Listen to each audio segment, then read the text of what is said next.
the epicenter of the global financial system, if the truth be told. It's more than that, however.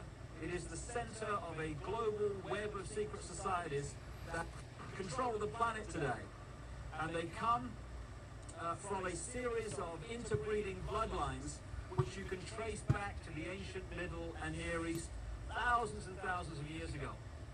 And the staggering truth is that these interbreeding bloodlines under different names have increasingly controlled planet Earth from that time to this, never more so than today. In the next few hours on this video, you're going to be introduced, if you've not already read the book, my book, The Biggest Secret, to some staggering, stunning, and I'm the first to say, bizarre information.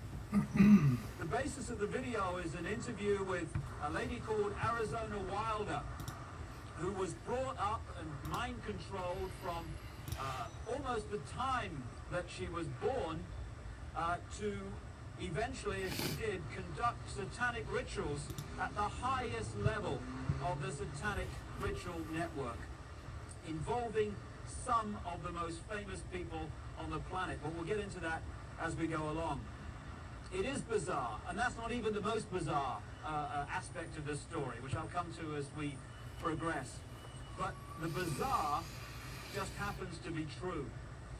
And this video is designed to be a companion to my book, The Biggest Secret, and you'd get more out of the interview with Arizona if you've read that book. But what I'm going to do to start with is just set up a few basic background details that can allow you, if you've not read the book, to follow the story and the revelations that Arizona is going to unfold for us. As I say, this is not just a City of London financial district. It is the center of a global web. It is the spider in the center of the web, as I expose great detail in The Biggest Secret and a previous book, And the Truth Shall Set You Free. And what the basis of that shows is that all these apparently different companies, banks, insurance companies, political parties, actually at the top of their pyramids interlock and are controlled by the same few people. About 13 families run the world, and offshoots of these bloodlines under different names. Just give you an example and a little guided tour of where we actually are, because that's a good example of what I'm talking about. Behind me is the Bank of England.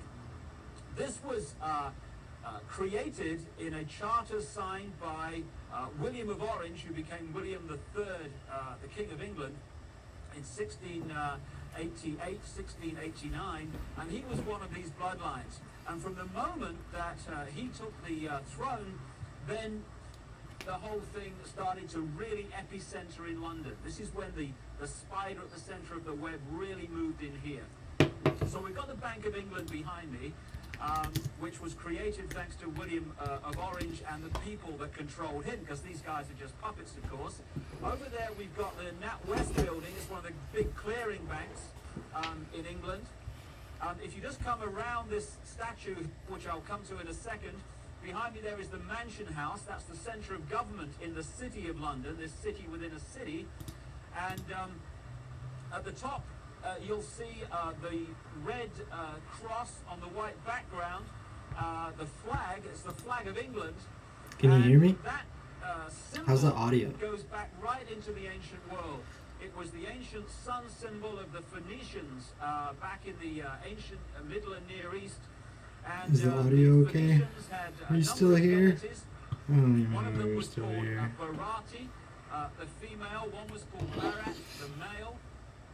Barati and Barat became Britannia and Britain because the British culture was brought here by the Phoenicians about 3000 BC and after.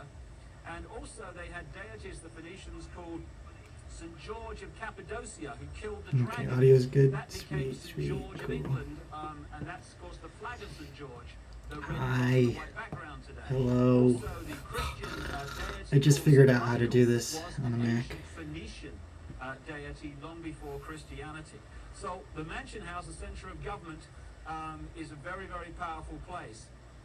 We go around here, we've got the Royal and Sun Alliance Insurance Company, the banks and the insurance companies interlock, and as a You like result my of head? the fantastic You like my amount big of head? wealth that they can move around the financial markets every day, these interlocking organizations control the world financial system. It's If a stock market goes extra down big. and crashes, it's because it's meant to crash. And not everyone loses, you know, when that happens. If you know it's going to crash, you sell your stock, it crashes, you buy it back at a lower price, you then push it back up again and buy other stock at the same time at a few cents on the dollar or whatever. And that means that a financial crash can actually Don't lead see it. if you know Oh, it's hey. because you're What do you? creating Hey. to amazing, an You. amazing expansion How dare of your you? holdings and your wealth.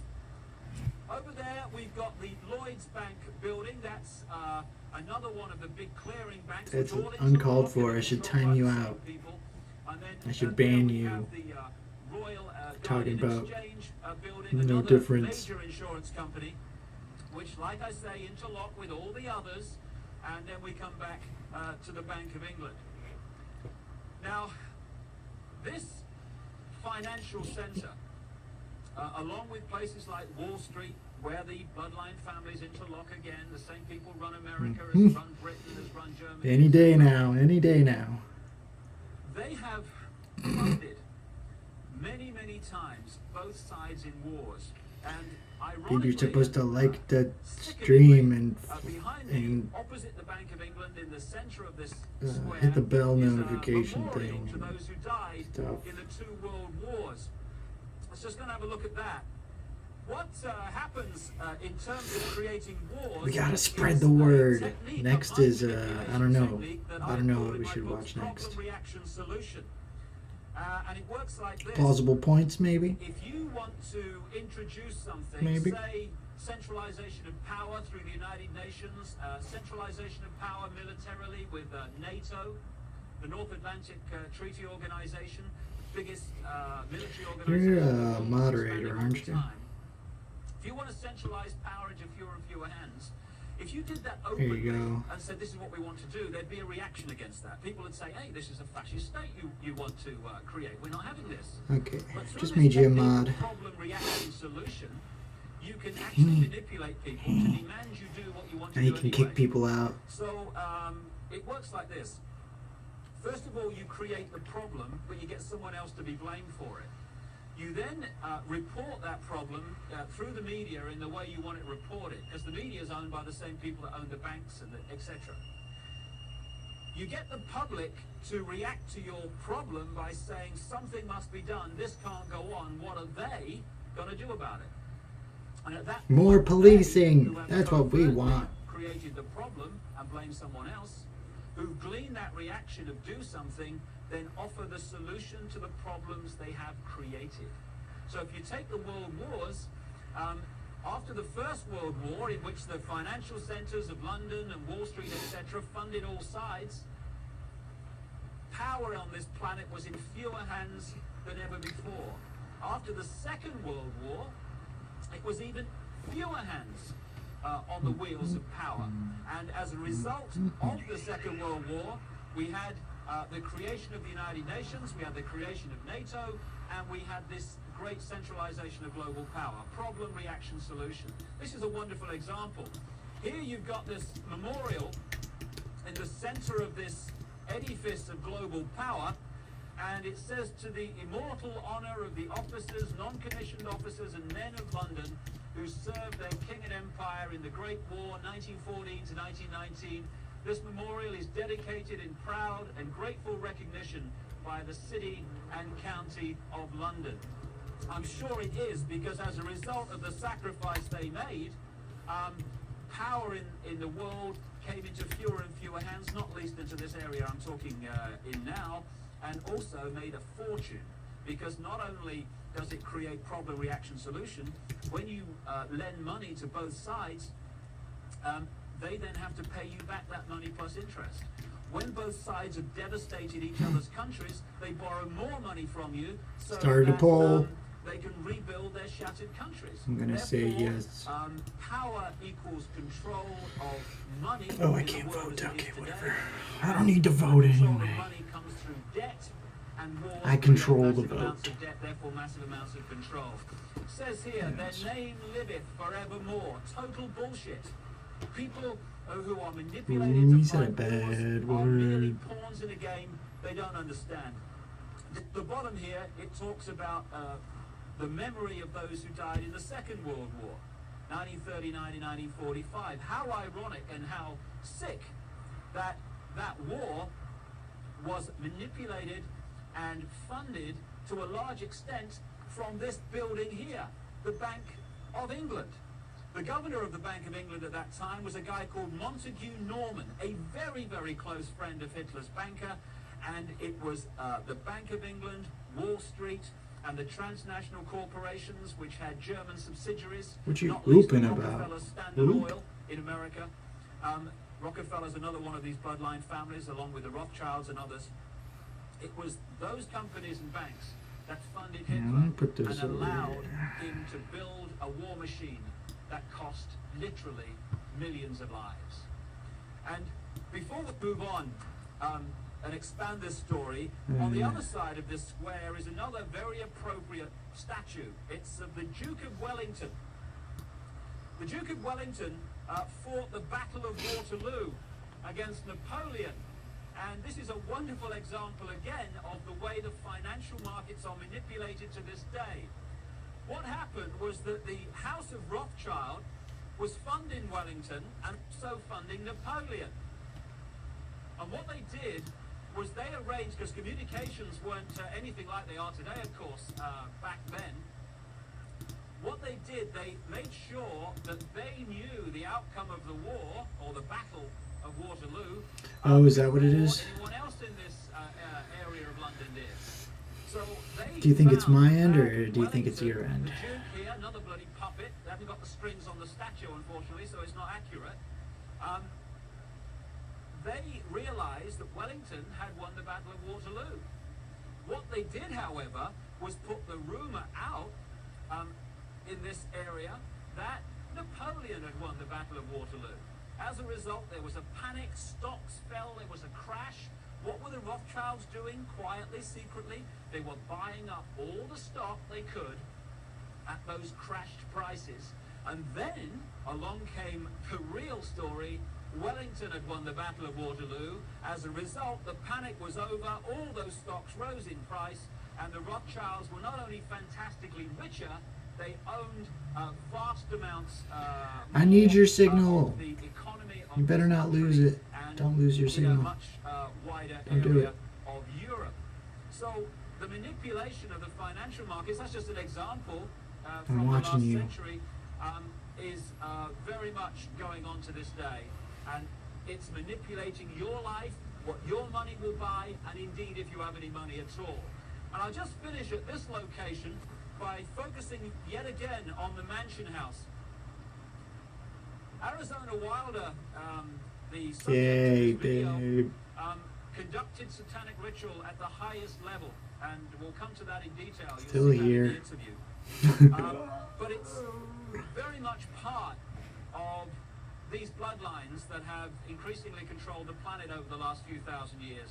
When you follow them through from the ancient Near and Middle East up into Europe, where they became the European aristocracy and the royal families of Europe, or royal family if the truth be told, because they're just the same bloodlines under different names, Inbred.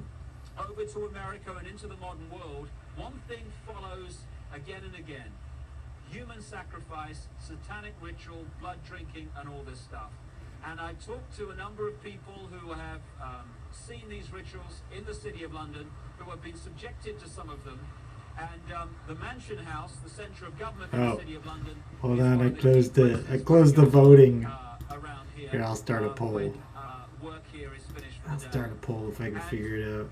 Satanic ritual is I very don't even much know how I part did it. of the Oh, next okay, here we go. topic I want to raise and talk about at another location, and that's mind control. A few can only Hey. control billions and Don't the talk direction about of my their looks. lives if they manipulate the way we think and manipulate the way we feel.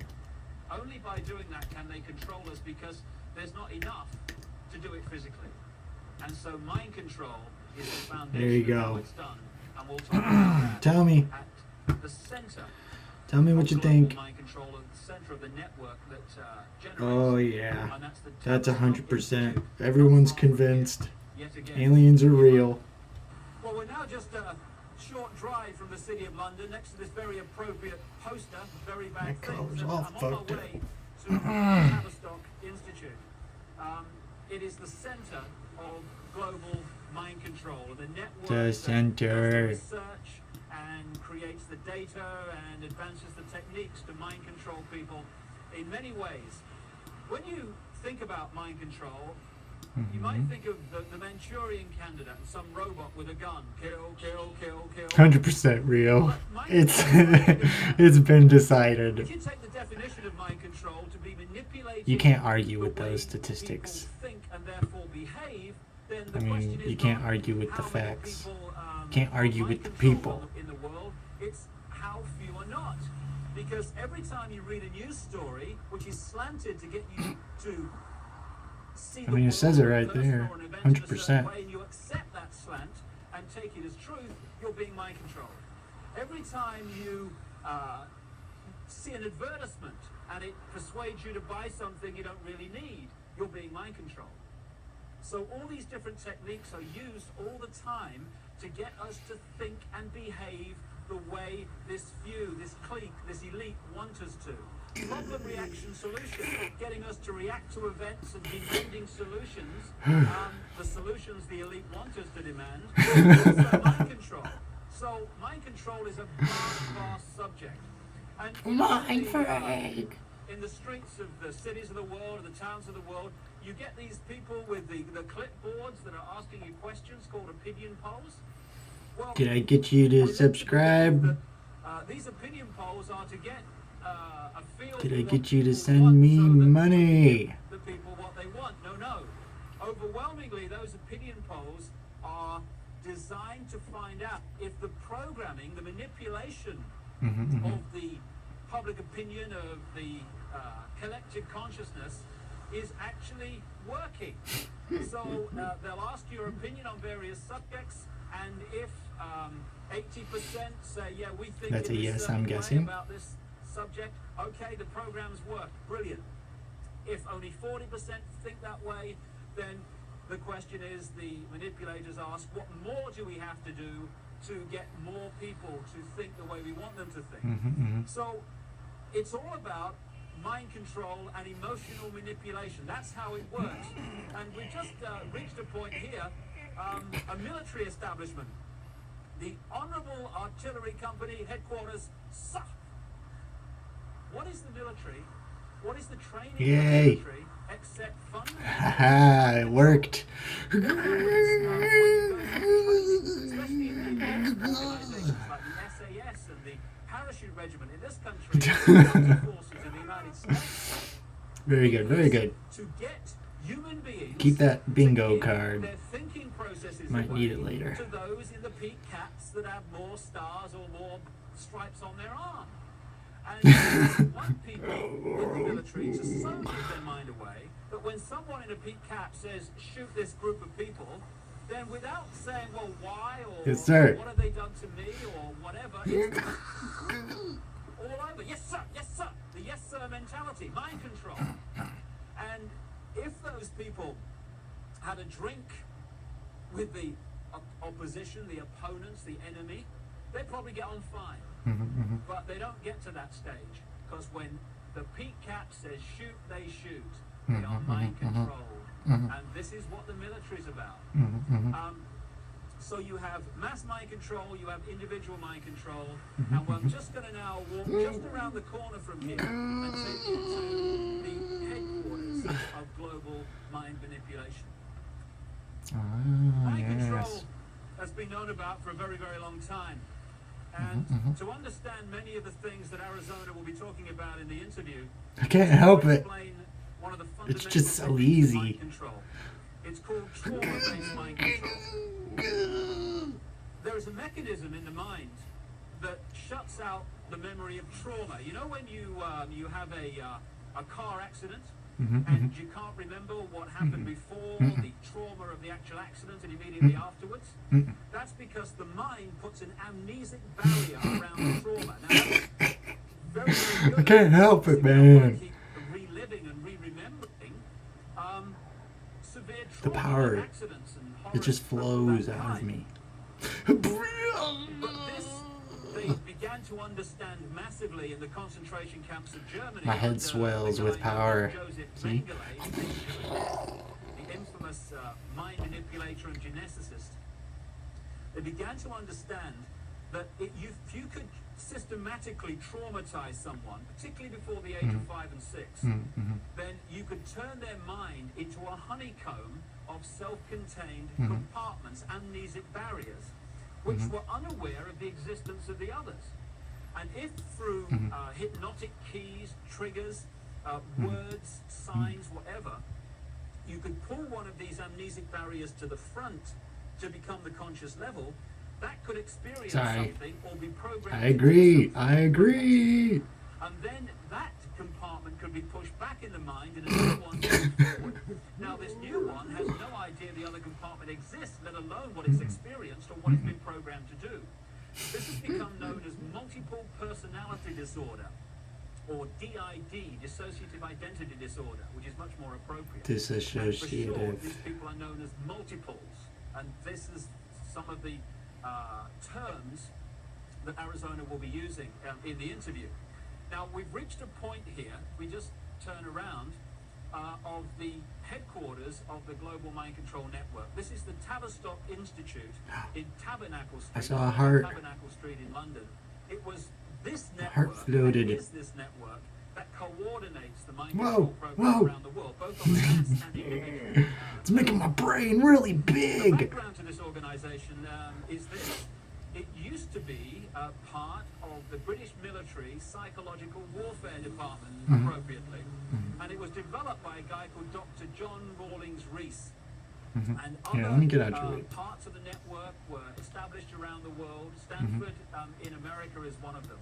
And together they coordinate the mass mind manipulation of the human race and mind program people on an individual level. Just to give you an idea, these mind Aliens control real. people are overwhelmingly those that do the assassinations. Why is it always Proven. a lone nutter that's responsible for assassination? So people say, oh, he was just a nutter. No conspiracy, no more investigation necessary. Why is it that the same psychological profile keeps turning up all over the world with guns, going crazy with guns in the street, killing people, creating problem, reaction, solution situations in which legislation comes through and is introduced as a result of those horrors? Police me. Interestingly, Martin Bryant, the man who went crazy with a gun in Port Arthur, Tasmania, just happened to be treated by a guy called Dr. Eric Cunningham Dax. Now, Cunningham Dax was the Tavistock Institute representative in Australia and a close associate for decades of Dr. John Rawlings Rees that sent the whole thing going. So, when someone goes crazy with a gun or these horrific things happen... Poor David Icke, he has horrible arthritis. Are they doing it from their own mind, or are they programmed to do it because of the effect of what they do? Now, Arizona Wilder was brought up from birth in these mind control programs. And her programmer was Joseph Mengele, the angel of death. And when he eventually died in the late 80s, because the subject of the programming becomes so attached to the programmer, almost worshipping the programmer, when the programmer dies, often the programming starts to break down. It did with this lady, and that's why now she's speaking out and talking in staggering detail about what she experienced and the people that she was involved with. People might find it hard to believe that Joseph Mengele was in the United States and South America after the war, but there was a British intelligence, American Not hard to believe at intelligence all. They all went down to Project South America. Paperclip, which got people like Mengele and other leading Nazis out of Germany at the end of the war to continue their Project mind programming Paperclip. and to continue their genetic research and manipulation in America after the war, in the United Kingdom also. So this is some important background to this Arizona Wilder interview, but it's not even the biggest secret. Took all the biggest best secret is Nazi even more rocket bizarre than that. engineers. Well, I've now and come developed literally a few strides NASA. outside of the official boundaries of the City of London into an area known as Temple Bar, where the Royal Courts of Justice are established. And this is the centre of the British legal profession, not just the British legal profession, but the legal profession of the world, as The Biggest Secret exposes. This is where they come to the bar, as it's said, to become barristers, the top of the legal profession, and eventually to become the judges. Oh, really? Are part of the network. Where are you? Deep in the Network, bowels. overwhelmingly, who are told Deep what in to the do. bowels. And when you've got judges being told what to do by the Secret Society Network, what justice is there? Temple Bar is named after the Knights Templar, one of the secret societies in the ancient yes, world that the I towers talk about that in my books. And they expel were part the of this steam. network, and their successors are Steam continuing that manipulation towers. of the agenda to this day. Now, I'm standing across the road from the Royal Courts of Justice here. Gotta heat that Outside water. something called the Outer Temple. This is one of the major secret societies that manipulate and control the legal profession and the workings of so-called justice in Britain, and indeed, like I say, further afield. But the reason I've come here overwhelmingly is to point out something in the centre of the road here at the boundary between Temple Bar and the City of London. And it's a massive reptile figure, dragon figure, in the centre of the road. Now, we're getting into what the biggest secret is here, because when you go around London, and indeed looking at the coats of arms of the aristocratic families, etc., again and again, you keep seeing reptiles, you keep seeing dragons, and you've got the serpent race and the dragon race constantly recurring in the ancient texts describing the gods of the ancient world. And there is a reason for this. There is a reason why dragons appear everywhere, and that is the biggest secret, which Arizona Bigfoot. also has experienced. Right at the start of our little tour of London, Bigfoot's in the chat. outside the Bank of England, it's also Everybody is possible to see Bigfoot again in the the chat. same theme that keeps reoccurring of flying dragons, of flying serpents. We've seen one major serpent figure, serpent statue at one entrance to the City of London near the Law Courts. And here I am now alongside the River Thames at another entrance to the City of London, this epicenter of global control. And what do we have to signpost the fact that you're entering the City of London? A dragon. Yet another flying dragon. This one holding the shield with the red cross and the white background, this ancient symbol that I talked about. The Cross of with the Malta. flag on top of the Mansion House and the flag of England, the flag of St. George. Yeah, the Cross of St. So what's George. going on?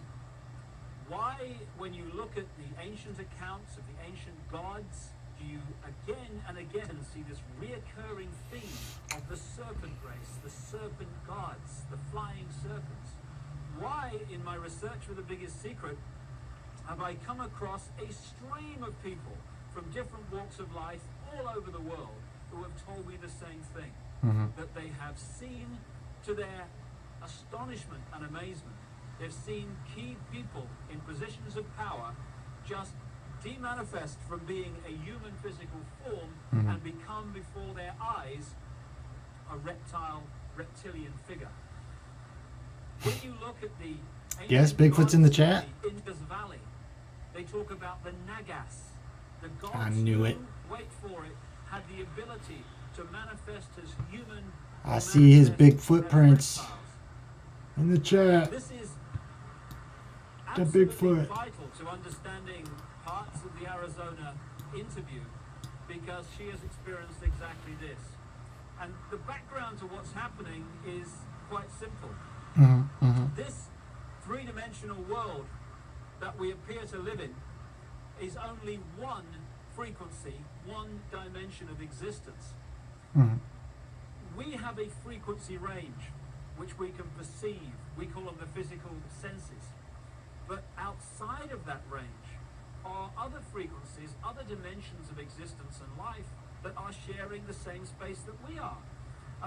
In the space that my body is occupying now, for instance, are all the radio and television frequencies broadcasting to London. I can't see them, they can't see each other, they're not aware of each other because they're on different frequencies. You think my head's too big? Only when the frequencies become very close do we have what we call interference on the television or interference on the radio. And it's the same with creation. We live in conscious terms in this three-dimensional world. So this is our reality. This is what we perceive. But there are other dimensions. And the one closest to this is the fourth dimension. And staggering as it may seem, and you really have to read The Biggest Secret to see Oh, the my hand's immense way force bigger than my head. Whoa. the reptilian race from this fourth dimension is the source, or one of the key sources, of the manipulation of this world. Yes. Back in the ancient world, again documented endlessly in so many parts of the world, in ancient texts and legends and accounts, are the stories of how this extraterrestrial race interbred with humanity, creating hybrid bloodlines. And when you do the genealogical research, you find that it is these human reptile hybrid bloodlines that actually have occupied major positions of power through the history of the last few thousand years, and today are in the key positions of power, running the banking system, the business system, the politics, the military. Alright, you better tell me before you leave. Arizona Wilder, who Or had else no I'll idea of all this other information make your head coming explode.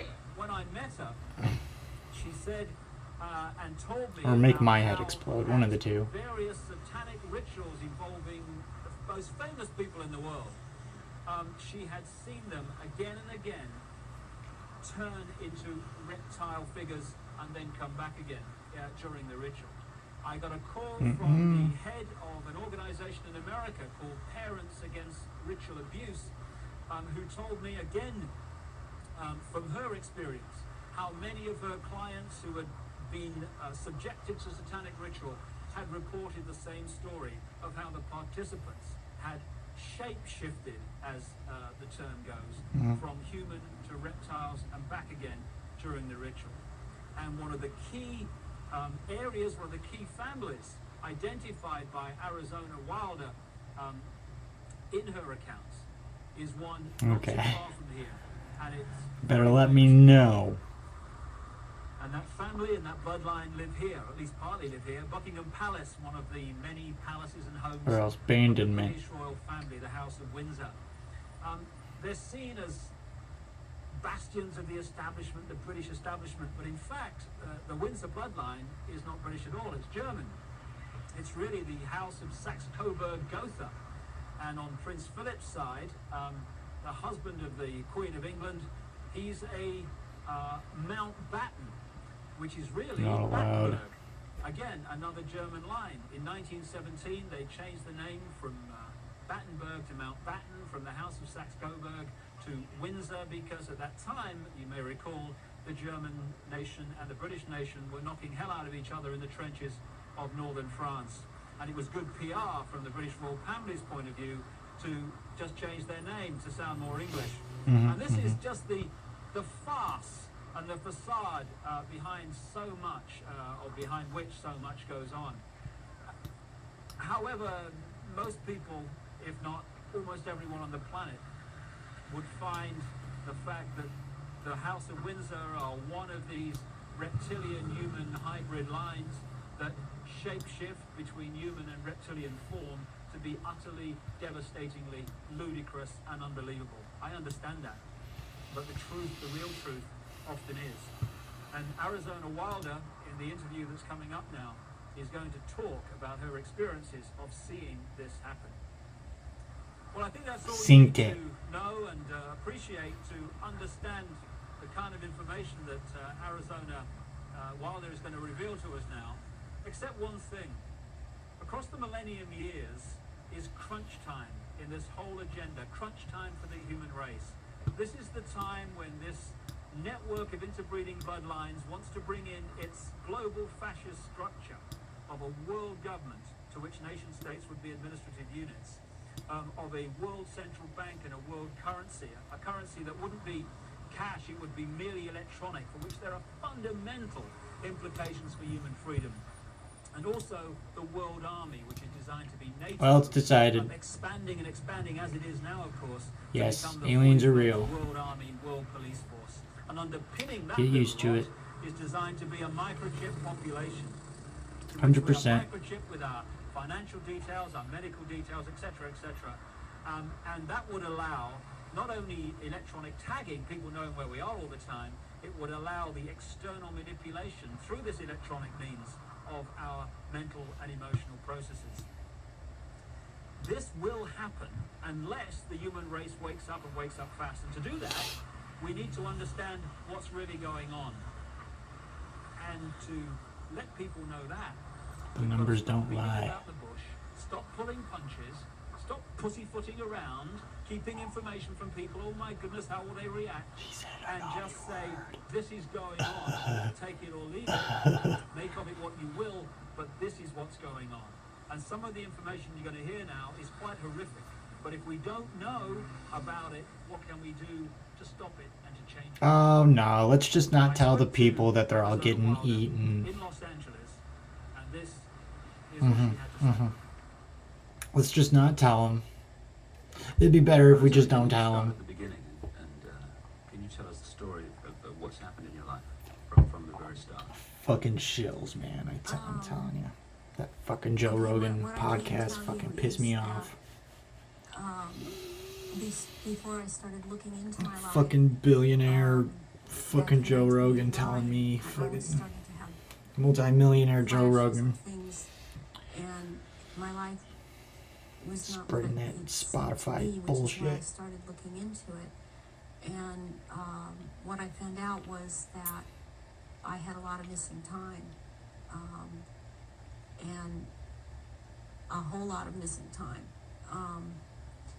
as to what had occurred in my life. And when I started looking into what had happened in my life, it was the only way that at the time that I knew, was to start going to see a therapist.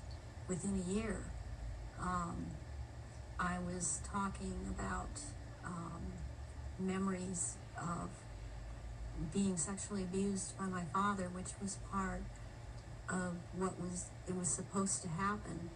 And I was starting to talk about mind control issues, and I was talking about ritual abuse issues at the time, and I didn't have the whole thing put together. It's Kitty taken me cat years, foot. all these years, it's taken You little kitty cat. approximately almost 10 years to put this together, what has happened to me. And in the process, I have lost everything that I ever had in my life, and anything I held dear in my life.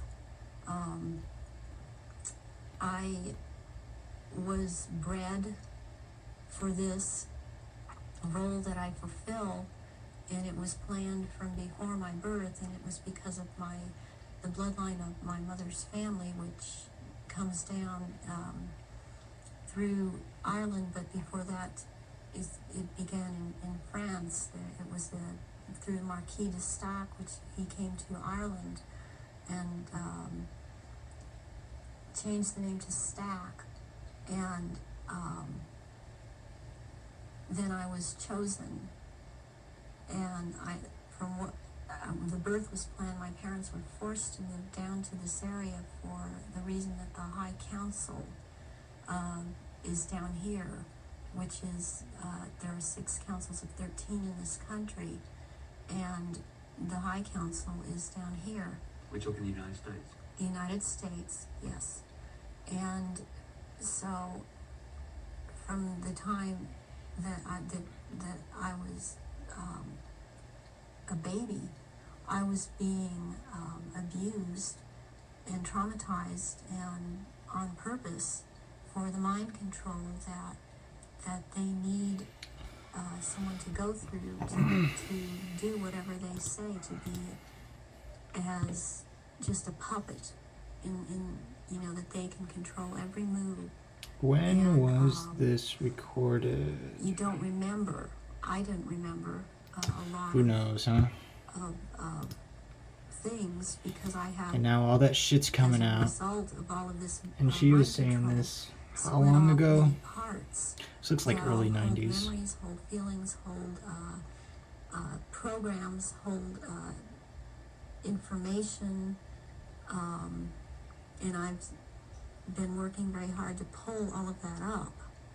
And it's been a long, slow process for me because there don't seem to be a lot of people in the field that I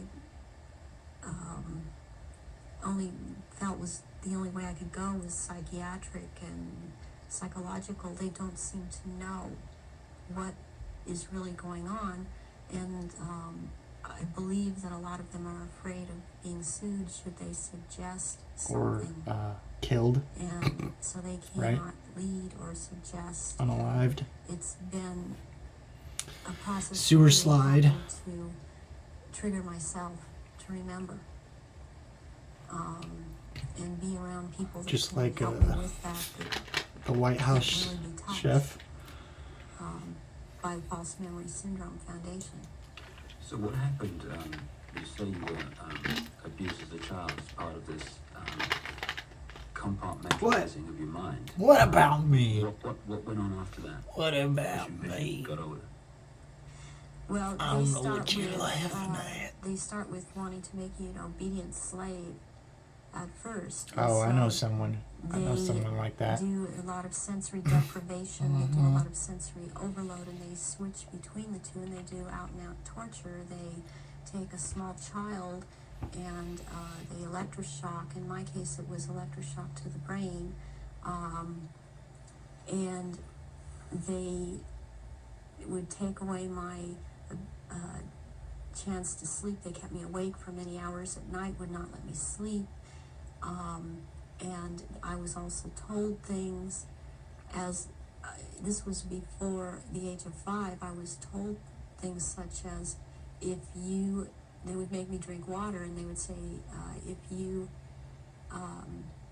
pass urine, you're going to have to drink it. And they would make me drink it. And if you have a bowel movement, you're going to have to eat the feces, which is also what happened to me. And then they would play, there was a programmer that was programming me, a very infamous person in history who actually has been in this country, and he was known as Dr. Green. Who he actually was Dr. Mengele from Joseph Mengele from the concentration camps in Germany, and he stayed a lot at China Lake Naval Weapons Station out here in Southern California, in the desert area. And I would be around this man a lot, and he used to tell me that the scar that he had on the left cheek of his face was actually from, he was into fencing, and that it was from that, but actually the scar on his cheek was from one of his own programming techniques, that he would put a child in a box and with a sword and tell the child to defend the box, even if it meant his own death.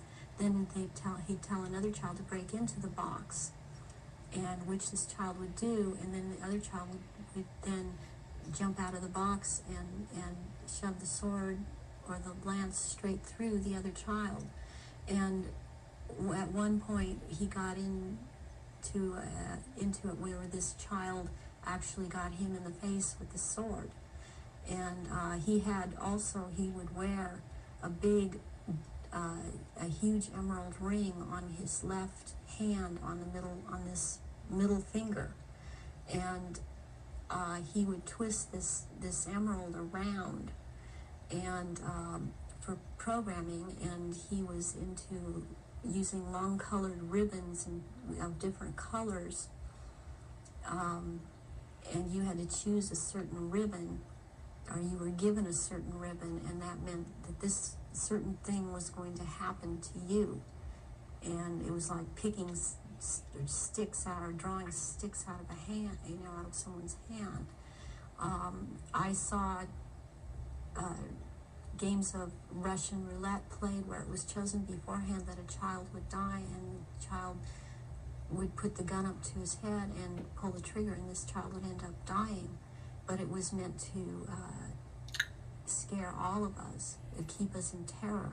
Because there were many other children that were around me that went through the same thing. I have run into people from my childhood that have known me, and I've recognized their names, and even if they change their names and change their hair color, as I have done, they have recognized me, or I have recognized them, and I know their name. They know my name.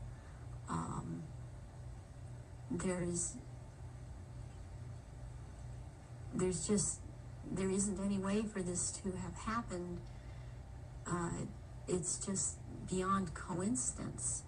And when you get older, I mean, they start taking this programmer in particular, Mangala, would take me to rituals. I went to rituals with him all over this country and in Britain and in France, and it was known by intelligence agencies in this country that this man was here. They brought him here. Is that Project Paperclip you're talking about? Yeah. Through the OSS. And my family, or my so-called family, are all DID. They have not. They don't want to talk about it. Very well programmed. And They they've don't not want to sought talk help. about They've it. not gone in Never and happened. tried Don't to worry figure out about it, what's okay? happened. They believe they've had this certain kind of life that they've had, and as far as they are concerned, I am crazy. Crazy. And they have much different memories of what I have, and I was always told certain things by my parents that my sisters were never told. And biologically, I have to add at this point that my mother is my mother. I'm not biologically related to my father. And this has to do with the bloodlines and his... What about my head, man? What, is it getting bigger? And this is all about purity of... You can't get that much bigger, can it? And that is why I'm Right. involved in this. There are people that are involved in this that Stupid. it is not so much because I probably have a of bad they stream. have I don't know. the ability to Yeah, let me dissociate check. and be used as slaves See if by these people. maybe it is So that just your you, signal. come from a certain bloodline, and there is this obsession with bloodlines Check it that out. this Check it out. Brotherhood Illuminati have. Why is that? Because what first started coming out was about the Aryans, and the purity of the blood. Yeah, it looks okay. And what it's all about is that the blood and the menstrual blood contains something that is important. I'd say there's like a 10-second delay or so. For It's definitely your end. the propagation You in of that this damn bunker. race that is controlling In that underground bunker with all the things on aliens. this planet. Aren't ya? And there I knew are it. these people that are in the organization that the Council of 13 is under, and they have something called the Grand Druid Council, or the Octagon. They're called the Illuminati. You didn't think it could what? What didn't you And think it could? The Illuminati are actually run by these Oh, my head. Yeah, that's 13 right. My bad, my bloodlines, bad. which are all of the royal families in Europe and in England, and they Yeah, need that's what I the figured. blood because they are, in fact, not human. They take human shape. They are reptilians, and they need the Yeah, blood. now The we're blood getting helps into the them deep maintain shit. their reptilian shape, and it helps them maintain their sanity, and it helps them to live in this world because they are not from this world. Alternate Is that dimension! what the Nazis call vril power and what the Hindus call The slave Vril, power? yes. Yes, the blood has something. It has something in it. It has secretions from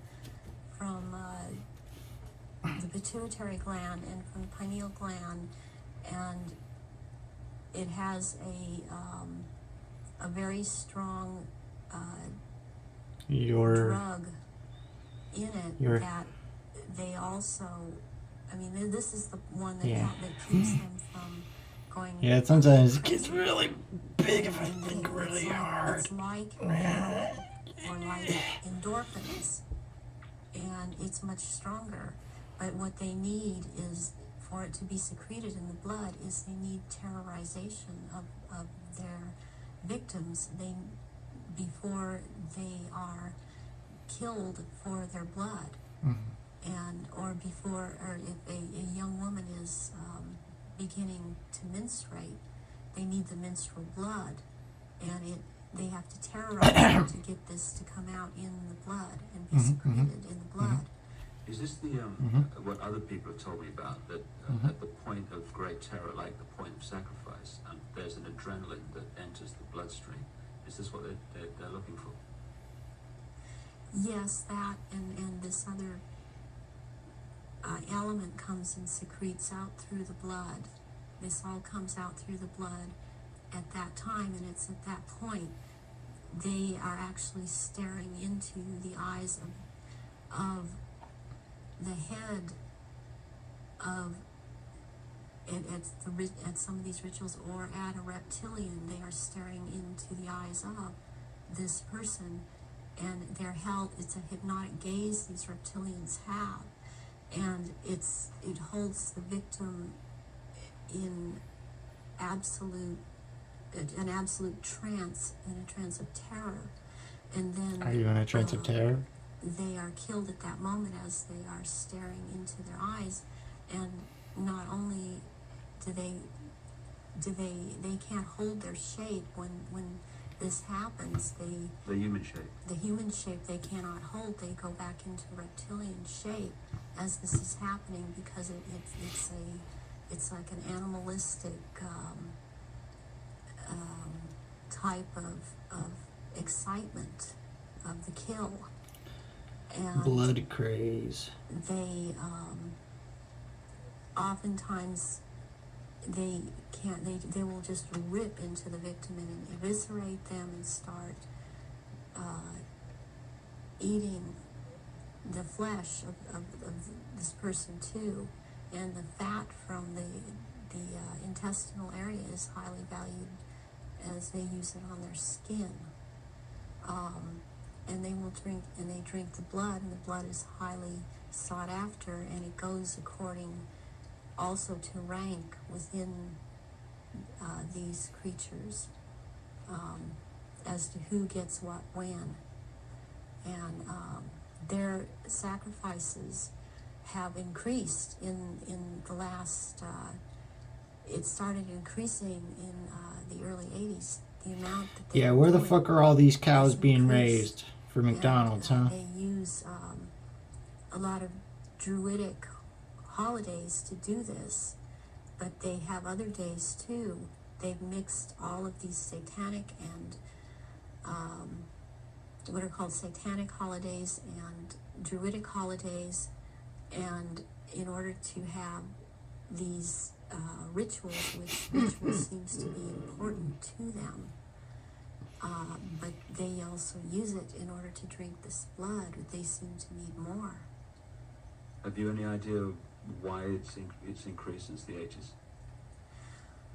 So there are changes going on in the earth. It seems they're not able to hold their shape like they once were able to, and people see them shapeshift more and more, and they need the blood to try and maintain it, to try and maintain their human form. I believe there's a time coming that because of what I've been told, when they are not going to bother having to hold that human shape as they had to before, and they want that time to come. It's almost upon us. So when you're talking about the fact that the veil is lifting on these reptilians so that people can see them far more easily and far more often, does this relate in any way to the fact that there is this desire to bring in this rigid structure, including microchipping and many other things, across the year 2000, which has become known as the New World Order. Is that coming in? Dawn of because, a new day. it is known that the people are going End to of an see age. what the game is, and there has to be control of the people at that time. Yes, it's very connected. I started talking about the New World Order back in 1990, and I was very psychologically and physically affected so much by what was coming out. I wasn't watching television. I was not aware that certain individuals in this country, George Bush, were talking about the New World Order. I was talking about it because that is what was coming out, and knowing that the first time that inside of myself that I'd heard it was in conjunction with the Nazis, and that came from Bengala. And I Yeah, it's an started old realizing that there was concept. something going on, and then it scared me, and I didn't really look into it for years, but I was being harassed constantly. I was being told. At one point, I had someone telling me that I was being, and who was ex-Army intelligence, ex-CIA, telling me that I was being monitored by the National Security Agency. And I didn't have the whole story then, so I did not totally understand why this was happening. But yet I was being followed by cars or vans that said G12, G14, and in this last year, which has really been very hard, I've been followed by G41 vans, and I had to find out what those were, and that was naval intelligence. I forgot her This name. whole thing is going towards around the year 2000.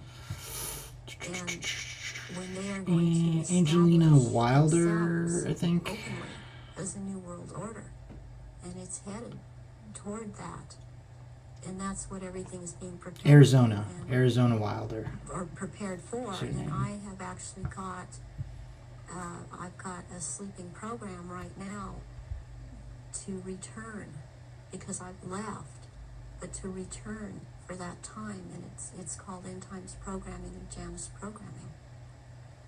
Janus relates back to Nimrod of Babylon. Yeah, there is a group that used to be in contact with me all the time,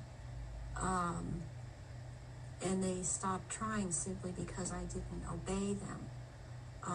They would be in contact with me all the time. They're called Janus, which is also the two-headed Roman god of change, and their headquarters is in Brussels, Belgium, in the NATO building.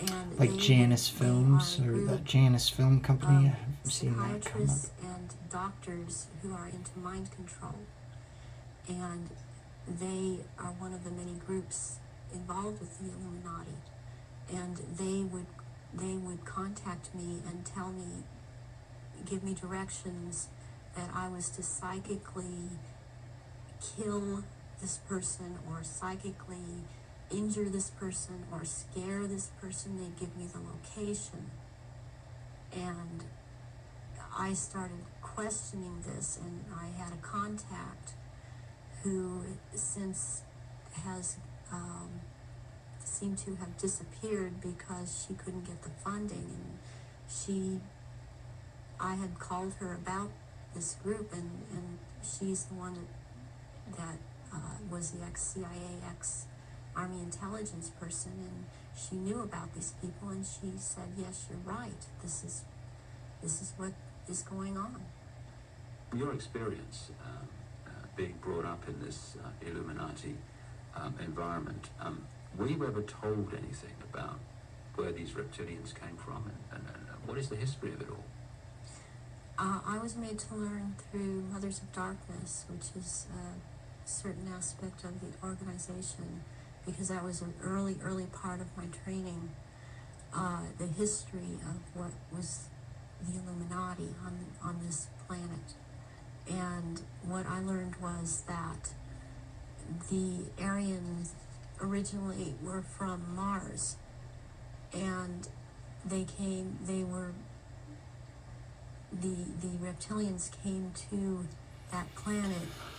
Okay. To Bye. Thanks for stopping by on the whoa. rule because they On the charged with and then when conspiracy. they're attacked, and they then went to Earth. and That's my established slogan. culture That's my on catchphrase. Earth Is that a good one? 6,000 You've been years charged ago. with And at that point conspiracy. in time, they were doing well, and they were mixing with the indigenous population of this earth. They were getting along with, and then about 4,000 years ago, the reptilians arrived here, and again began to take over.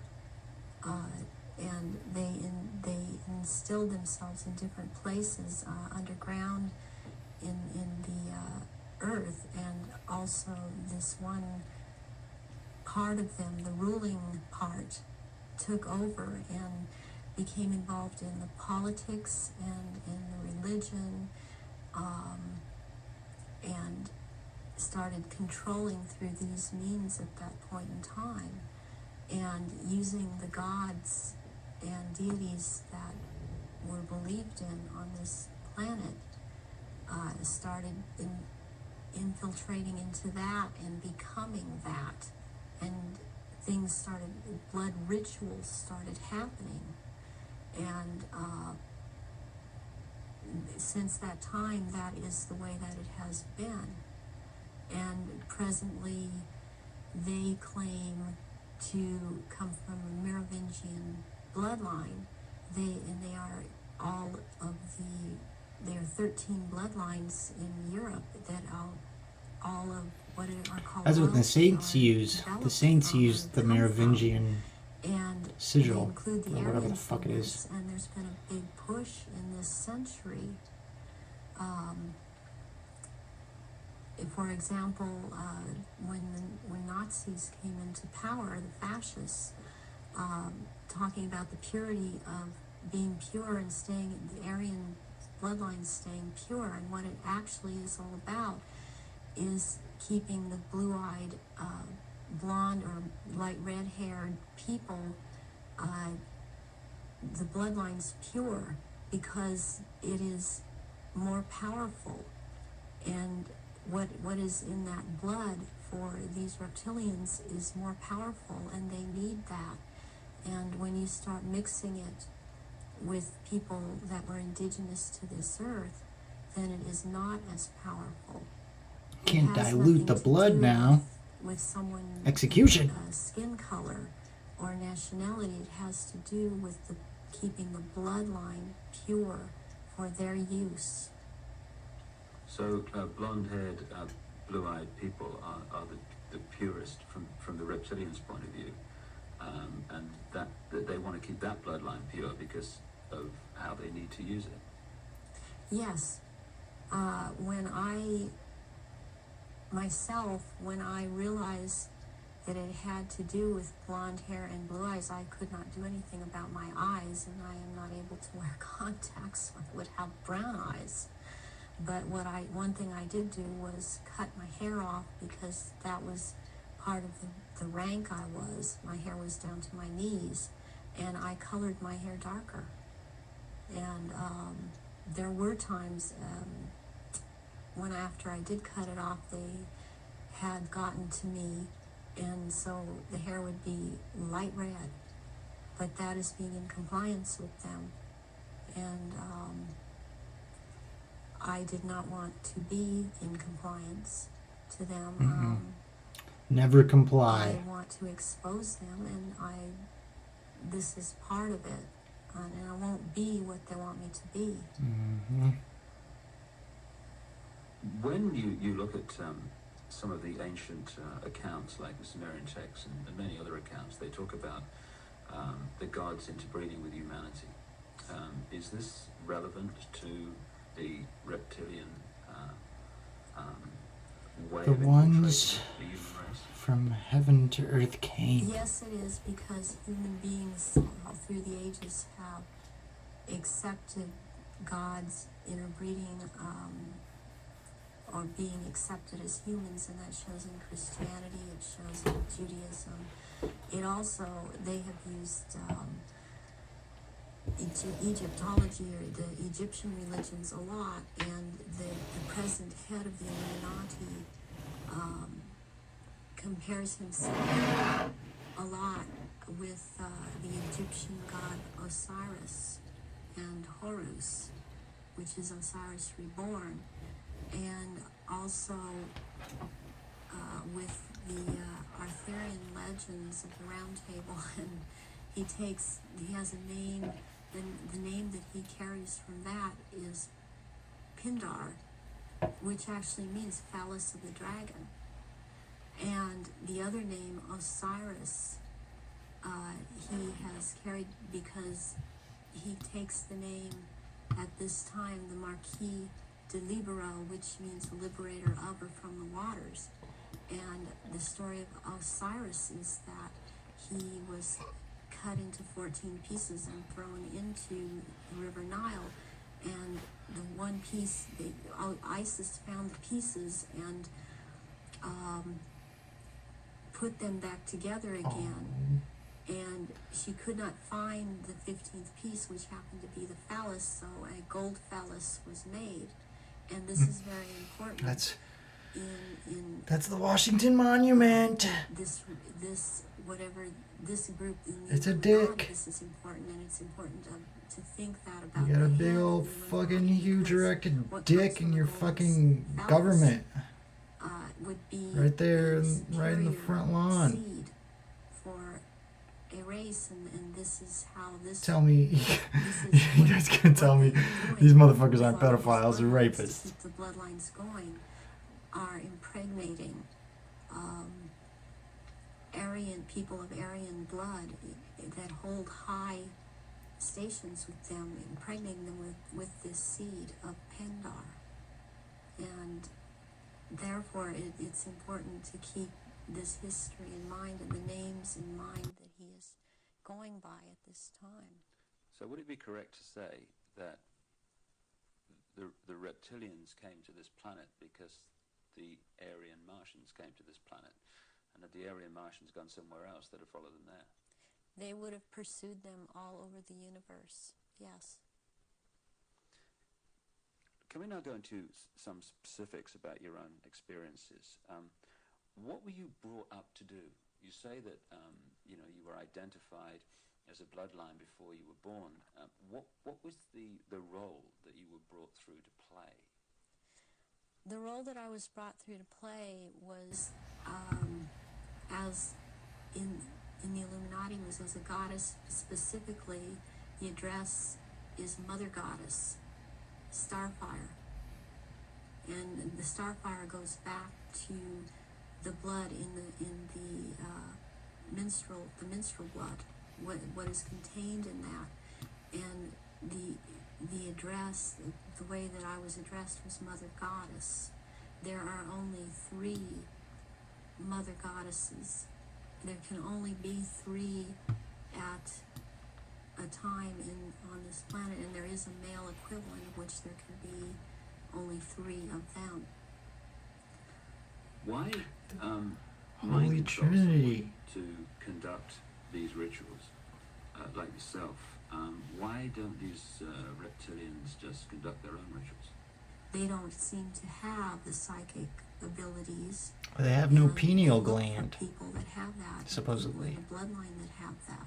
And I've had that. I've had a tremendous amount of psychic ability. And so I was picked and bred from before birth, and this is also something that other survivors that have been in high positions have known about me and told me.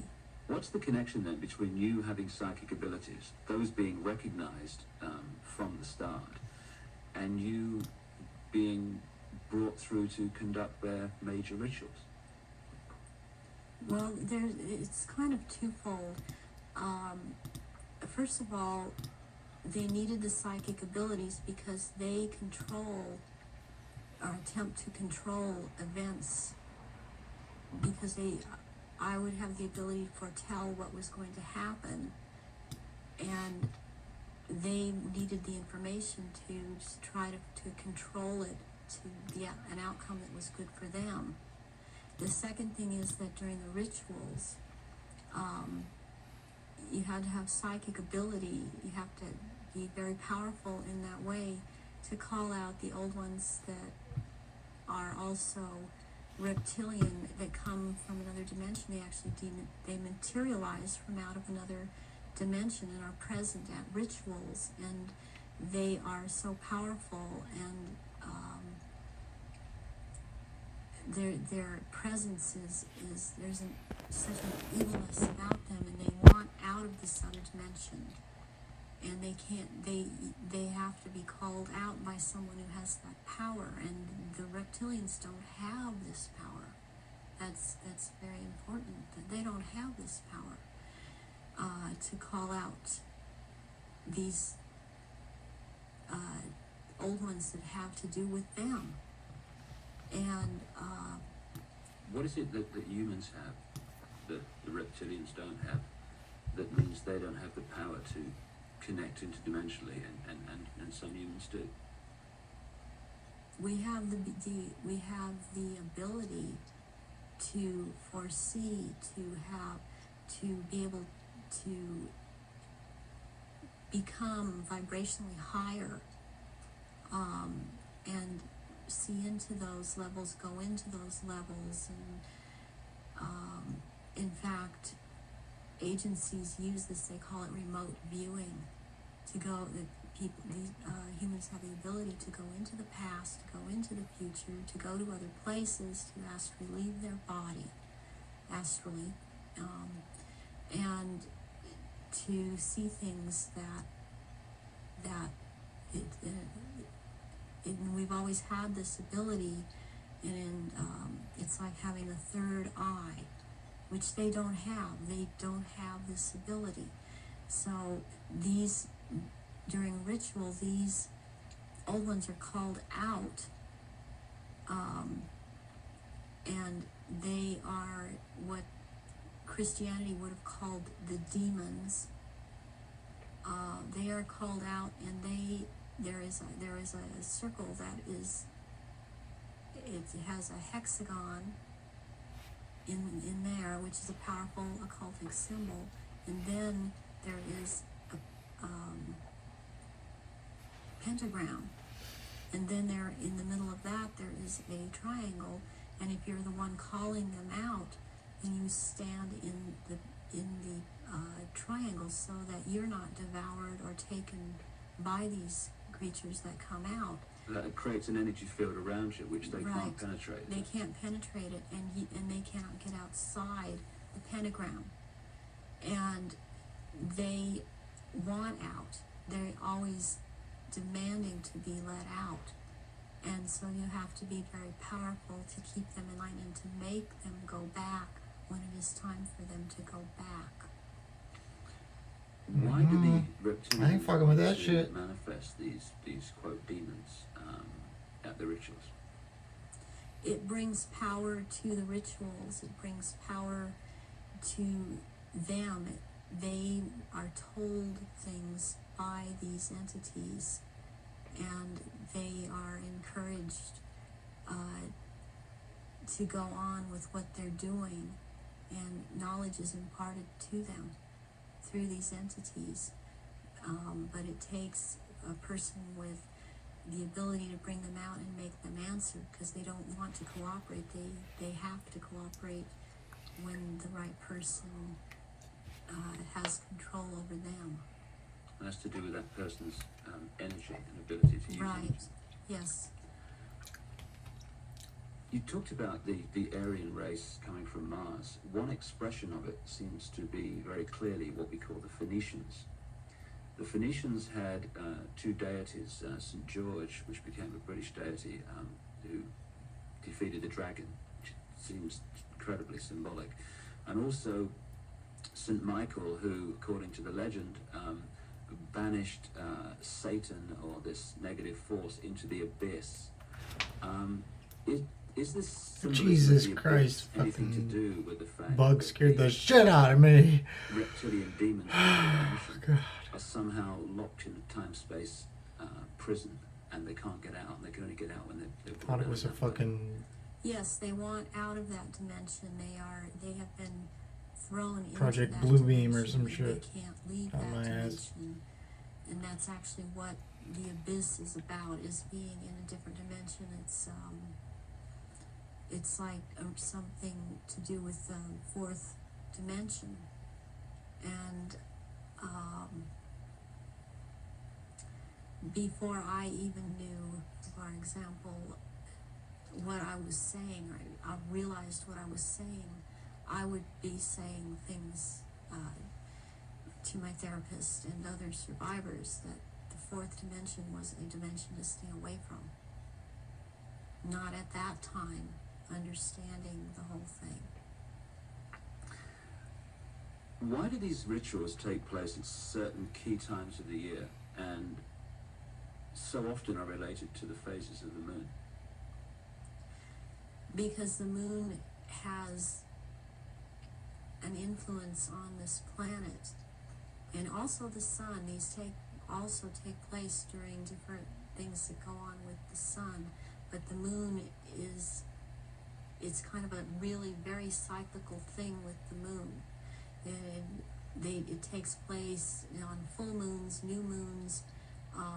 It has to do with the current religion, or what they're using, the Druid religion that they've taken and used. They still hold on to the Egyptology type of religion. They hold on to the Druidism, though, and they're currently calling themselves Druidic or Druid.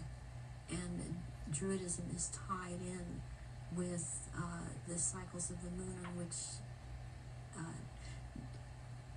it has to do with planting, sowing, the harvest. and, harvesting, and there are so many days that they can use from this to their own purpose and their own end, that they bring it about. There's a lot of ritualization with Druidism, and they love ritualization. So take us through one of these rituals that you conducted at the highest level of this global brotherhood. What would happen? There were people that were bred from birth. They were bred to be ritual sacrifices. I have a problem with what they is said a lot today, especially by the False Memory Syndrome Foundation, that how could all of these people disappear, or how could all these babies be born? I worked with a nurse midwife. We did home births, and it's very easy not to register a child when it's born. Listen. And then they have these children that they're kidnapping and bringing in from other countries, and no one misses them because these are third world countries. Very And relevant. the children they have the most energy, the purest energy. They're the highest form of sacrifice, and they will terrorize these children and mind control these children. And in rituals, by the time they're brought into rituals, they may be drugged, or they may not be drugged, or they may be in an altered state because of the mind control. And they are used as actual blood sacrifices during these rituals, because of, again, reptilians. Sorry, I keep shape-shifting on you.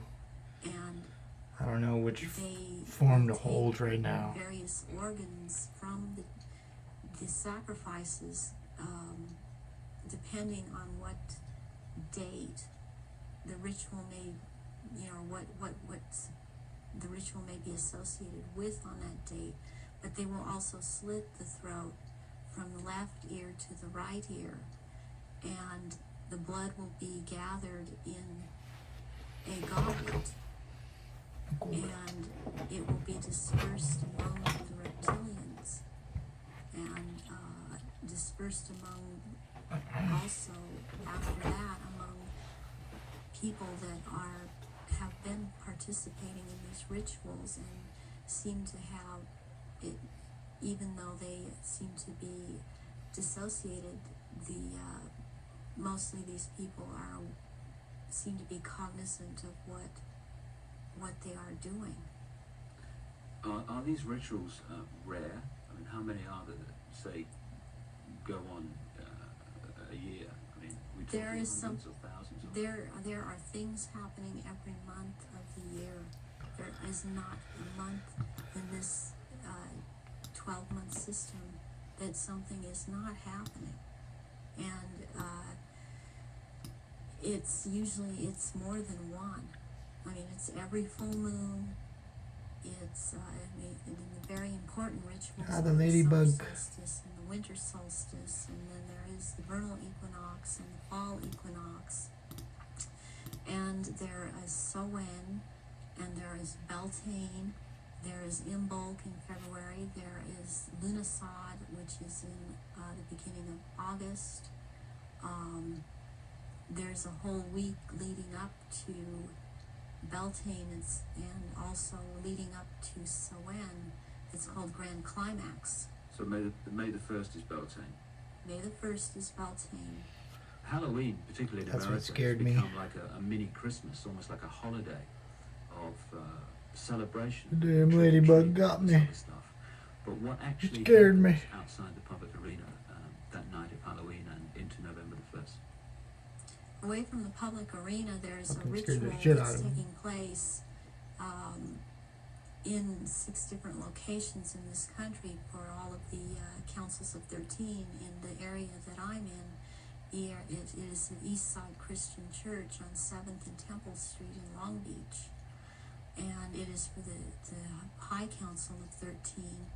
And in this country on that night, it is a satanic ritual. It's actually, there are 3 nights in a row at that church. The first night is Halloween. What happens on the night of Halloween?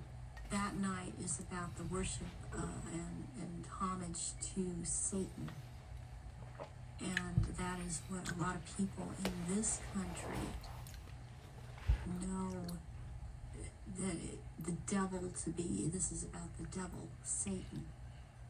And Christianity talks constantly. I mean, I believe they created Christianity to be what it is. And so they also have created this Satan. And so they control in that way. And on that night, there's a lot of bloodshed, and there are sacrifices made to Satan. There is a person who plays the part of this in this high council that has to do with this high council. He's not on the high council, but he has to do with playing the part of Satan. He is a televangelist on TBN. He used to be, he filled in for a little while as the lead singer on Iron Butterfly many years ago. He has long blonde hair. What's his name? At this point, I don't recall his name, and it just, I recognize his face. I saw it recently on TBN, and then this is his cover, where he is DID, and he plays this part, the great deceiver Satan, on that night. I on want to see Halloween that. At this church. And that is what happens on Halloween. And I mean, what else I must say, which is going on with Halloween in this country, it's just becoming so popular. It is also to desensitize people. to the whole thing, and even this backlash Christian movement that wants to call it a harvest festival, it does not realize that the harvest festival has to do with druidic religion. And again, they are still doing the same thing and celebrating the harvest festival. That's what the harvest festival is about. Are many of the so-called Christian rituals, that's what they are, or festivals or ceremonies, are they actually Fucking AI stupid. to most Christians unknowing representations of these satanic rituals? Yes, they are. One, for example, Christmas has to do with it's a time, it comes right after the winter solstice, which is a satanic or a druidic celebration. It has to do, there's a day in there called that day, which is not a day. It has to do with the killing of the old king and the birth of the new king, which is a druidic day. On the 24th or the 25th at midnight, there is a ceremony that's specifically for children, and it's called the last bulb on the tree. Where does that come from? That is something that's used with children. It's part of programming them into the whole thing. And there were things that would happen to the child that hung the last bulb on the tree on Christmas Eve, as it was a common practice to decorate the tree on Christmas Eve, and the tree in itself is a phallic symbol, and it's paganistic. Christmas is based on pagan day, and back to Roman times, and Christians have given it, they think they have given it Christian meaning, and it means something else, and it does not. But there is the case that with the last bulb on the tree that has something to do with what happened to this little girl, JonBenét. JonBenét Ramsey. Yes, JonBenét Ramsey. Very relevant. And this occurred on this night because of the day it has to do with. It comes right after the winter solstice, which is a satanic or a druidic celebration. It has to do, there's a day in there called that day, which is not a day. It has to do with the killing of the old king and the birth of the new king, which is a druidic day. On the 24th or the 25th at midnight, there is a ceremony that's specifically for children, and it's called the last bulb on the tree. Where does that come from? That is something that's used with children. It's part of a program. Where's it restart from? And, Or are we just having a deja there vu? were things that would happen to the last. Seems like there's a child cut that in hung there the that last bulb on I the cannot tree see. on Christmas Eve, as it was a common practice to decorate the tree That on was odd. Christmas Eve, and the tree in itself is a phallic symbol, and it's paganistic. Christmas is based on pagan day, and back to Roman times, and Christians have given it. They think they have given it Christian meaning, and it means something else, and it does not. But there is the case that with the last bulb on the tree that has something to do with what happened to this little girl, JonBenét. JonBenét Ramsey. Yes, JonBenét Ramsey. And this occurred on this night because of the day it has to do with, and the ceremony that it has to do with. And there were rituals done on that night to these little children. So that is totally tied into it. I have All heard tied together, people. Jean Bonnet's name is relevant to the rituals. Do you know anything about that? John Day. John Day is a satanic deity or Satan. John Day is a name for Satan. And that name is just closely tied in. It's so close, and I don't understand why it hasn't come out. That I know of, it hasn't been talked about. But that is why she was killed on the day that she was killed, and her family, as far as I'm concerned, her family is involved in this, and that there's always a price to be involved in it. She was the price. This little girl lost her life.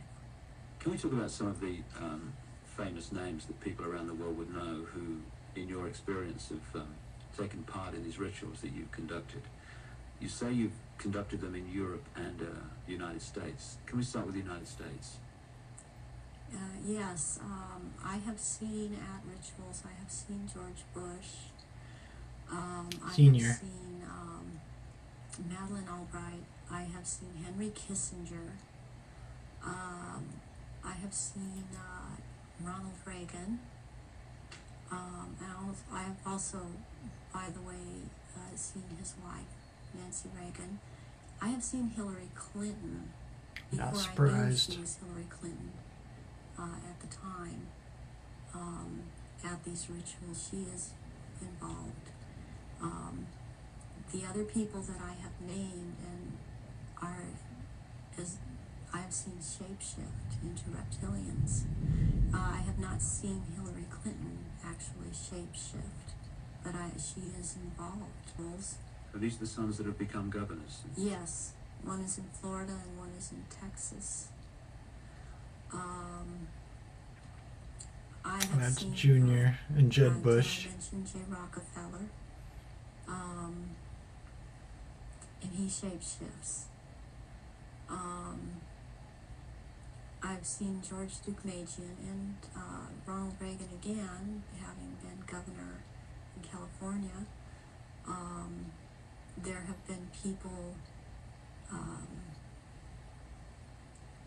such as Newt Gingrich. I saw, and I didn't know at the time that he was Newt Gingrich. I recognized that he was Newt Gingrich when Clinton came into power, and after he was, Newt Gingrich was then elected Speaker of the House, and I was horrified to Yeah, realize what a fucking this scary man was realization. also, Your entire fucking this world is run by has, fucking rapists and pedophiles and murderers. affecting me to the point I don't vote. Mm-hmm. All of these people seem to all be connected to the Illuminati, and I don't feel like being part of having anything to do with them. Mm. Presidents like I don't want to be associated in Carter this shit and at Ford all. and Clinton. I've seen Ford there, Gerald Ford. Gerald Ford, yes. Are they all reptilian bloodlines? I haven't seen Carter shapeshift. You've seen him at rituals, have you? Yes. Gerald Ford, I have seen shapeshift. And Johnson, also. Lyndon Johnson. Lyndon Johnson. Also, Dr. Joseph Mengele, who took me around to these rituals a lot of the time, was also a shapeshifter. And there were also people that there are people in the European countries that I've seen shapeshift and be involved. And this, it doesn't surprise me any more than it does the people in this country doing it. Is just for some reason more shocking, and it cuts even deeper. Because I've seen the Queen Mother there, and I have seen the Queen there. I've seen Princess Margaret there. I've seen Charles there, and they shapeshift. And I have seen this. I'm not coming up with his name right now, but he was president in France after de Gaulle. He was there. I've seen him there. I've seen the Rothschilds there. I used to see the Rothschild that lived in England there, but the one that still goes there and is a shapeshifter, Guy de Rothschild, Baron Guy de Rothschild, has been to all of these rituals and has been over in this country under the name of Dr. Barrington and tried to program me and has impregnated me several times with eggs that were taken from me years ago and were impregnated with semen from Pindar and then placed back into my uterus. This has happened to me twice. Once at age 39 and this year Ladybug scared me. right before I turned 43. Good. And I had told my therapist ahead of time before I ever could have known that this had been done to me. And it's happened at a certain place in where I have been living in the San Fernando Valley. It's happened at a house on Tyrone Street in Sherman Oaks. And my understanding is that there have been other survivors that have talked about this location as having been involved with programming and so on. And Baron Guy de Rothschild has tried to program me. All these years he has been trying to control me, get me back under control. And the Marquis de Libero is someone else that attends all of these functions and is, since he is the one in power, he attends all these functions. I have seen Tony Blair there, and he shapeshifts. I have seen Prince Philip there. They all have their quirks as to how they act, even in their reptilian form. And they all, they act. They don't act all like robots, but they have their quirks. They have their so-called personalities, but they are all cold-blooded. They would kill at the drop of a hat. I have even, since I've seen a picture of some people that are talking about this subject, I've seen them, when I've seen their pictures, I've recognized them. I did a double take a few weeks ago when I saw again someone who's been talking about around this subject, and it seems to be popular right now. Who's that? This man by the last name of Sitchin. I've seen at rituals, and he is a shapeshifter. Zacharias Sitchin. And, That's that guy that Jordan Maxwell loved so much. I did a double take when I saw the picture of him because There's I this whole video of recognized Jordan him. Maxwell interviewing Zachariah There's another Sitchin, person and that I've seen. Zachariah's telling him, "Oh no, This no, that's not what it is." Blah blah Gardner, blah. Sir Gardner. Correcting him all the fucking time Lawrence and Gardner. shit. Sir Lawrence Gardner. And he had recently written an article that was out in Nexus magazine.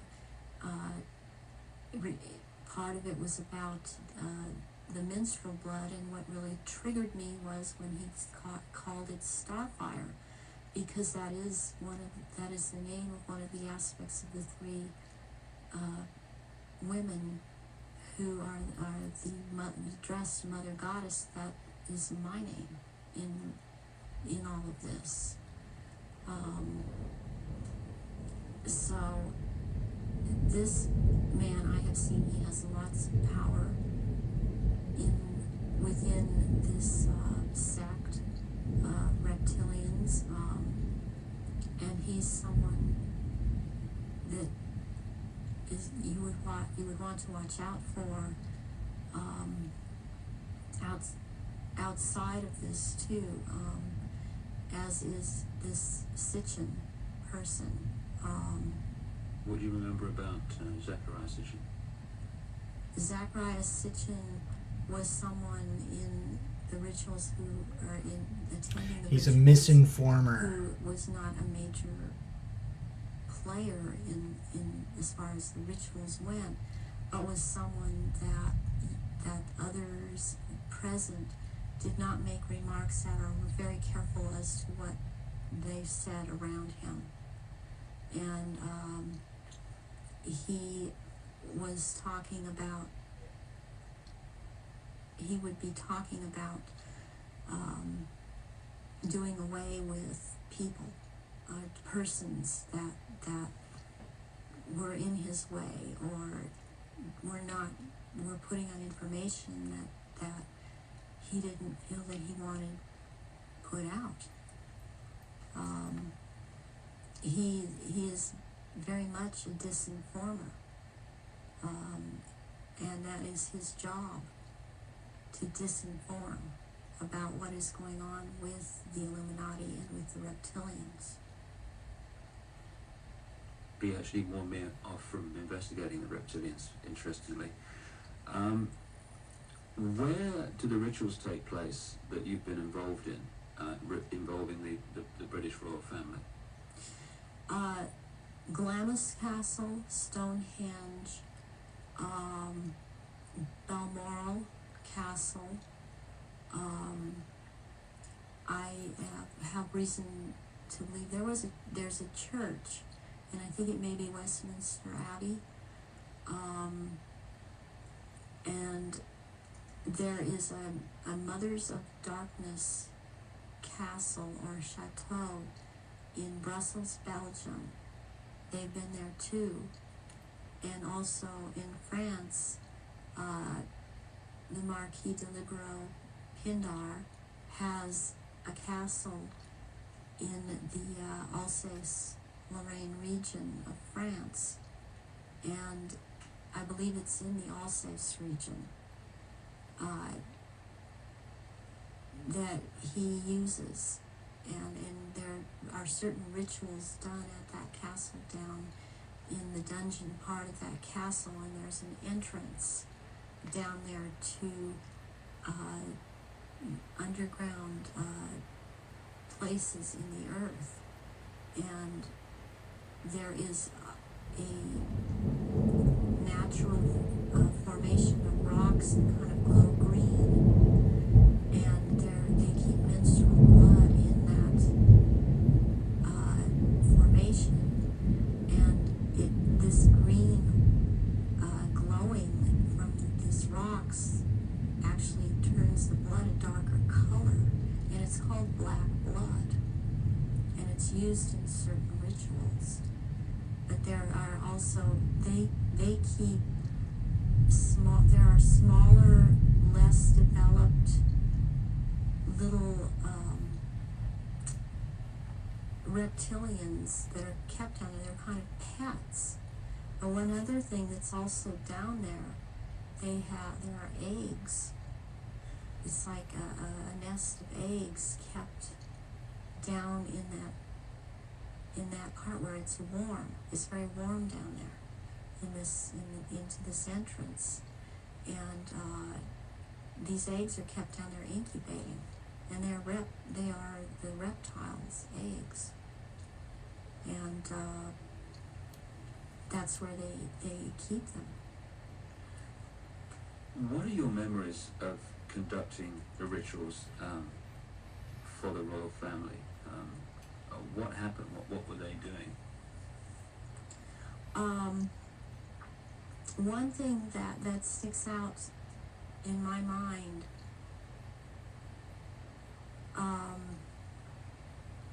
is that there was before. This was back in the late 70s. This was before Charles was married to Diana. Does my head look He was smaller than usual? involved with Camel Parker Bowles, and she does not shapeshift, but she became pregnant by Charles, and she produced a baby,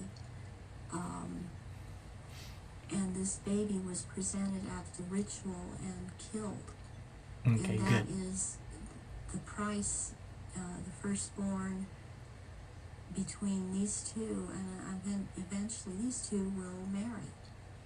And that is the price that is to be paid, the sacrifice of the firstborn between the union of these two people. And I've seen that there. It's something else that sticks out in my mind is that it was around the late 80s that I saw a very kind of dark man he was Arabic. It seemed to be Arabic or Egyptian, and I had heard the name Fayed being mentioned, and the Queen Mother was there, and I called her the Black Queen, and she and he were talking very seriously and at some length about the subject. They were mentioning Diana, and they were mentioning his son Dodi. I'm scared At the now. time, I didn't know who Dodi was. I knew who Diana was. I never saw her at any rituals. Where did this conversation take place? This took place at Balmoral Castle. And I heard them talking That was a about scary- the marriage between these two, and Can't deal with that I shit. thought- No, hell no. at the time, well, she's married to Charles. Could there be a marriage where she's married to Charles? I didn't understand why the Queen Mother and this person that I now know to be Dodi Fayed, because I heard Fayed, Muhammad al-Fayed. Did you hear it where you were at? Talking, and I'd seen them together I saw them at Balmoral Castle. I overheard the conversation at Balmoral, but I'd seen them also at Mothers of Darkness Chateau in Brussels, and they were talking about a union between Diana and his son Dodi back in the late 80s, and I did not understand at that time, because I understood Diana to be married to Charles. I knew that she was married to Charles, and they had 2 children, and they were about to have another. And the Queen Mother all I could pick up was that for some reason that there was a malevolence towards Diana. And Diana, I had never seen at a ritual.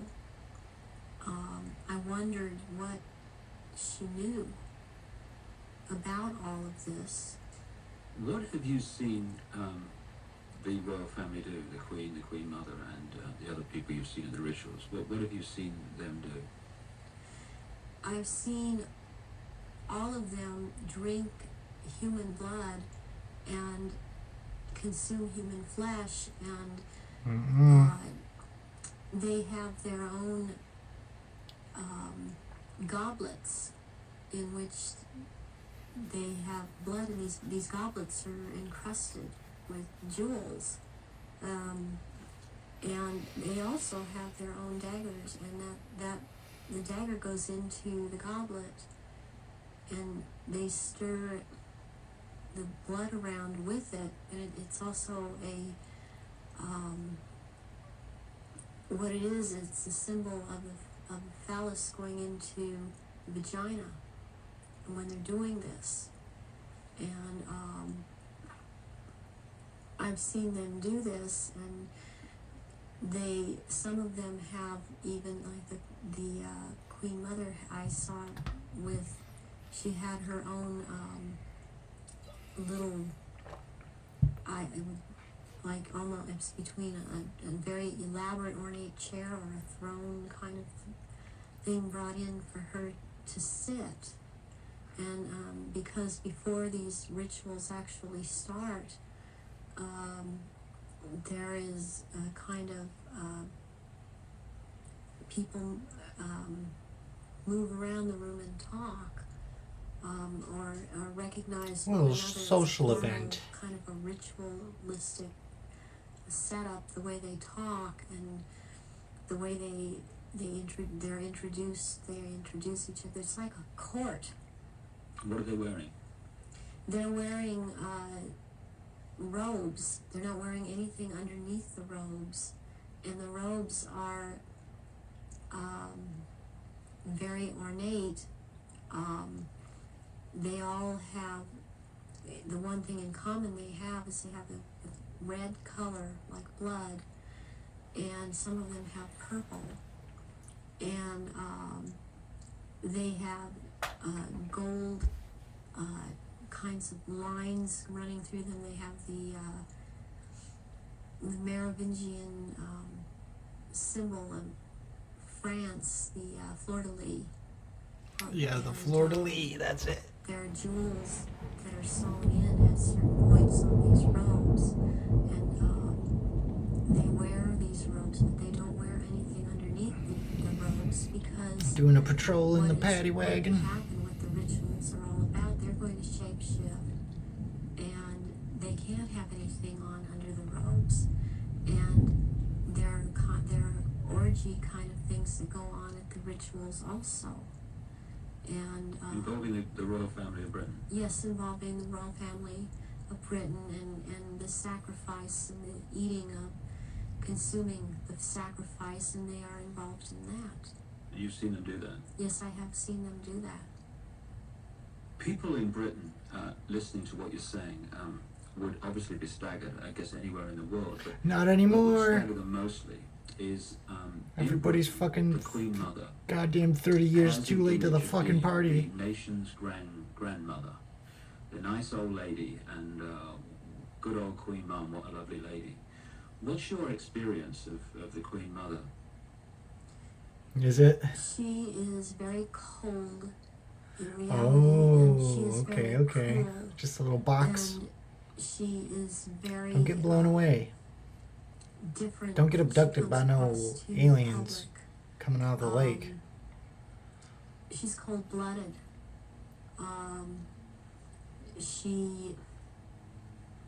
If she feels that you are someone beneath her, even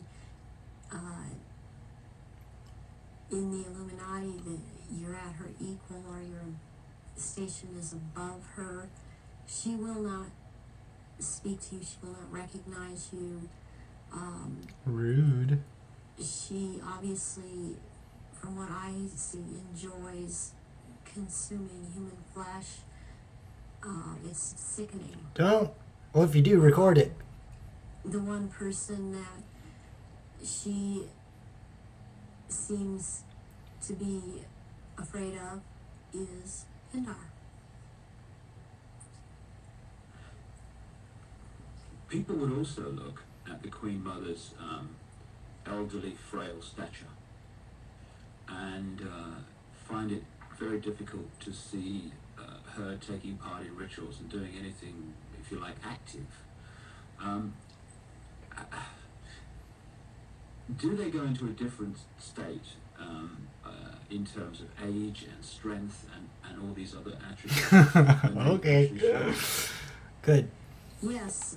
Problem the, solved. The human body that they choose to We'll be rich. occupy or take Money, money, money, when money. it was young, it ages, but when they take the reptilian form, they Yeah. still, these reptilians live hundreds of years. And so they Right, I have doubt to she's have actually taken dead. more than one human body to live in. Mm-hmm. A lot of them are much, much older, and I'm including the Queen Mother in this, older than people think that she is. She's been in more than one body, human form. And when the time comes, if it is time for her to go on, it has been chosen that she still it's known that she still has life or years to go, again, she will be put into the body, the essence of her, and the reptilian form will go, or the essence of her will go into another body that is also has the ability to shapeshift into reptilian form. One of the pure reptilian human bloodlines. Yes. What happens when, take the Queen Mother as an example, what happens when they shapeshift? I mean, what do you see? You start to see changes happen, and they're happening so fast that it's almost it's the closest thing that I've seen to it is what they're now doing with computer technology. It's just a literal transformation that happens very quickly, and they get taller and they get bigger, and they don't look at all as reptilians like they do as humans. And thus the wearing of the robes, because if they were in clothes, the clothes would be torn apart. So let's take the Queen Mother on this subject as an example. We recognize her as a frail old lady. What does she look like when she shapeshifts at these rituals? She has, she looks like the nose portion gets very much longer, and it grows into kind of a snout kind of thing. She has little fangs, and incisors as teeth, and there's a tongue. They all seem to have this kind of tongue when they're at this level. The tongue has a lot of long, hairy or pointed projections coming out of it. It's very long. And Like a cat tongue? they have these, they don't have hands or feet, they have these Like a furry tongue? claws. And they have scales, and also scales that seem to kind of disappear into one another. But it's more pronounced on the back. There seem to be lumps or protrusions coming from the head. There seem to be some kind of growth, appendages at where you know, on the back. Appendages. And they seem folded, and not all of them have that. And there is a tail, and they a lot of times will keep the tail curled, and when I mean, and I've seen her when she's very displeased with something, as I've seen other members like this. This tail is whipped around, very agitated, and they do, and she hisses. What colour are they? Reminds me of a cat. Which one in particular? Like to whip their tails around. Just take the Queen They're all Iris pissed. down. She's kind of a beige color on the underside. Why is it And that cats by the time you're going up around to have the reptilian back fucking and eyes? the tail and the top of the head and on top of the nose, snout, whatever, it's coming to a very they're dark speckles or large speckles of dark browns, and the eyes usually they're large. They look like they're very round, and they look like they're coming out of their sockets, and very protruding, and usually the color ranges from a beige to a gold to a dark greenish gold, and then there's this dark slit up and down, a vertical slit, and and the eyes will look hooded, and when they look hooded, it's a very frightening thing, because it seems that when the eyes are hooded, there's about to do something. What do you mean by hooded? The lids come down, and it's almost, I guess it would be the same thing in a human as an expression of someone's got an idea. And how tall are they when they shapeshift? They're just about 7 feet tall. Some are Fuck that shit. A little shorter, or to a foot shorter. Just decapitate Some me. are a little One bit swipe. taller than Whoosh. 7 feet. So what would the Queen and Prince Charles look like in their reptilian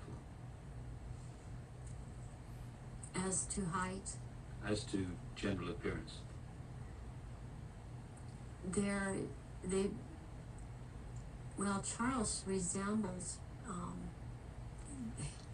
Charles resembles in both ways, in human form and in reptilian. He resembles Pindar. He's shorter though in reptilian form than Pindar, but the way that the reptilian, the nose shapes into the snout at that point, and the jaw becomes the underpart. It's very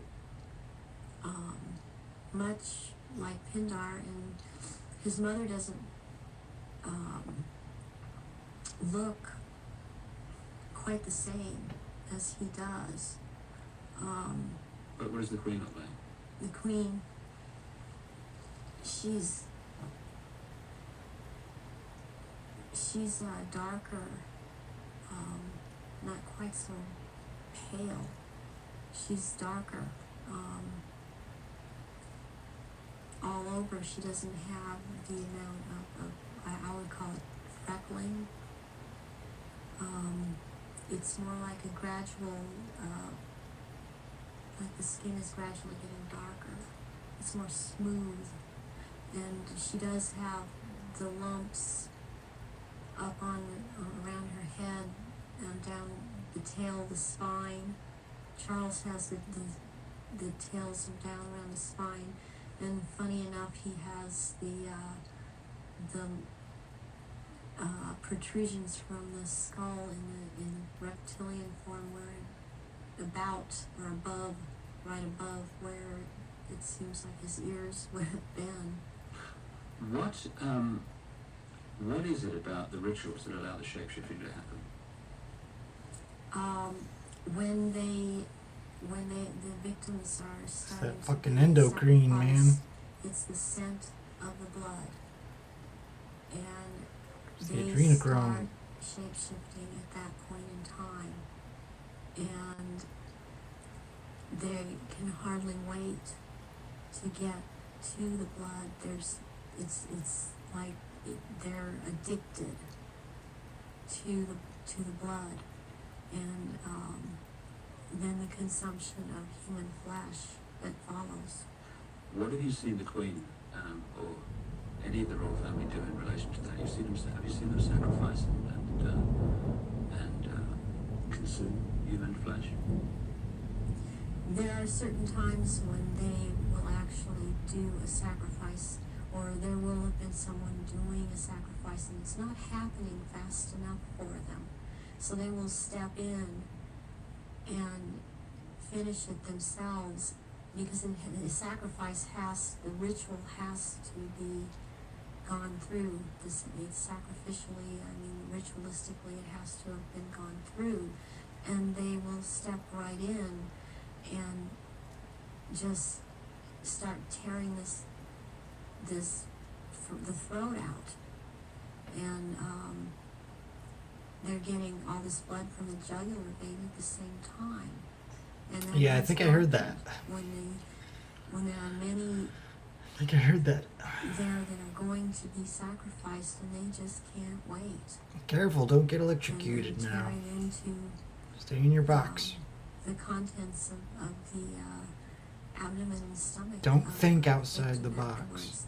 Who have you seen do that? Think inside the box. I've seen the Queen Mother do that, and Prince Philip and Charles. Did it make you jump? I've seen Guy de Rothschild do this. It seems that I've seen it more among royalty, or so-called royalty, do this than people that are not titled. They don't seem to. They seem like it feels like they don't dare, but they shapeshift nonetheless. But it's like the royals that step in and just start tearing away, as they can hardly wait. How long can they hold the reptilian form in these occasions? During the rituals, it's much easier for them to hold their reptilian form. They can stay in that form. What it is that they have a hard time holding their human form. Just so And fucking As long loud. as they're around blood and the scent of blood, they can't hold human form.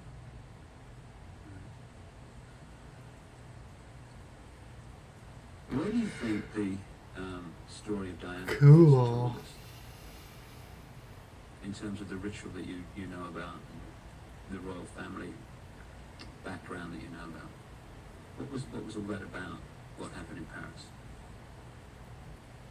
Diana was a ritual sacrifice because she's named after a goddess, Diana.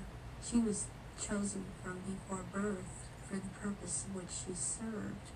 I understand and very well and am very empathetic towards Diana, because in a way it parallels what happened to Bread me, for that sacrifice.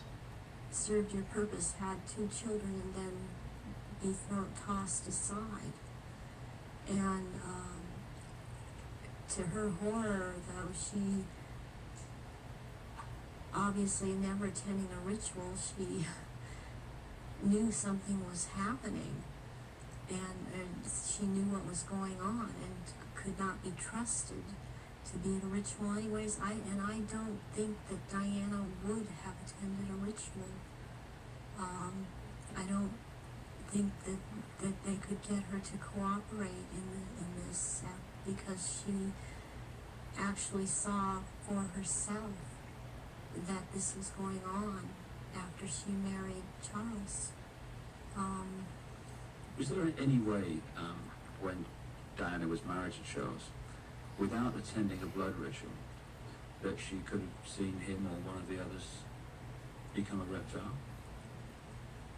They have a tendency when they're asleep to shapeshift, and not. They have to consciously hold their form, and when they're asleep, they have a tendency to not hold human form and to shapeshift into reptilians, and there could be other things that happen.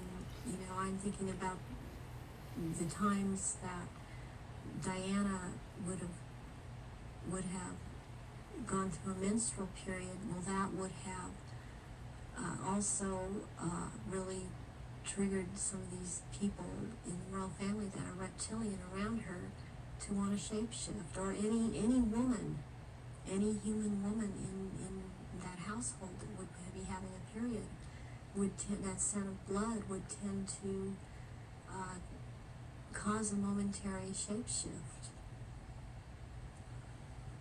What was the whole, what appears to be a ceremony surrounding her assassination? What was that about? The rumors that she was pregnant, the Egyptian Dodi Fayed, and the place where it all happened, which is an ancient sacrificial site to the goddess Diana. How does all that fit together in the rituals that you know about? Okay, the crown aspect of the goddess is Hecate, and the day of Hecate is on August 13th. And what is very prevalent in this with the Illuminati and what they've done with the Druidism and other in Egypt, the Egyptian religions, is they like to mirror the numbers. And so as like, for example, with the goddess Isis, her number is 18. When you mirror it, it's 81, and that is the number of the sister of Isis, Nephthys. And Nephthys was considered the evil sister to Isis. With Hecate, what I think happened here is that she was sacrificed, and it was a very important sacrifice because 3 people died, and it was a picture of the triad of Isis, Osiris, and Horus to them. Horus being the unborn child of Dodi Fayed that Diana carried, and was 3 months old, which is another very important fact, a number that's important to them, to be 3 months old. Sacrificial babies are taken in utero at 3, 5, and 7 months. And when I heard about this was a deal that I understood now had gone down. And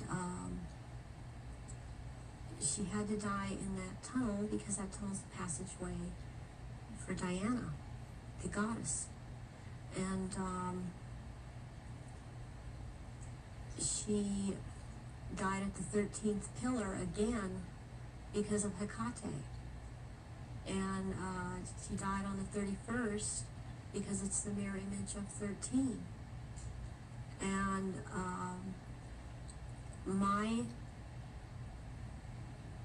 my understanding of what I get inside of me, and because I was told by Baron Guy de Rothschild last beginning of February, when he was in this country and he was there to try and reprogram me again and impregnate me, was that he was in the tunnel that night. He had to be there because not only was it a ritual death of Diana, this was also about taking her soul, and he was taking the soul of Diana, which soul no one catcher. else there could do.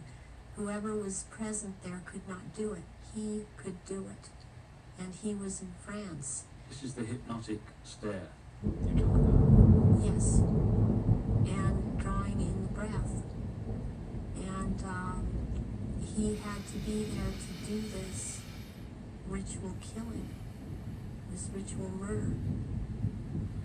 This would mean that the ambulance team and doctor that arrived within a minute of the crash coming the other way must have been in on this whole deal, or at least the people in charge of the ambulance team. From your experience of the kind of people involved in this Illuminati satanic network, do you think that's possible, that they could set that up? Yes, I do. I've seen a lot of things set up that if you did not know, if you weren't in on the so-called inner circle, or know what the Illuminati can do, because they depend on people not believing they're really there, you would have a hard time believing it.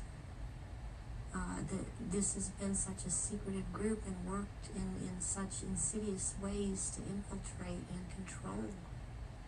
And there are so many unanswered questions they don't seem to be able to answer about Diana that keep coming up, in spite of all the reports that come out, because there are people that don't believe what they're hearing. What would have been the purpose of creating such a clear and definite ritual in the assassination of Diana? What would be the purpose of that when they could have killed her in another way? Because it had to be done as a ritual, because they were going to take her soul. And it had to happen in the tunnel, it had to happen that way, it had to happen in that year.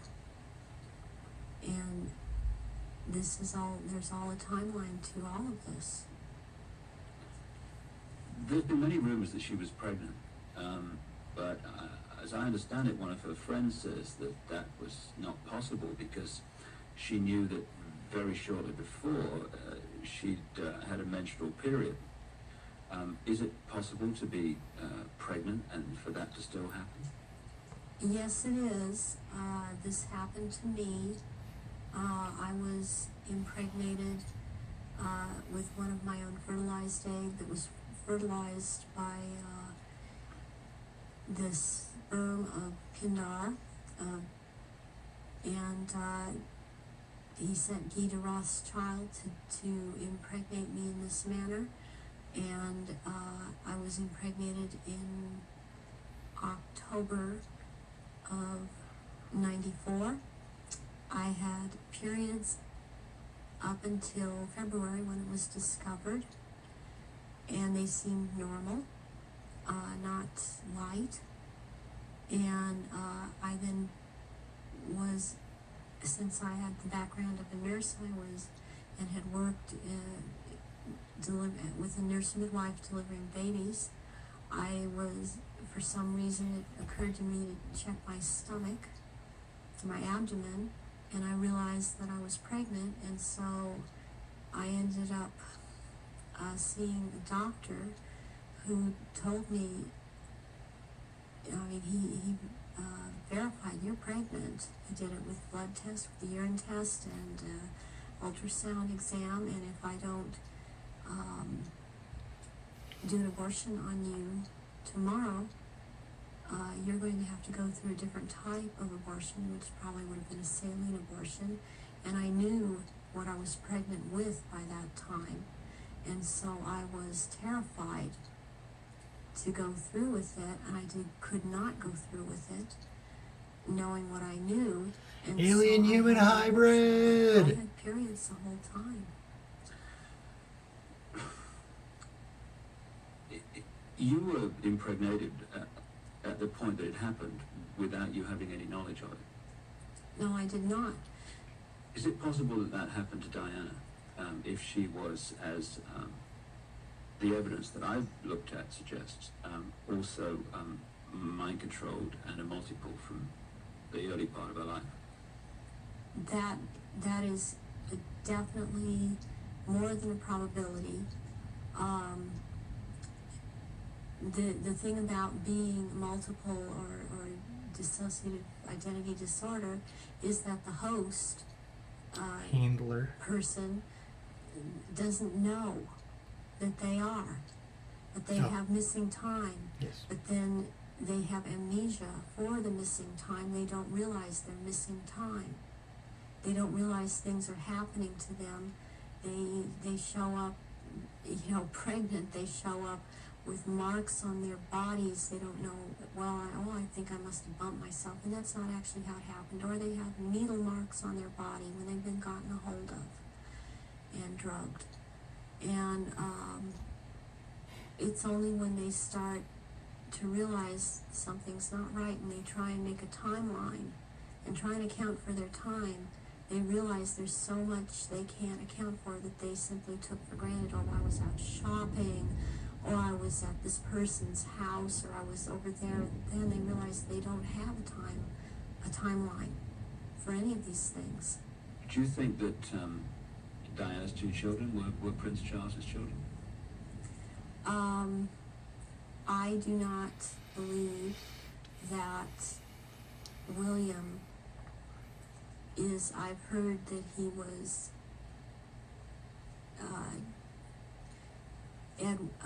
Charles's son. I've heard about someone else, and I believe that it was neither. I believe that this child of Prince William is the son of Pindar, and she was impregnated and and she did not realize that. When you look at the ritual nature of all that, you've got Osiris, it would seem, symbolized by dirty fire. You've got Isis, symbolized by Diana. Presumably the baby quite obviously symbolizes Horus, an Egyptian legend and ritual. Why create that in a tunnel in Paris at that time? What was it designed to do, to symbolize or whatever? It's to symbolize, it's part of symbolizing getting the world ready to recognize the Horus that is about to come upon us in the year 2000. This year 2000 is the age of Horus and Osiris reborn, and there's a sacrifice involved, and the sacrifice is the mother, and the sacrifice is this child, and yet it involves another child who yet lives by the same mother. And You're talking about William? yes, I am talking about William. What would have happened to Diana in your experience of the ritual, and what would have happened to the unborn child after the events in the tunnel in Paris? That Diana left the tunnel dead. She didn't leave that tunnel alive. That ritual, she had to die in that tunnel, and they had to take her soul in that tunnel, and they had to take the soul, or developing soul, or developing essence of the unborn child, and in the hospital, it follows logically, according to what I know about what they do, that they would have taken the uterus and the fetus from Diana, that would have been taken, and as a ritual, that would have been taken, and they would have removed other body parts. And done what? Distributed them for high Illuminati members to consume. Mm-hmm. Beef jerky. This is a ritual sacrifice. Got any So more of strange that things beef happen, jerky? Oh yeah, I got 60 pounds left. Strange things happened all the way through it. But suddenly, the decision was made that she would not be buried. Who the fuck has 60 pounds of the fucking local beef jerky? church where she wanted to be buried, but on an island among the trees in a lake at Althorpe Park. And Earl Spencer, her brother, claims through a dream he was inspired to put 4 black swans on the lake. Therefore, from your, again, knowledge of the ritual, what does all that mean? Why do that?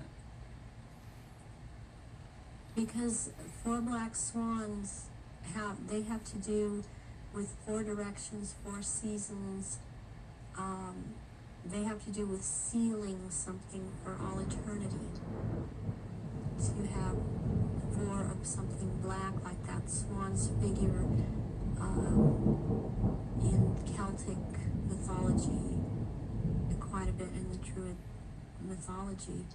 And black is the color of Hecate, and one of the goddess aspects, the 3 goddess aspects that they have. The name is Black Flame or Black Star, and Black Flame means unto death, and so therefore the color black, and somewhere in there would be a flame. The decisions after her death to put her on an island among the trees in a lake and the 4 black swans were all, at least on the surface, taken by her brother Earl Spencer. Have you any experience of him? Earl Spencer, I have seen at rituals. He's definitely tied into it. Her family has been part of this. She has this bloodline. I have not seen him shapeshift, but he's tied into it. You've seen him at rituals in Yes, I which have. sacrifices took place. Yes, I have. What about her father? Any knowledge of him? Her father was present at rituals. Her father would have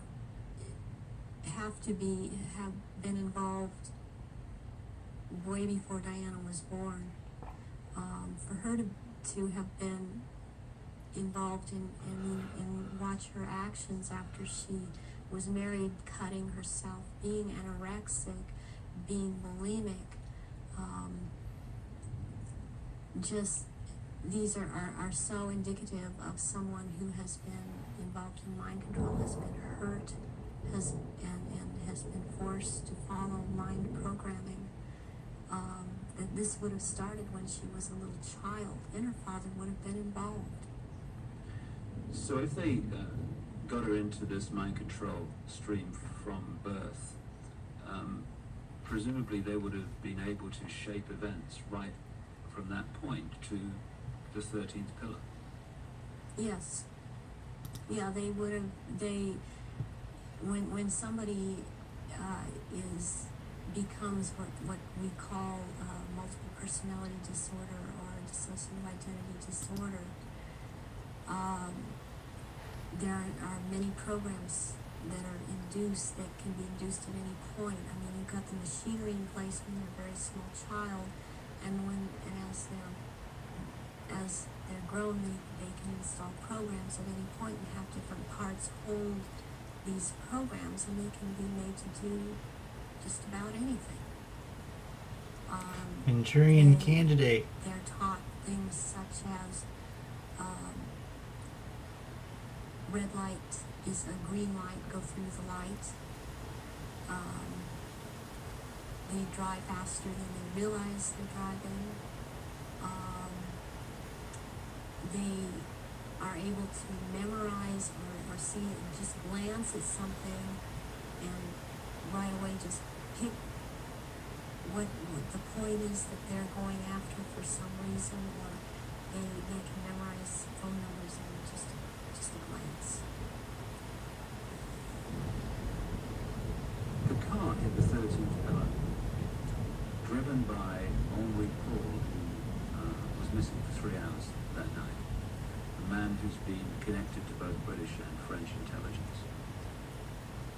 Given the obsession with the number 13, it seems beyond coincidence that with all those pillars in the tunnel, it hit the 13th. Is it possible to mind control someone like Henri Paul so that at speed they could pick out the 13th pillar?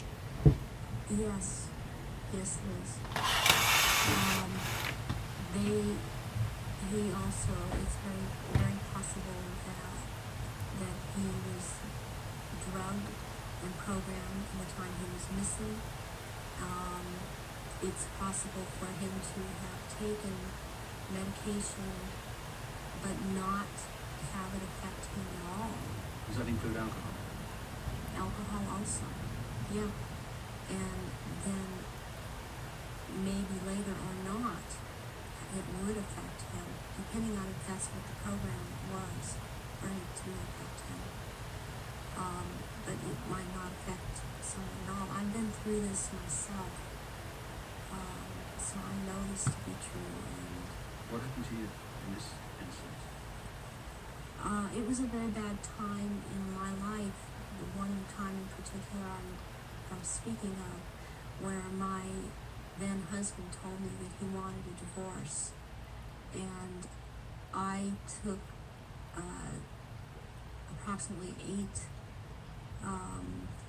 I don't remember what the dosage was, but 8 Xanax pills in front of him, and I drove from where I lived in Orange County to the Norwalk area, and went to see my therapist, who was holding some groups in this area, and I did not feel the effects of the pills at all. When I drove to see him, I did not feel the effects of the pills at all when I left there an hour and a half later. And I had no car accidents, I wasn't stopped. My driving skills were very good. And I've seen this happen with other people that have had mind control. So programs. Xanax didn't affect her? DID, and you just swallow up medication and one part holds on to it and it does not affect the body. So if you're in a compartment that is not connected to taking the pills, you're not affected by it. But if you were put into that compartment that took the pills, if you like, you would be affected by it. Yes, and you can also have, what they can do with you is have a whole bunch of alters or parts lined up that, okay, you will be out from this point to this point, and then this next part will be out from this point to this point. They can keep going like that. It can be a very complicated, long thing, but they can line them up that way.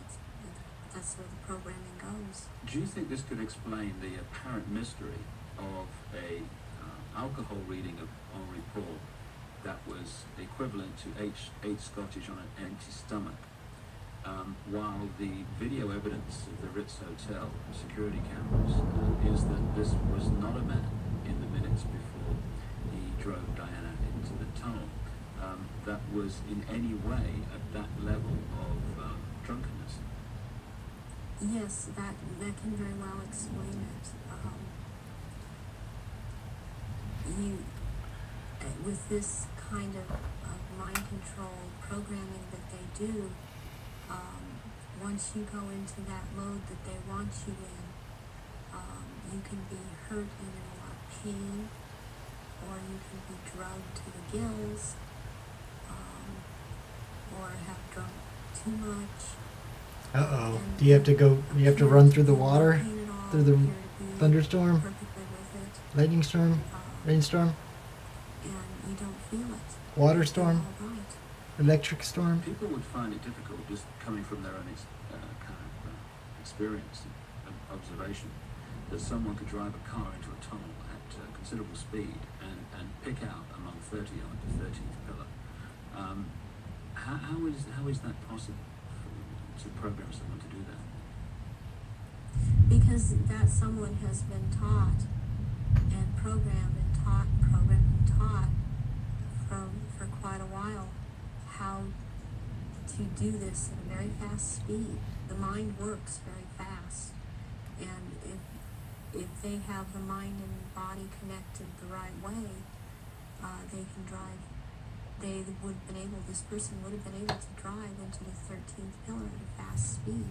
Would that have been happening on a conscious level, or would the subconscious have been pulling the strings? This would be on a subconscious level, and the person would not be aware themselves. So you're not even aware that it's happening. In those crucial minutes before That's scary. I'll report back It's to not you, like you black by the out. way, would someone have had to have given him the trigger to access and activate the programming then? Or could he have been in some way pre-programmed to be triggered at that time? And if so, what would that Gonna be? get all wet. Well, he was probably programmed to do all of this I at like the sound a of that. trigger signal. And so what happened is that somebody triggered It makes my him brain really preset big. signal that he was told when you are given a signal. you Makes will my not head act. really big. You know, but the program was already set to go off when the trigger, when he saw the trigger. What form could this trigger have taken? It could have been a hand signal. It could have been a certain type of handshake. It could have been a color that he saw that was flashed in front of his face. It could have been a certain person doing a hand signal. It's most likely that there was a person present that he was to react to when this person said something or signaled him in some way. Given the extent of your Yeah, that's fucking scary. programming from birth, how was it possible for you to break out of it, as you appear to have done now? One thing that happened is that in 1989, my programmer handler died, who was Mengele. And he was in this country so much, and I was around him so much, and he had a lot of control over me. And what happens when a programmer or handler dies, they usually have taught the person Yeah, someone takes control. that they've been working with, to be very, very loyal To fill in. to death to them, and that's something that they, in the end, it is, it works against everything, because when they die, even someone else coming in and trying to take over, a lot of these altars are not open to that and are loyal to that one person. And in my case, Baron Guy de Rothschild is the one that tried to take over. And for some number of years, there was a lot of the time, half the time they got their way, and half the time they didn't. And in major things, they did not get their way. One of the things that I went out and did in 1993 was I cut my hair off, and because I was publicly seen and known to have very, very long hair, I could no longer be seen. I could not be seen with my hair cut off short. This would have caused a lot of questions with other people that had been programmed, and they still tried to carry on with other parts where I wouldn't have to be publicly seen, because they still consider me to hold this status, and they still consider me their property. I was always told I was their property. One question that people would ask is, given all that you know, why did they just take you out? They still have plans for me, and this was told to me just a few days ago by someone else who has spoken with Baron Guy de Rothschild, that they have plans for me, and they plan to try to have me back because of the psychic abilities, and that is not going to happen. In the little bit of tape we've got left, How's the audio? Can you still hear me? subject Or is the rain like drowning Richard, everything out? You've got to left there. What is that? Was that part of the rituals that you were involved in? The first one, this is a child's ring. It is in 14 karat gold, gold ring with a diamond in the middle of a hexagram, a hexagonal shape, and it forms, it looks like a hexagon if you were able to look closely at the diamond. This was returned to me by my ex-husband, who told me, well, this was in your daughter's clothes.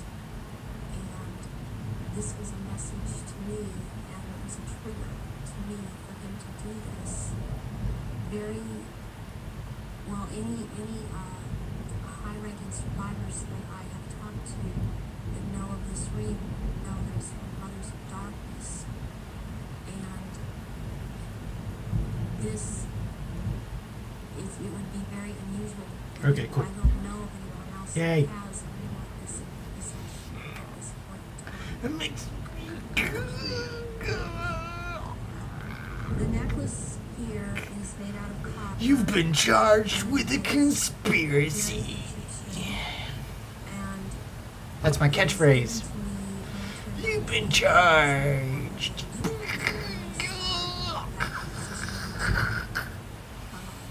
having these psychic powers in full effect, being allowed to do this during rituals, and this was more during certain rituals. Why copper? Why? Copper is a transmitter. Copper is has always been used to make clothes. Yeah, it got really cold too. It has a specific meaning. It has the meaning it has is because I had a triad of altars that were very active in my rituals. And the triad was Maybe we'll Isis, catch some rainbow lightning on Horus, on and Isis was digital contaminated. And footage. Osiris performed It's not actual footage because there's rituals, performed these rituals. no film, but you know what I mean. Got left for 3 or 4 minutes. I know it's difficult, but I want people to understand the nature of what's going on to so many people today.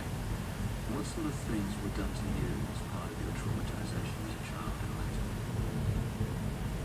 I was electroshocked to the extent that,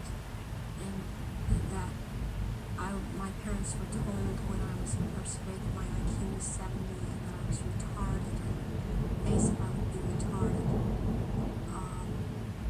I always had trouble in school because when I was in school, because I missed so much school, my school records were missing. They just disappeared. I have medical records that are missing.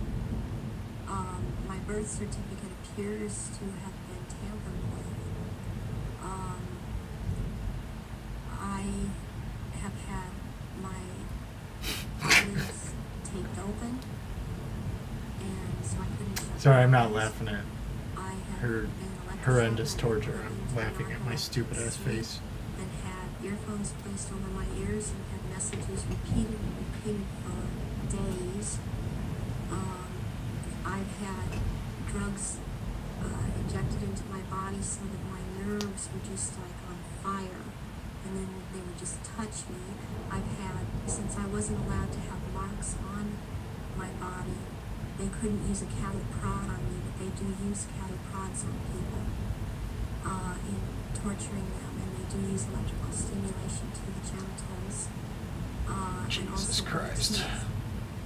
And they like to inject between the toes and under the fingernails and up in the gums. Ugh. I've also had some kind of scarring done up through the roof of my mouth all the way to the brainstem back here that gives me photographic memory. And I have calcium blocks around the pineal gland. Yeah, everybody's pineal gland is calcified It's very, very because it's fucking curious. water. Doctors can't seem to come up with a reason for that. I have been programmed to be anorexic, to be bulimic. For the government programming, since I was also used by the government in this country, I was programmed to cut my arms if I started to remember, which I was punished for by the Illuminati, as I was not to have these marks upon myself. I was made to eat one of feces as a little child. I was made to drink my own urine. I was not allowed to go to the bathroom. I was placed in a sensory deprivation tank. I had my shoulders, my knees, my toes, and my fingers, my elbows dislocated and then put back in place when they wanted me to be traumatized. I've repeatedly had phone calls of tones coming over my phone, and tones that you can't make by pressing telephone buttons, tones that sound like sonar sounds from a submarine, tones that sound like they were made by some type of instrument, and I have had directed energy used on me, ELF, low frequency electric waves used on me, microwave energy, and this in turn created Fucking discombobulator, man. I would have been one tone in one ear, one tone in a different tone in the It just other. fucking revealed that shit. They're called tritones. They change the electrical activity of your brainwaves and to put you in the state they want you in. I have been programmed to run through red light, thinking it's green. There's been a lot of programming done around my children that use my children against me. And it's a very painful subject with me. To know that this is happening to my children, the same thing that's happened to me. It's hard, it's easier, I don't know if I can make people understand this. It's easier for me to have, okay, I can handle that I went through this. And what I want most is to expose these people because of what they're doing to children all over. But they're doing it to my children too. Right. And I'll probably fucking my kill daughter him. believes I've abandoned her. My son believes I abandoned him. And they don't have hope when they're children. They don't have hope when their mother's taken away from them and they're told that their mother just left them. So this is a cycle that goes on with thousands and thousands of survivors, not just myself. And this is how they perpetuate Relevant. if there is a parent that's protectively believes and has found out this is happening. Relevant now more than ever. The astonishing revelations of Arizona Wilder, a very, very brave lady who's chosen to stand up and be counted, and only by enough people doing that is this nonsense and this manipulation going to be brought to an end, as it is in the next few years. Well, we've come to the end of our little tour of the centre of global control, and we're here now outside the Houses of Parliament in London, the so-called mother of parliaments, because of course it has provided the blueprint for so many other Oh, so-called no. democracies all around You the gotta world. charge. You gotta But in fact, socket, it's just right? another vehicle for the You got your one charger, party right? state that is relentlessly turning out legislation advancing this global centralization agenda. Not a place of democracy at all, a place for legislating the agenda into reality. Well, you've heard the information. Alright. Be careful out there. Don't get struck by lightning. For real, for real. Also. The question is, what are we going to do about it? If you do, That's videotape entirely it. up to you as an individual and me as an individual. Money, money, money, money, As money. someone once said, what you think of me is none of my business. Right, and right. It's not. This is just information, make of it what you will. But what we make of it and what we decide to do in the light of this knowledge will decide the kind of world that we and our children are going to live in the next few years and beyond. The Chinese have a word that means at the same time both danger, crisis, and opportunity. And that's the situation we're in now. Yes, there's a crisis. Yes, there's a danger of this global fascist state Same becoming here. reality, but it's also Thanks an for stopping opportunity- by. An opportunity to wake up. and You've use this been change charged to with a turn this from a conspiracy. prison into the paradise it once was, and the paradise it will become again. Okay, And bye. that is about choice. Choosing what we do as a result of what we know. And I quote In my book, Like a this. number of times, an American comedian called Bill Hicks, a genius in his way, It didn't work. very angry man, a very brilliant man, a very profound man. And he described life in this way. He said, life's like a ride in an amusement park. And when you go on it, you think it's real, because that's how powerful our minds are. Quoting Bill The ride Hicks. goes up and down, round and round. It has thrills and chills, and it's very brightly colored, and it's very loud, and it's fun for a while. Some have been on the people ride have for a gotten long off. time, and they remember, and they come back to us and they say, "Hey, It's don't just a be afraid, ride." because this is just a ride." And we kill those people. Shut him up. I've got a lot invested in this ride. Shut him up. Look at my furrows My of worry. furrows of worry and my family and my big bank account. This has to be real. It's just a ride. But we always kill those good guys who try to tell us that and let the demons run amok. But it doesn't matter, because it's just a ride. And we can change it anytime we want. In other words, it's just a reflection of our own attitudes. And to change, as Bill Hicks said, doesn't need big bank accounts. It just means a choice right now between fear and love. Fear is the four-letter word that has controlled this planet and this human race for thousands of years. Love is the word that will set us free. And that's the choice we face now. And the world that those two choices will create will be so different as to be unexplainable. The chasm between the two. A prison or a paradise. I just want to say one other thing before we finish this video. I don't want to demonize the reptilian race, because it's just a genetic stream in the great forever. I'm talking about a small number of this reptilian race that is behind this manipulation, not the race in general. And indeed, many of the reptilian stream, both in physical bodies and in other dimensions, are working now to help humanity win their freedom, win our freedom back. I don't know if I buy that. And I'd like to thank once again also Arizona Wilder. for If there having are the any, guts it's a to stand fucking up minority, and that's speak for the sure. truth.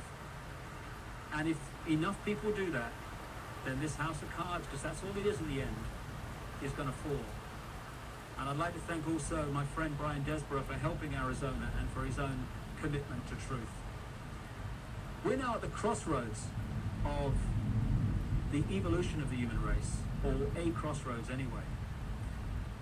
And the good news is this: there is a global awakening going on. I've spoken in something like 20 countries in the last 18 months. People are waking up. They're asking questions. They're seeing themselves and the world in a different light. And this is going to gather pace and is gathering pace all the time.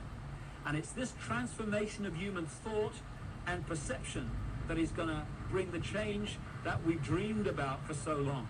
Dreams are merely imagination, which can be made reality if we're prepared to do what is necessary to achieve that. That's the challenge we face now. It's a wonderful, wonderful time to be alive, and we're all privileged to be here to play a part in setting this world free for the first time in known human history. From the epicenter of global control, but not for very much longer. Thanks for listening. Goodbye. Aw, yeah. Classic. More relevant now than ever. Right? Am I right, people? That's right.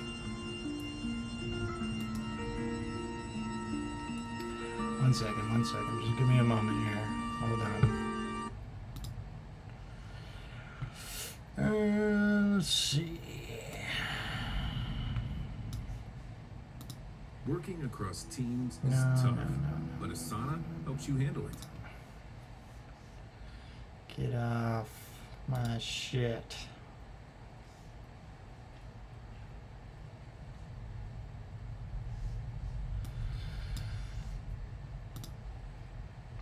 Let's see.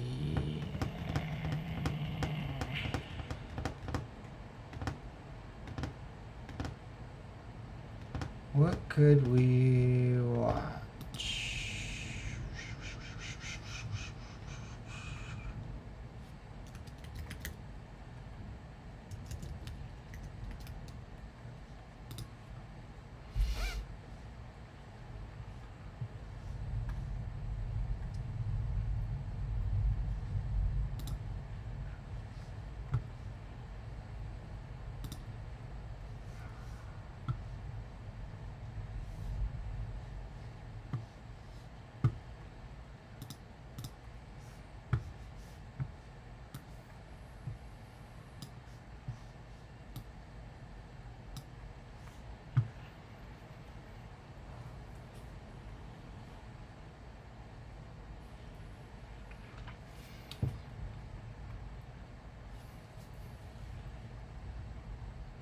Ernest Fisher.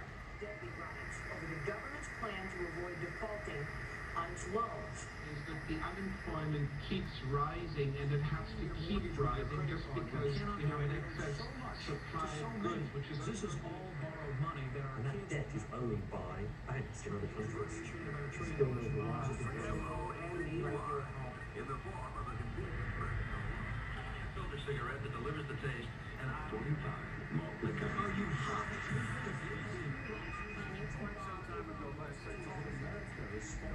I first learned it from my grandmother. Now, my grandmother was a wonderful person. She taught me how to play the game Monopoly. She understood that the name of the game is to acquire. She would accumulate everything she could, and eventually she became the master of the board. And then she would always say the same thing to me. She'd look at me and she'd say, "One day, you'll learn to play the game." One summer, I played Monopoly almost every day, all day long. That summer, I learned to play the game. I came to understand the only way to win is to make a total commitment to acquisition. I came to understand that money and possessions, that's the way that you keep score. And by the end of that summer, I was more ruthless than my grandmother. I was ready to bend the rules if I had to win that game. And I sat down with her to play that fall.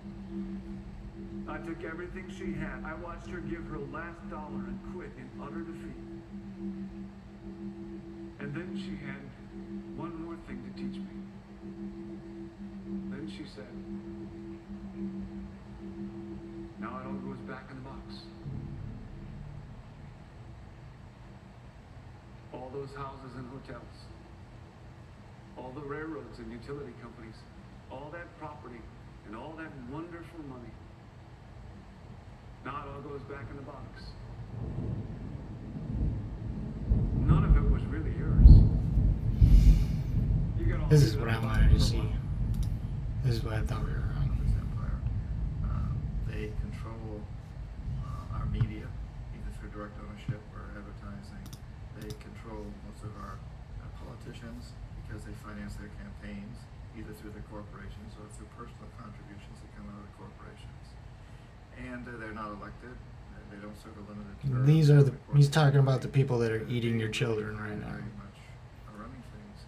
And they work under the premise that they should maximize profits regardless of the environmental and social costs.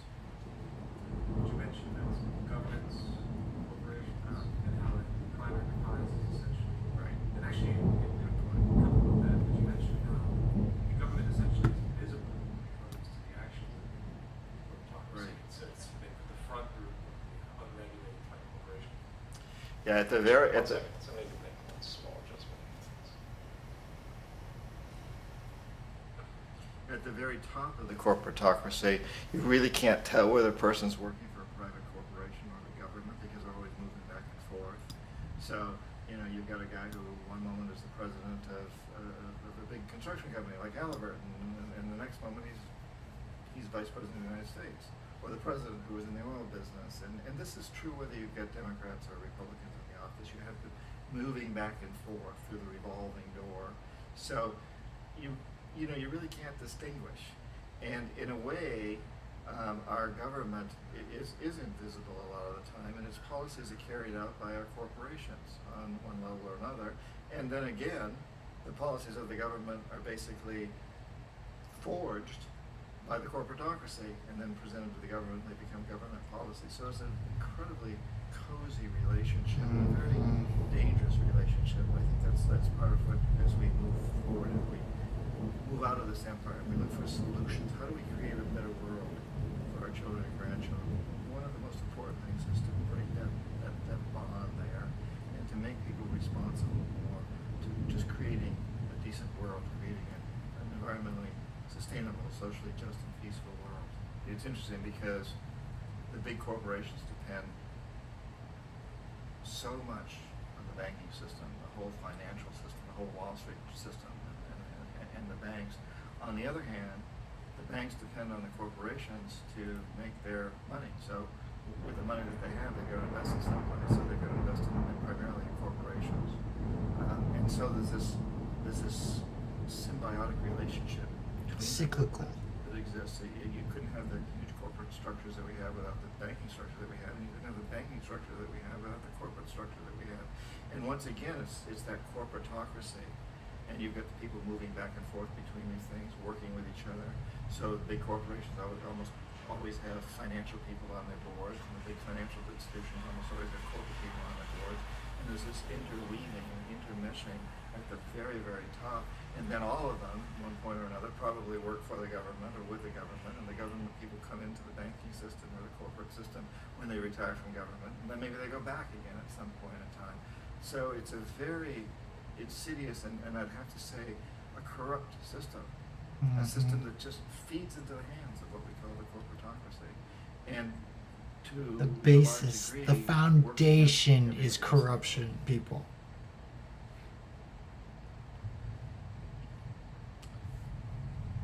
Don't think you can save this fucking system. We have to start Well, new. We have to think of something new. We economic hitmen really have been the ones responsible for creating this first truly global empire. And we work many different ways. But perhaps the most common is that we will identify a country that has resources our corporations covet, like oil, and then arrange a huge loan to that country from the World Bank or one of its sister organizations.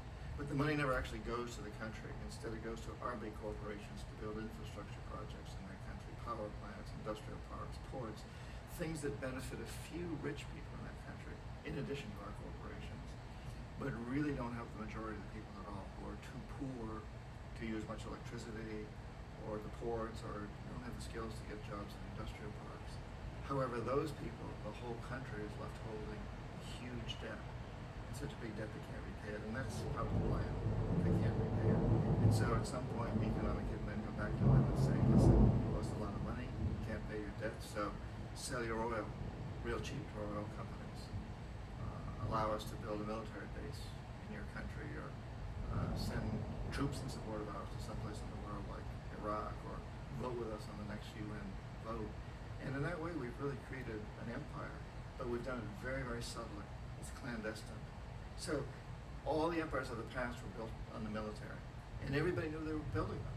So the British knew they were building it, the French, the Germans, the Romans, the Greeks, and they were proud of it. And they always had some excuse, like spreading civilization, spreading some religion, something like that. But they knew Democracy, they were freedom. We don't. The majority of the people in the United States have no idea that we're living off the benefits of a clandestine empire. That today there's as much slavery in the world, more slavery in the world than ever before. That our shirts, our shoes, everything we own is made under the guise of this empire, and that there's a tremendous amount of people around the planet suffering as a result of this. We are less than 5% of the world's population living in the United States. We're consuming more than 25% of the world's resources. That's a tragedy. Mm-hmm.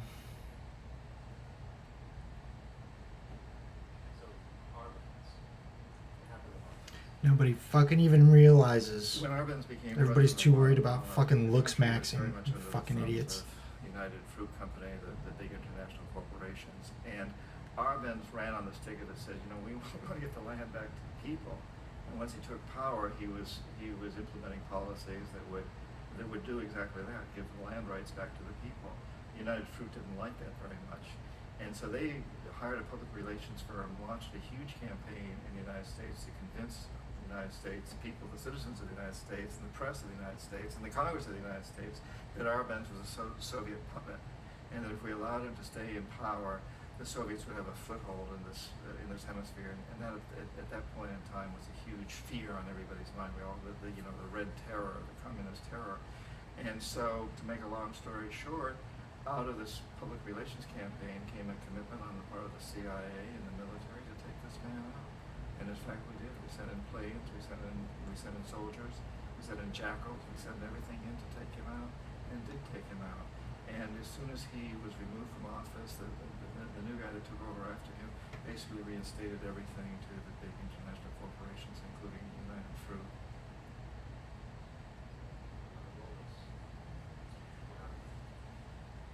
Ecuador, for many, many years, has been ruled by pro-U.S. dictators, often relatively brutal. They often claimed to be democratic, but they weren't. They were dictators. And then it was decided that we were going to have a truly democratic election. Jaime Roldos ran for office. He was a young, dynamic lawyer, and his main goal, he said, as president, would be to help Ecuador use its resources, particularly its oil, to pull its poor people up by their own bootstraps, to make sure that Ecuador's resources were used to help the people.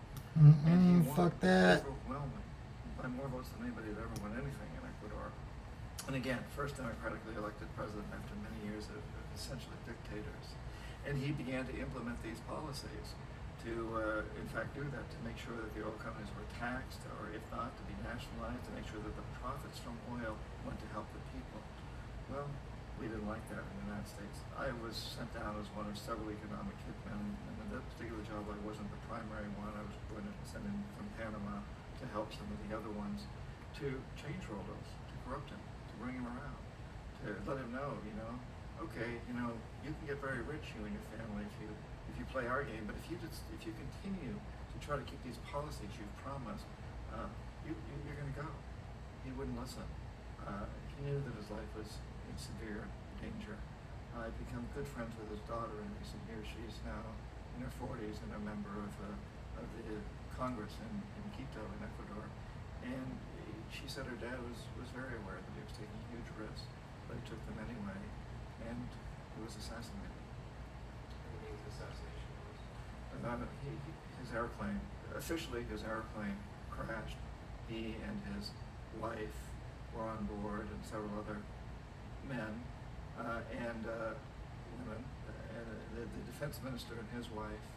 And the pilot of that plane, according to Marta Roldos, Jaime's daughter, was a very good family friend, wouldn't have done anything foolish. She says that the official reports, which claim that the weather was very bad and they hit a high mountain, are erroneous. The weather wasn't that bad where they were, by the standards of Ecuador. It was raining. It rains a lot in the coastal plain, and they weren't even in the high mountains. They were coming up in the coastal area, according to Marta. Also, what we do know is that as soon as the plane crashed, the whole area was cordoned off, and nobody was allowed in. Even the local police, the Ecuadorian police, were not allowed in. The only people allowed in were the U.S. military from a nearby base, and some of the Ecuadorian military that worked closely with the Ecuadorian military. When an investigation was launched, two of the key witnesses died in car accidents before they had a chance to testify. A lot of very, very strange things that went on around the assassination of Jaime Roldos. I, like most... They'll fucking kill you. In this case, had absolutely And get that? They'll kill you. You fuck with their money, they'll kill you. That's bottom fucking line. It's just a bunch of fucking mobsters. Reptilian, shape-shifting, albino monsters. Airplane crashes are a great way to assassinate people because the evidence is destroyed, and it's virtually impossible to prove foul play. So let's move on to Allende as a politician. Well, Allende again, president of Chile, and Allende went up against a very powerful U.S. corporation, ITT, International Telephone and Telegraph Company, and a guy named Harold Janine, who was a very powerful figure at the time. And Janine decided that Allende had to go, brought in the CIA. The CIA went in and took him out. Now, Allende was relatively easier to justify than some of the others because he wasn't a avowed socialist, if you want to call it that, but he was doing really good things for his people. However, ITT was totally opposed to him and the policies that he was implementing there. It's an interesting case, too, because if we look today at ITT, we don't find much. It still exists, but it's a very small company, the shadow of what it used to be. And yet, at one time, it had been one of the most powerful companies in the world, a company that was able to bring down the presidency of Allende in Chile. And I think that, again, sends a tremendously strong message to us that these corporations are vulnerable and that we do have clout, we the people, because ITT is gone. Many other big corporations that moved around during most of my lifetime are gone now too. Look at the airline industry. Look at Pan American, which was a very, very powerful company at one time, owned Intercontinental Hotels and many other businesses. Gone today. there's so much of that out there of companies that have disappeared, and they Yeah, but the will let people are these still companies fucking go around. very Their aware fucking of that. families are still They give around. us a lot of leverage. We the people can exercise power of these companies and force them Right. to do. Stop engaging with them. Yes, I agree.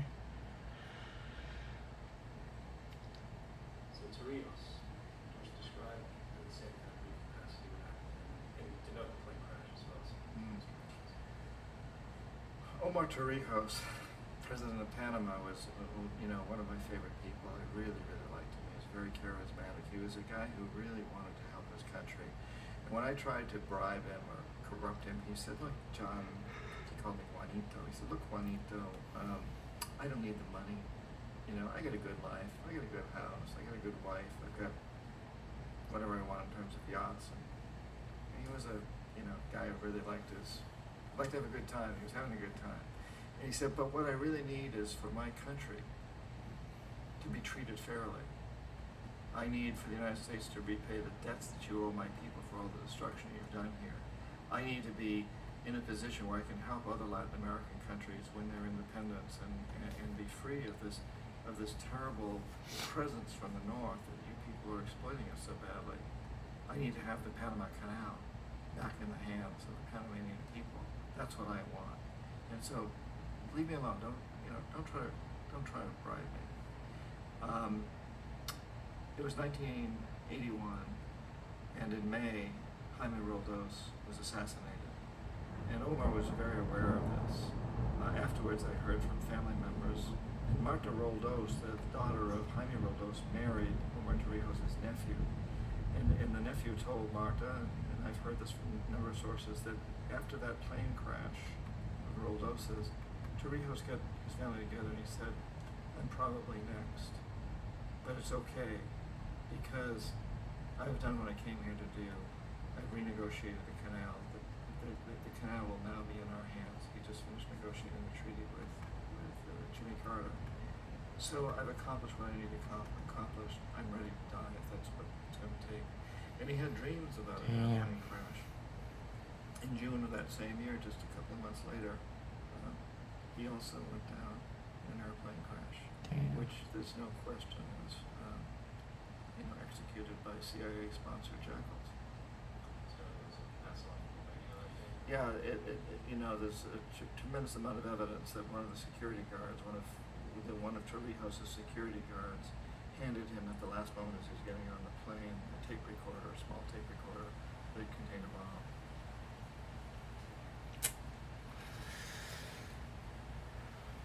Panama is a very interesting example because I tried to corrupt Omar Torrijos and bring him around the grave, man, as far as I was concerned. And I was very torn. On the one level, I didn't want to corrupt him. I really respected him for his integrity. On the other level, it was my job to corrupt him, and I knew that if I didn't, something more dire was likely to happen, which it did. He was assassinated.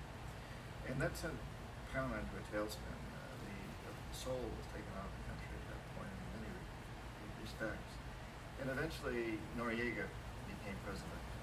Noriega had been, we now know, a CIA agent. He'd been paid a lot of money to help fight the Colombia drug cartel, so he was one of our guys.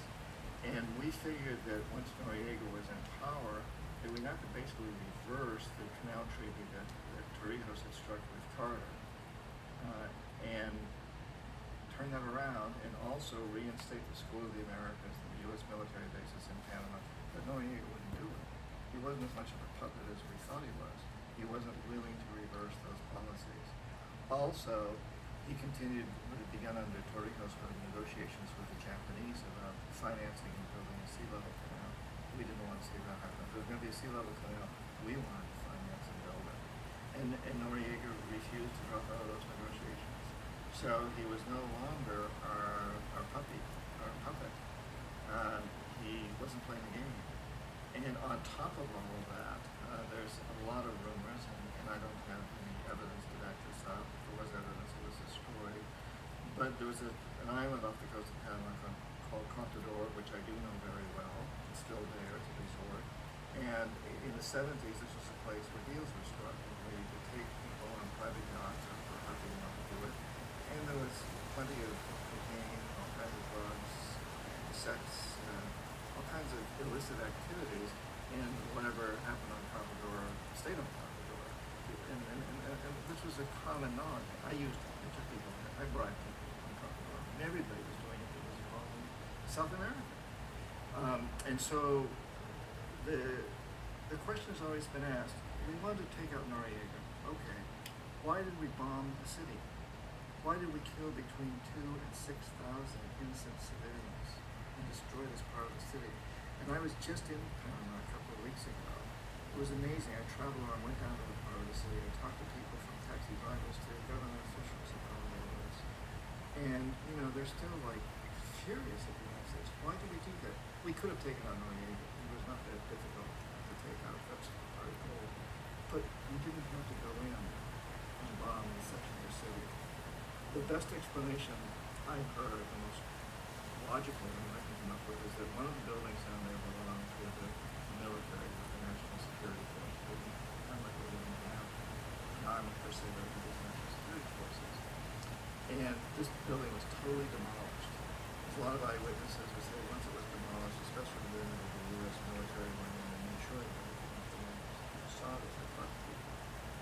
And the rumor was that within that building there were a lot of photographs of things that went on in Contadora. That Noriega, unlike Torrijos, had put cameras up. Torrijos was very out of nothing would ever leave, and he didn't have cameras, I'm pretty sure, but the Noriega did. And he had photographs, and including very compromising photographs of the president, the first President Bush's son, the current president, of course, before he was president. They had some very compromising photographs of him and a lot of high-up politicians and businessmen. Now, again, I have no evidence of this. If those photographs existed, they were destroyed because they would have been kept in that building. And it's the only explanation I've ever heard that makes sense to me as to why we went in and destroyed that particular part of the city, which was very vulnerable. A lot of old buildings around it. When we knew once we sent in some firebombs that the whole place was going to go. And there were a tremendous number of very poor, innocent people living there. Between 2,000 and 6,000 died. The United States admits something like 2,000. I mean, say 6,000. Why would we have done that? For money. An explanation. It's all about that fucking For money. economic hitmen really began back in the early 50s when the president was elected in Iran, prime minister, democratically elected, Mossadegh, and he was considered to be the hope for democracy in the Middle East and around the world. He was Time Magazine's Man of the Year in 1951. But one of the things that he'd run on and began to implement was the idea that foreign oil companies needed to pay the Iranian people a lot more for the oil that they were taking out of Iran. The Iranian people should benefit from their own oil. Strange policy. And so once he took office, he began to implement this, including threats and nationalizing foreign oil companies, particularly British oil companies, which today is BP. We didn't like that, of course, but we were afraid to do what we normally were doing at that time, which was to send in the military, because we've done in other parts of the world, because Iran was right on the border with Russia. Russia was now the primary enemy of ours, and Russia had nuclear weapons, and we very much feared a nuclear war. So we determined early on that we shouldn't take the normal position and send in the military into Iran. Instead, we sent in one CIA agent, Kermit Roosevelt, Teddy Roosevelt's relative. And Kermit went in with a few $1 million and was very, very effective and efficient. And in a short amount of time, spending a few $1 million, he managed to get Mossadegh overthrown and brought in the Shah of Iran to replace him. So he overthrew this democratically elected president, replaced him with a dictator who always was favorable to oil. And it was extremely effective. So back here in the United States, in Washington, people looked around and said, wow, that was easy and cheap and not messy. And so this established a whole new way of manipulating countries, of creating empire. The only problem with Roosevelt was that he was a card-carrying CIA agent, and had he been caught, the ramifications could have been pretty serious. So very quickly at that point, the decision was made to use private consultants to channel the money through the World Bank or the IMF or one of the other such agencies, to bring in people like me who worked for private companies, so that if we got caught, there would be no governmental ramifications connected with this. And it is interesting to me how this system has continued pretty much the same way for years and years and years, except the economic hitmen get better and better and better, so we've more and more subtle. But then we come up with, very recently, what happened in Venezuela in 1998, where Chavez gets elected president, following a long line of presidents who have been very corrupt and basically destroyed the economy of the country, put the largest middle class in Latin America had suddenly become impoverished because they put the country into such debt, people into debt. And Chavez was elected amidst all that. Now, Chavez was not a radical opposed to the United States at that point in time. But after 9/11, Chavez went on the record of saying, I hope that the people of the United States will see what's going on here and understand that there's a lot of anger and resentment in the world. And that was resented in Washington, that he would say that. And so the campaign was launched to make him look like a villain. And then in 2002, a coup was staged, which is no question in my mind, most other people's minds, that the CIA was behind that coup. But Chavez was very smart, and he had people hidden in the palace and so on. And plus he had the people in the streets, took to the streets, a huge numbers of poor people in Venezuela took to the streets and demanded his return. And so he came back into power. And yeah, the way that coup was fomented was very reflective of what Kermit Roosevelt had done in Iran, of paying people to go out into the streets, to riot, to protest, to say this Chavez is very unpopular. And you know, if you can get a few thousand people to do that, television can make it look like it's the whole country, and things start to mushroom. So it was very reminiscent of that, except in the case of Chavez, he was smart enough, and the people were so strongly behind him and so expecting this to happen that they overcame it, which was a phenomenal moment in the history of Latin America. Because regardless of what one thinks of Chavez, and I personally have my problems with his rhetoric and his behavior sometimes, but the fact that he has stood up to the United States, and he's done it primarily demanding that Venezuelan oil be used to help the Venezuelan people. That has always been his philosophy. And his success at actually making it happen is because it's ups and downs, but that's always been the philosophy. And also to use some of that money to help other poor people throughout the continent. The fact that that happened encouraged other countries like Bolivia and Ecuador and Chile and Argentina and Brazil and Uruguay, Nicaragua and Guatemala and so many others to hold democratic elections and vote in presidents who said, our resources must serve our people.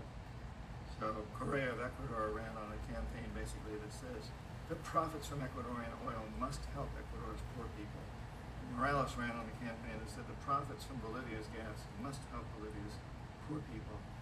And I don't think that would have been possible had it not been for what Chavez did. So I think history will look back and see this man as being a very key figure in what's really occurring in Latin America today, which is a true nonviolent revolution. There's a democratic revolution happening south of Rio Grande. It's very, very significant, more significant than most people in the United States realize.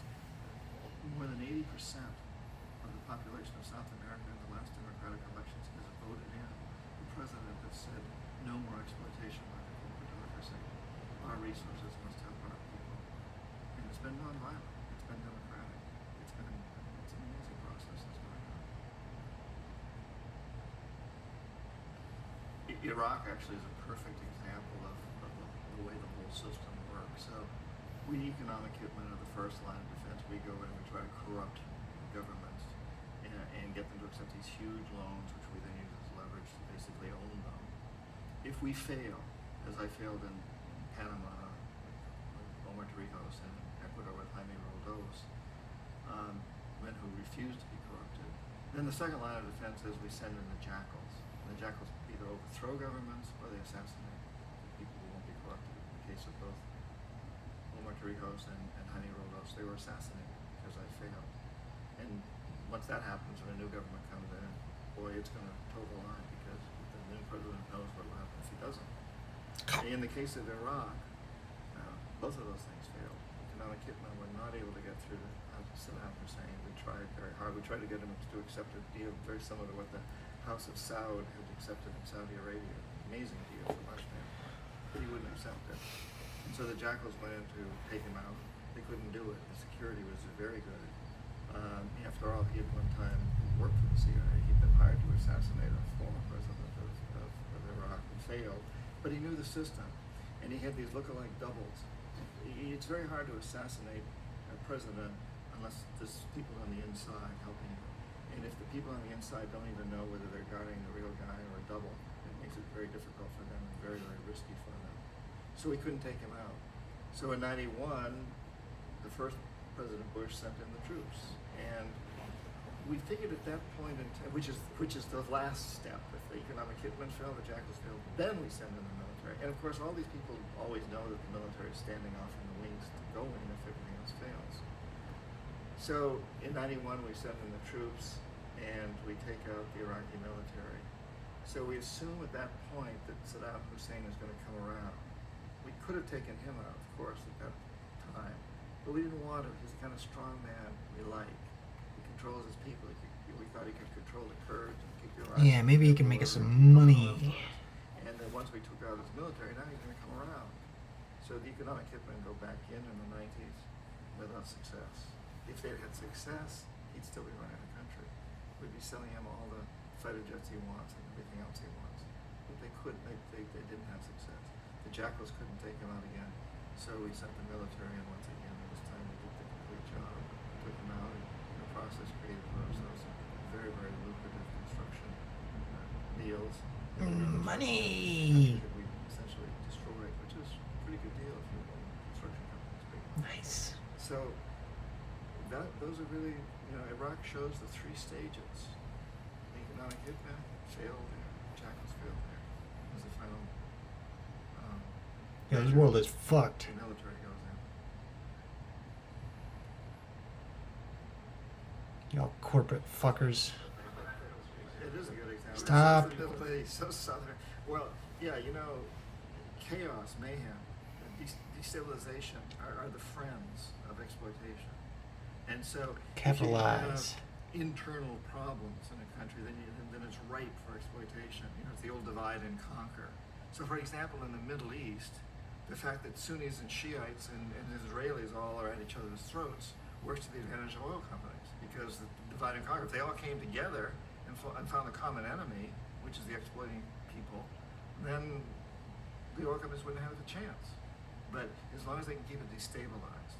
And in South America, it's fascinating how we've seen that throughout the history of Latin America, the indigenous people in the military have usually been opposed ever since the time of the conquest.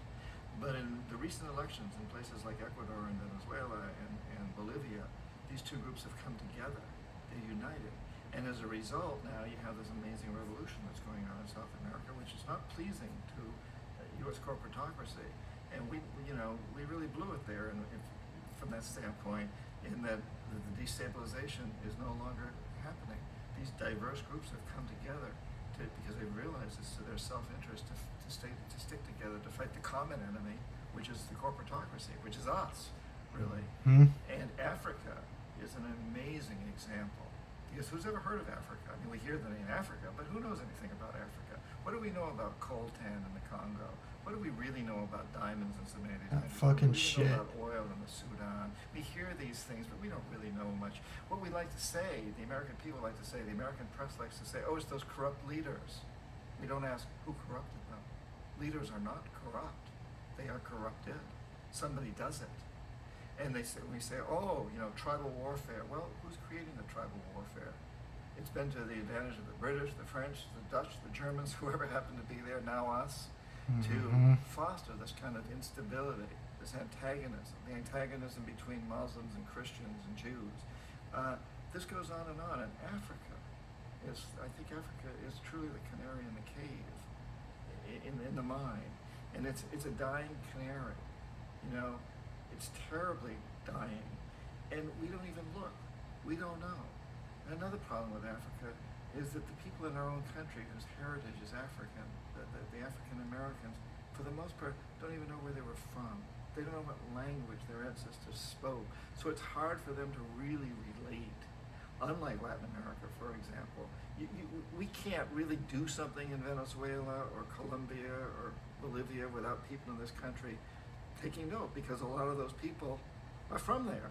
We got a lot of people here in this country from Venezuela and Colombia and Bolivia and so on, and they're interested. They know where they're from, and they can read the local papers. They can read Spanish. But in Africa, our African heritage people don't even know where they're from, and they don't read those papers. And so there's been this huge mask that's been thrown over Africa. It truly is a dark continent from the point of view that we don't let light in. The media doesn't understand what's going on. It doesn't want to. And the corporatocracy surely don't want us to understand.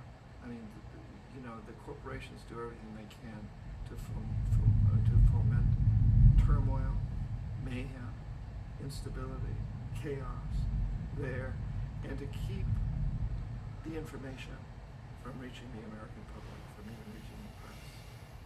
Because Them motherfuckers are not mad enough. Forget about Chads, forget about Solon. Well, don't forget about them, but put them aside for a moment and just deal with the bigger issue, which is the American public really doesn't know what we're voting for. And we're seeing in the presidential campaigns, that there's an ignorance, or there's an avoidance of what's really going on. We don't really talk about the causes behind the immigration problem. We talk about the band-aids to cure it. Should we build a wall? Should we make stricter laws? Should we invite these people to become citizens? But the real issue is the fact that we've destroyed the economies in their countries through our free trade agreements that have benefited the big corporations hugely, but have made everybody else suffer. The workers in the United States, the workers in Guatemala and Mexico and throughout Central America and many parts of South America are suffering terribly. Not one of them wants to be here. I speak Spanish. I live in Florida. I go out and I talk to the Guatemalans who are taking care of everybody's lawns and doing a lot of the other menial work. They don't want to be here. They're not getting rich here. They're sending all their money home. They want to be back in Guatemala or Mexico or Honduras or El Salvador, wherever they're from.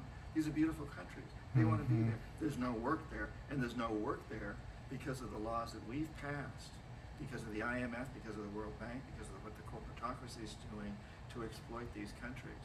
So if we really want to deal with the immigration problem, that's what we must do, is help these countries get back on their feet and open their doors to their own people to have jobs there. But our presidential candidates aren't addressing that. Hell no. Back in the 70s. Let's just fucking murder everybody. I was called into Washington to the Army Navy Club. That was a lot of retired generals and admirals to talk about a job that was going on in the Indian Ocean. And I found that, and I found this to be the case, that at the top echelons of the military, they don't want to go to war. They know that that's just going to create more problems. They know that if you want to create terrorism, send in the army. The lower echelons are uneducated about that, don't understand, but the highest echelons, I think in general the military doesn't want to go to war. The politicians want to go to war. The corporations want to go to war, because every corporation many corporations stand to make a tremendous amount of money out of war. So you and I may think that Vietnam was a failure and that Iraq is a failure, but if you own a big industry that has any relationship whatsoever to the war machine, and that includes insurance companies and banks, and includes companies we don't usually think of as being part of the military-industrial complex. If you happen to be the CEO or a major owner of any of those corporations, you think that Vietnam was a huge success, and so is Iraq. Yeah. What if we use what just happened in Colombia, between Colombia and Ecuador, Oh, yes. as an example? Sure, that's great. Okay. And I was in Nicaragua at the time, so I got an interesting perspective, which was very different from the U.S. press here. In fact, I was supposed to be meeting with Ortega, but he had to fly out the morning I was supposed to meet with him to go to Santo Domingo early for this meeting that was held with all the heads of states of Latin America, basically condemned Uribe of Colombia. But if we look at the situation in Colombia, which is Notice how this man has never said If you look at once. the situation in Colombia, which is symbolic. He never said You go back to the like, time when I was in Colombia or in the anything 70s, like and I that. was there to get huge World Bank and Inter-American Development Bank loans for Colombia to build infrastructure project using U.S. corporations to do it. Particularly, we were building big hydroelectric dams, transmission lines, pipelines, those sorts of things. And the poor people of Colombia objected very, very strongly. The campesinos, the majority of the people. For example, we would dam up rivers to create hydroelectric projects and destroy vast amounts of farmlands, destroy towns. And then we would build transmission lines from these across llanos and jungles and through people's backyards and big transmission towers. But the people who lived in those areas didn't get any electricity. They got absolutely no benefits. They were outraged. And so they formed what we would call guerrilla groups, sort of like the Boston Minutemen. And it was fascinating that my company, Charles T. Main, we had offices in Barranquilla and in Bogota, Colombia. We were designing these huge projects. We were not allowed to send any U.S. citizens, engineers, to the project site, only Colombians, because it was too dangerous. The guerrillas, as we call them, would come down and attack the construction camps, and they would send the workers down the river in canoes. They didn't hurt them, but they scared them. And this went on and on. And meanwhile, now oil exploration is starting in other parts of Colombia, and similar things are happening there. The campesinos are very strongly objecting to oil, and the guerrillas would come in. And originally they were supported financially by Russia and China to a certain degree, and to a certain degree by Cuba. And of course we then painted them as being communists.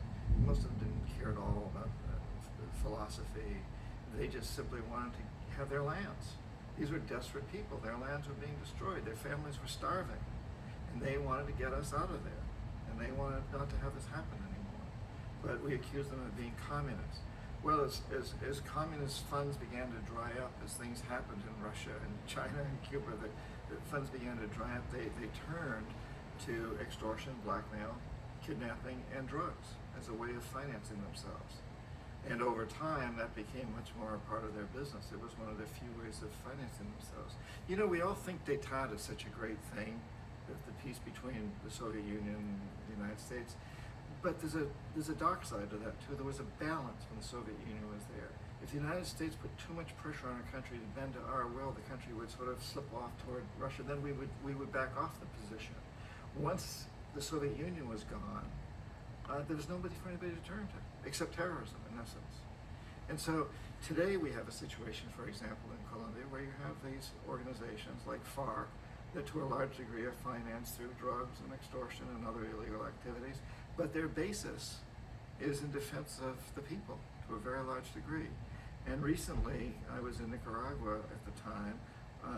Colombia, President Uribe, sent troops into Ecuador to take out the leader of FARC, who was that particular leader, who actually, according to my sources, was in Ecuador to negotiate a peace settlement and arrange for a hostage exchange. He and about 20 other people of his group were all killed by the Colombian president. And of course, Correa, the president of Ecuador, objected very, very strongly. And Hugo Chavez joined in with Correa. And there was a huge conflict about this. And all of the presidents of South America met in Santo Domingo, and they all condemned Uribe. But the United States defended him, including all three presidential candidates, Clinton, Obama, and McCain, all came to Colombia's defense, which was absurd. One of the things that was happening there is Colombia is the largest recipient in the hemisphere, one of the largest in the world, of U.S. military foreign aid to fight these FARC people. Uribe doesn't want peace with FARC because then his funds dry up. And really what that money is used for more than anything else is to defend our oil companies in Colombia and the construction of pipelines. So we use this excuse, whether it's called communism back in the old days, the Red Scare, or whether it's called Al-Qaeda or terrorism or whatever it is, we find these enemies, and in fact we create these enemies. And this gives us a foothold into the country so we can have our military in there, and we can use them to defend our oil companies, which in the case of Colombia and Ecuador and throughout so much of Latin America are terribly, terribly exploitative and destroy environments, destroy people. The largest environmental lawsuit in the history of the world today is being brought on behalf of 30,000 Ecuadorian Amazonian people against Texaco, which is now owned by Chevron. So today it's against Chevron, but for activities conducted by Texaco throughout the years of dumping what's estimated to be more than 18 times more than what the Exxon Valdez dumped into the coast of Alaska. In the case of Ecuador, it wasn't an accident. The oil companies did it intentionally. They knew they were doing it to save money out there rather than arranging for proper disposal. It is. It's so blind, because they're just killing themselves in the end. Well, they make a hell of a lot of money in the process. Yeah, they None of these pay the fine, executives they expect won't- to be, to hold their jobs for more than a few years anyway. So It's nothing. They got whole fucking divisions of money set aside just for fines. Just to So in fuck you. 1971, the United States was very much in debt as we are today, and foreign companies started. Let me set that up. So in 1971, the United States was very deeply in debt, as it is today, and we were on the gold standard. And so other countries began to call in the debt in gold. They didn't want dollars; they wanted gold. We couldn't pay it, and so Nixon and his buddies took us off the gold standard. And of course the argument at the time was made that there's no economic reason to be on a gold standard, but the truth of the matter is we couldn't pay. We were bankrupt. We couldn't pay in gold. So we simply went off the gold standard and said, here, we'll pay you in dollars, but we'll need to back it up with gold. But that then threatened to undermine the dollar as a world currency because it put it in huge question. So in 1973, when the OPEC oil embargo hit, it created an ideal opportunity to do something that was even better than the gold standard. And at that point, some of the Treasury people came to me and other economic hitmen and said, listen, we can't allow OPEC to hold us up anymore. We can't allow them to put the blackmail on us. You've got to come up with a scheme so this can't happen again. Well, the scheme that we came up with, and this is the short version, is that the House of Saud in Saudi Arabia, we knew we had to do it through the House of Saud because they were corruptible and they had more oil than anybody else. The House of Saud agreed to return almost all the money that they made selling petroleum to the world to the United States and invested in U.S. government securities.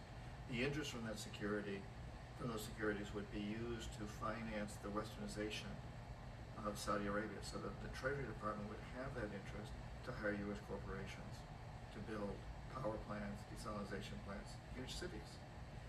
And the House of Saud also agreed to keep the oil prices within limits acceptable to our oil companies, and most importantly perhaps, never ever to sell oil for anything other than dollars. So suddenly, in a couple of years, the dollar had moved from being on the gold standard to just being free-floating basically, to now developing its own standard, the oil standard, which in many respects was much more powerful than the gold standard because after all, oil has inherently more value in the modern world than gold does. And so today we've been struggling all these years with this same situation where we're on the oil standard. And now we're once again at this position where we have tremendous amounts of debt. We're a huge debtor nation, the largest debtor nation in the world, the United States. And other countries are beginning to say, but we want our debt in something other than dollars. We don't like the dollar, we don't trust it. So Saddam Hussein threatened to go onto what he called an oil burst, oil exchange, where he would sell oil for something other than dollars, yen or euros or some other currency. And that's one reason that we went after him. That's just one more reason. And today, interestingly enough, Iran is doing the same thing. Iran is offering to sell oil. In fact, they say they want to sell oil not for dollars ever. They want to sell it for other currencies. This is a huge threat to us. I think it's the primary reason why we're making threats as if we're going to attack Iran. I don't think it has nearly as much to do with nuclear energy as we like to think it does. It has to do with oil and the oil bursts. Because if Iran, in fact, does sell oil for something other than the dollar, it puts the dollar in a very weak position. And if someone wants to bankrupt us, someone like China or Japan, or one of the other big holders of our debt, they can call in our debt in euros or something else. But they can only do that if they can buy oil in that other currency, because oil is the true currency that's out there today. Well, oil is the ideal fuel for the corporatocracy. And so when you have a resource like that, you can really control it. And of course, the corporatocracy likes that. Also, everything downstream, you have to have gas stations, you have to have pipelines, you have to have all these things. And that's a reason why biofuels, ethanol, things like that are acceptable to them, or that more acceptable to Washington, to the corporatocracy, than, for example, solar, which you don't have that kind of control over. So oil is really it's a political football. It is a tremendous convenience for those who want to control, and it is the backing of our currency today. So the dollar is backed by oil. So it makes it very hard to talk about getting off oil from a political standpoint. You know, if every tile on every roof was a solar panel, which is technologically possible, think of what that would do. Now, you know, people who know energy know that there's peak times of using fuel, and you can't, you know, it's hard to use solar at night, although it's definitely not impossible. We put solar units out for some of the communities in the Amazon, and they have big batteries that they put it into, and they run off solar all night long. You can do that, even though it seems that this country, in the United States, it's almost like a myth that you can't do that, but you can do it. But if we think in terms of really trying hard to use what's there, and to use it in an efficient way, you know, the concept of huge solar stations out in the Mojave Desert or someplace, that to me is wrong, because once again, it's feeding into the hands of central control. And not only that, but who knows what that would do for climate. If you take all that solar energy that would have gone into the earth otherwise, out of the earth, and instead put it into electricity, it's going to have some impact. But where we get roofs, where the solar is just hitting the roofs anyway, for an efficient use. So we certainly need to look more and more and more at this whole thing of energy. And we know there's other technologies that are out there that we haven't really even explored with any sort of any sort of seriousness, because they don't fit within the context of the politics. Money! And you know, I think something else is very important here, and that is that we must at some point come to grips with the fact that we've got to cut back on everything, whether we're talking about energy consumption or clothes or the size of our houses. We in the developed world, we who live in these very affluent societies like the United States, must cut back, because there are limitations on this planet. There's no question about it, and we're fast approaching those limitations. So we must because of the corporations. The corporations are fucking. Gimme, and then shit all over the fucking place. We cannot expect technology to solve these problems entirely. We have to also solve them by spirituality. It's a by realizing change of the individual. Spirituality, by recognizing that starts with the individual. Happiness doesn't come through consuming more and more energy, consuming more and more products. It comes from something much deeper, something much more basic, that feeling of oneness, that bliss, that connection with all the plants and animals and elements and other people. We have a great deal of power over these corporations. And so we're at this amazing time in history where there's a world empire. And I think for the first time, we don't want to overthrow it. We don't want to get rid of it. We want to change it. We want to do something that's never been done in history before. We want to break an old pattern, because if this empire collapses, then history tells us that there'll probably be some wars, economic or military wars, and eventually some new empire will emerge. We don't want that. What we'd rather do is transform this empire, make it into a true model. Course correction. Where we can live sustainably, environmentally sustainably. It's a big ship of state. In a socially just world, in a peaceful world.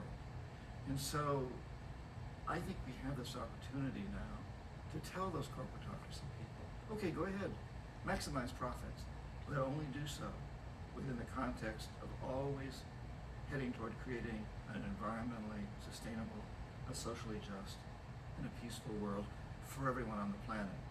Because we know that our world won't be stable and just and sustainable unless the entire planet is. We live in a very, very small community. That's the other thing that's grown out of this empire. It's the world community has shrunk tremendously. When I was an economic hitman in the 70s, several times I spent 3-4 days trying to make a phone call from Jakarta, Indonesia to Boston, Massachusetts. Today you can call any place on the planet instantaneously. You can go to the deepest part of the Amazon through satellite phones. You can send a whole book by email almost instantaneously from any place on this planet. We are a very, very small world. And I have a grandson, he's about 6 months old now. I'm very aware of the fact that my grandson cannot possibly hope to inherit a sustainable, peaceful, stable, socially just world unless every child today growing up in Ethiopia, in Indonesia, in Bolivia, in Palestine, in Israel also has that same expectation. So here we are, this amazing time in history, small world, ruled by the emperor, which is a corporatocracy, which is it's a corporate ruling, it's a commercial, it's an economic thing, it's not a military thing, and these corporations are very, very vulnerable. We can turn them around, and we must turn them around. Yep, stop spending your money on them. Where does the desire to keep making more come from? Where does greed come from? Sure. Where does, well, I think that greed in a way is our measure of success. So if I'm a corporate executive and I'm making $5 million a year, and the guy in charge of my rival company is making $6 million, I feel I got to do better.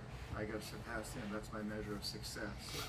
If I'm an athlete, same sort of thing. The athletes are all vying with each other to see who makes the most money because that's how we measure our success in general. And of course, it's a false measure of success because we all know really happiness is the success. What kind of a life do we lead? How do we relate to our families? How do we relate to the world? And if in the process of making this extra $1 million as a corporate executive or a movie star or an athlete or whatever, we're also creating a bigger gap between us and the people in Indonesia who are making the shoes that we wear as an athlete or as a corporate executive or the clothes that we wear as a movie star. Then in the long run, we're making this a much less stable world, a much more dangerous world for ourselves and our progeny. And so we must turn this thing around and really look at what is it that we value. It really isn't money. And you know, working with CEOs and people in top management for many, many years as I've had, and including I still continue to, I give talks to big corporations and their executives. I just came back recently from giving one. I'm very struck by the fact that I've never met an evil CEO. They may exist, but I haven't met any. I've never met one that wants to see Florida sink beneath the ocean. I've never met one that wants to see the ozone layer destroyed or wants to see more poverty and misery in the world. What I need is men and women who have been taught in business schools, who have been taught within their corporate cultures that they must maximize profits regardless of the costs, the social and environmental costs. But they don't really want to do that. And they're really not buying into this idea that they got to make an extra $1 million to compete with the guy in the next post. That's really not what they're about as far as I can see. They do it because that is their measure of success. It's the same reason that when it starts when we're in school, you know, I mean, the kid sitting next to us gets an A and we're getting a B, and there's pressure put on us to do better than them, or excel in a sport for whatever reason. But this constant thing of this is how we measure ourselves. We really need to turn that around. You know, it would be such a different world if the Fortune 500 were not the wealthiest 500 people or the wealthiest 500 companies, but instead were those that do the most to make a better world for our children. Just think if Randy Hayes, who founded Rainforest Action Network, was in the Fortune 500, not because of money he makes, but because of what he does. Just think, you know, what if people like that were Time Magazine's Man of the Year? This is the direction we must move in. And you and I can create that. It's in our hands to do that. And I also think we need to understand that almost every executive out there is looking for that too. Obviously, they love their grandchildren. They don't want to see the environment destroyed. Well, it's our form of adulation. So, you know, how do we honor corporate executives? We honor them by making them, you know, they think they're being honored when they get more pay, when they get bigger bonuses, when their stock increases, because that's the system that we're buying into that says that's the measure of success. How much money do you have? How big is your house? How large is your yacht? How many private jets do you have? I mean, we the people make a big point of that. We watch television shows about this. We watch movies about it. We say, oh, wouldn't it be nice if I had a big yacht like that and a huge mansion, like 15 houses like that? So, you know, we put these people in this position. It strikes me as amazing that we have reached a point in time where we even talk about the need to be sustainable. Because throughout history, everybody's always been sustainable. I spend a lot of time with indigenous people in places like the Amazon. They don't do anything that isn't sustainable. You just don't do it. If it isn't sustainable, it's not even possible or conceivable that you would do it. And so now here we are at a time where we've come through several hundred years of history doing non-sustainable things. And we're all sitting around now, big corporations that are getting together for conferences on sustainability. Should we become sustainable? Can we become sustainable? Well, the obvious answer is if we don't become sustainable, by definition, we're not here any longer at some point. So we really must take into account the totality. This isn't just a human experience on this planet. This is a total experience. And we know we can't survive without plants and animals. We know we can't survive without the earth. We know we can't survive without the four elements, you know? And so when are we going to really start taking that into account and saying, that's what it is to be successful? Success depends on how well we relate to everything around us, not just other human beings, but all the things around us. That is success, and then we ought to really be honoring the people that take that into account. These ought to be our Fortune 500 people and the people who win all the awards and get on the covers of all the magazines, those who lead us in a direction towards sustainability. And in that same context, we can't take out the socially just aspect of it. You know, again, it goes together. We can't treat other human beings in unjust ways and expect to continue and expect to be sustainable. That doesn't last for very long. Under the old systems, where you had small pockets of population, and sometimes they went to war with each other, and that goes up to the time of World War II. You could still say that's part of the old system. Then perhaps. But today, we're so interlocked. We are all living so closely together that we all have to take care of each other. Just like in a small community, in a tribe or a small town in New England where you have town meetings, everybody knows that you got to take care of the whole community or you're going to have serious problems. And now we have to see that the whole world is the community. And we must all take care of each other that way. And it's not just a community of human beings. It's a community of plants and animals and elements. And we really need to understand that. That's what's going to bring us joy too, and pleasure. That's what's missing in our lives right now. We can call it spirituality. We can go back to the roots of religion. We can go wherever we want with this. But the fact of the matter is, joy comes from that bliss of connectedness. In indigenous cultures, you often hear words that we interpret as bliss, as ecstasy. But what do they really mean? They mean the feeling of connection. The feeling of connection with everything. And another way to look at it is to say that's our connection with the divine. That's our God spirit. That's that side of ourselves that really feels it. You can feel it deep inside you. It's this amazing, wonderful feeling. And you know it when you get it. You don't get it from money. You get it from connection. Each one of us is presented frequently by fate, coincidences, by things that happen in our life that seem random. And they come along all the time. What's really important is how we choose to react to them, what we do with those coincidences. And the decisions we make each time we're confronted by one of these makes all the difference as to where we go from here.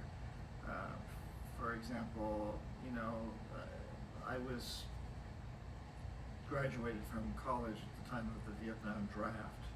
You could call that a coincidence. I chose to go in the Peace Corps, and that made a huge difference to me. I learned a great deal about other countries. If I had chosen to go to jail, I would have had a very different experience. Or if I had chosen to join the army and go to Vietnam, or if I had chosen to move to Canada. All of those are the decisions we make based on one coincidence, that particular coincidence. And I think it's actually very important that we would be conscious of that when these coincidences present themselves. And it could be a hardship. Suddenly, you've gone bankrupt. Okay, that may not exactly be a coincidence, but it's an event. You're bankrupt. Well, what are you going to do with that? Where are you going to go with that? And to realize that the decision you make at this point in your life is going to have a huge effect on you. My daughter recently gave me a grandson, but before the grandson arrived, she knew she's going to have a baby. And she's got to buy cribs, and she's got to buy clothes, and she's got to look at what kinds of diapers to use, and all these kinds of things. She had every point along that line made the decision that she wanted to do the thing that was most environmentally and socially responsible, because she saw it as an investment in her child's future. And she couldn't always find good alternatives. In some of these areas, like car seats, for example, it's really hard to find ones that aren't made in China, someplace. But to be aware that you're doing everything you can, and you're going to make every attempt, and not to see this as a sacrifice, but to see it as an investment in your child's future. By doing the right thing now from an environmental and social standpoint, we are taking care of our children, our grandchildren, all the future generations. I think it's so important that we understand that. And sometimes we can't make that investment. Sometimes we just can't afford to make an investment, even though we know it would be a good investment. At times like that, we just have to do our best, but realize that we're foregoing an investment and commit ourselves to making that investment the next time it's possible for us to do so. From a practical standpoint, what can we do to make this a better world for ourselves and future generations? That's the essential question right now. And I think we all know a lot of the basic things we can do. You know, we should never buy anything that's made in a sweatshop, that's made by slaves, that's made by people that suffer, that aren't given good health insurance, that aren't taken care of, and their families aren't taken care of. We just shouldn't buy anything that's made by people like that. We know that. We shouldn't drink water that comes out of plastic bottles and brought to us from Fiji or someplace way off like that, where we're exploiting another country's water supply. You know, we shouldn't waste fuels. We shouldn't be inefficient in that. We shouldn't build houses that are way too big to satisfy any common sense within us. There's so many things like that we all know. We shouldn't be putting chemicals in our foods and so on and so forth. But I think beyond all of that, if you really come right down to it, those are all Band-Aids. And we need Band-Aids badly because we're hemorrhaging. But beyond all that, I think each one of us needs to look deep inside of ourselves. Every one of us has passion, and every one of us has talent. Now, I'm a writer, that's my passion, and I hope I have some talent as a writer also. But regardless of whether you're a filmmaker, a musician, a carpenter, a plumber, a teacher, a housewife, whatever you are, you've got passion and you have talent. And if every one of us can go deep into our passions, can realize our passions, using our talents to do that, but always have as a guiding point that we will work to creating an environmentally sustainable, socially just, and peaceful world, then we will get there. We will all get there. If that's the destination that every one of us has, we can come from many different directions. I'm often struck by how fortunate we are that during the time of the American Revolution, Tom Paine didn't try to lead armies. And George Washington didn't write pamphlets. Paine followed his passion. He was a writer, he had talent. And Washington followed his passions and talents as a leader of men. And Benjamin Franklin didn't do either thing. He was an old man. He went off to France and he convinced the French to become our allies. All of that was essential. And it was all aimed at one goal. But they all came from very different directions. And I think this is an important time to realize how... Man, fuck the founding fathers. Students sometimes in business schools when I'm speaking come up to me and say, you know, should I go to work for the big corporation and try to change things from inside? Or do I need to be outside and demonstrate against the corporation? And I say, you know, that depends on you. We need people in both places. What's your passion? Where can you do it best? If you go to work for a big corporation, will you be corrupted by it, or will you really try to change it? Learn from it and change it? And these are questions we need to ask ourselves. But if every one of us really looks inside, we're not going to be successful if we don't follow our passions and use our talents to do it. And we've all got a path that we can go along, and it can be lots and lots and lots of different paths. But let's all aim toward that one goal of creating an environmentally sustainable, socially just, and peaceful world. And when we do that, we'll get there.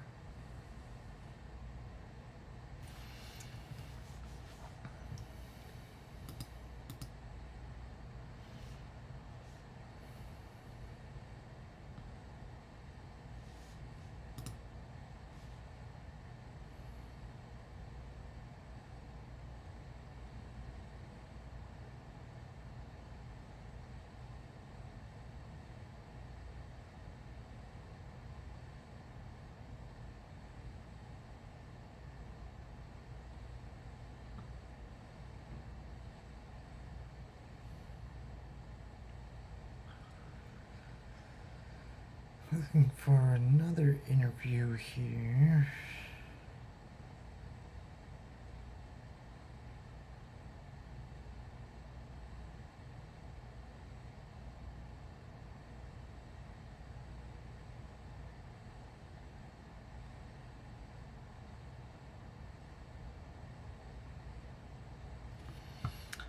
And we'll just do the good old classic.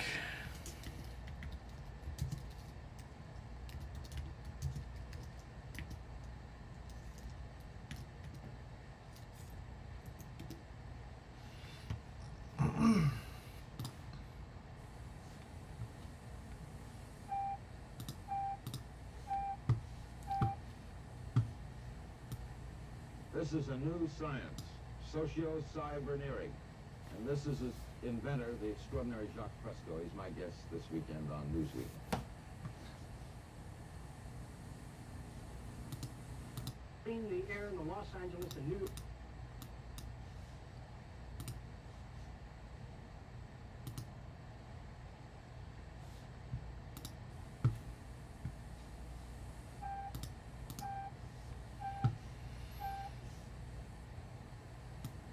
This is a new science, socio-cyberneering. And this is his inventor, the extraordinary Jacques Fresco. He's my guest this weekend on Newsweek. My guest is an extraordinary Miamian, Dr. Jacques Fresco.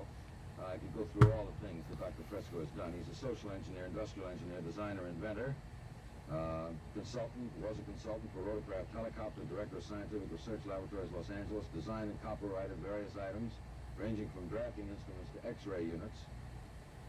Has had works published in the Architectural Record, Popular Mechanics, Saturday Review, and has been a technical and psychological consultant to the motion picture industry, member of the Air Force Design Development Unit at Wright Field, developed the electrostatic anti-icing systems, designed prefabricated aluminum houses. What does it say in your driver's license? What is the occupation? Industrial designer. Jacques, you, Social engineer. does it bug you that people, when they talk about Jacques Fresco in Miami, say that he's someone who's too far ahead of his time? His thinking is, we're not ready for advanced kind of thinking, of that type. Does it bug you? I imagine every creative person in every field encounters that sort of problem. No, it doesn't. I can't afford it. There's too many things that are important. What is socio-cyberneering? Socio-cyberneering is a new organization, and it represents the application of the most sophisticated forms of science and technology toward problem solving so that we can reclaim the environment which we loused up over the years, and to build a way of life worthy of man, to humanize society, to break away from the artificiality, the regimentation that dominates our society today. Our society seems torn apart and pulled in many directions. Socio-cyberneering is an approach at the restructuring of society in humanistic terms. Humanistic terms, yes. The times I've spoken to you, you're very science and technological oriented. You want categories and people, I remember classified in categories and certain people living here and I certain... never wanted that. No. Let's say that we didn't read each other, or I did not communicate the ideas. In essence, to me, all of the marvels of science and technology, all of the electronics and mechanical wonders, are just so many millions of tons of junk, unless it enhances the lives of men.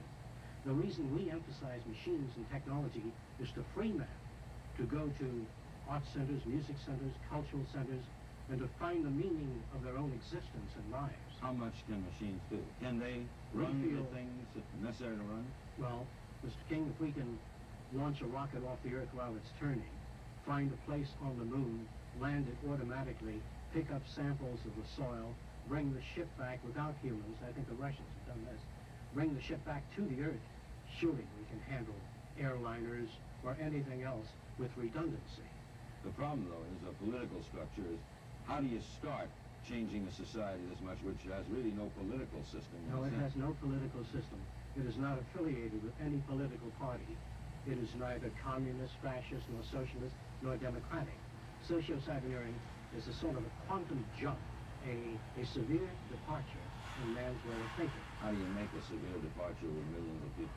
With millions of people, well, I think you pretty much understand that most of the development we have in our society today, the technology, the airplane, TV, radio, modern production technology, is really done by very few people. I would say several hundred people comprise the modern technological civilization. But you don't need millions of technicians and millions of scientists. How many people that you know of today sit in their home and play their phonograph and radio and TV have any idea of how this works? No, it's just happening around them, I don't have any idea. and they're falling behind. What is happening to man is that his technological society, the newer value systems that dominate our times, that are pressing onward, are just leaving behind hundreds of thousands of people that cannot make the transition. In other words, people that can't change can be found in the Amazon jungle today, the headhunters. No. And we've got to change. I think the book Future Shock, or the book I worked on, Looking Forward, Future Shock points out that there are a lot of things going to happen, whether you like it or not, that the future cannot be stopped by anyone. It is a continuous progression. But there are always going to be large groups of people going to have trouble handling it. Yes. Change.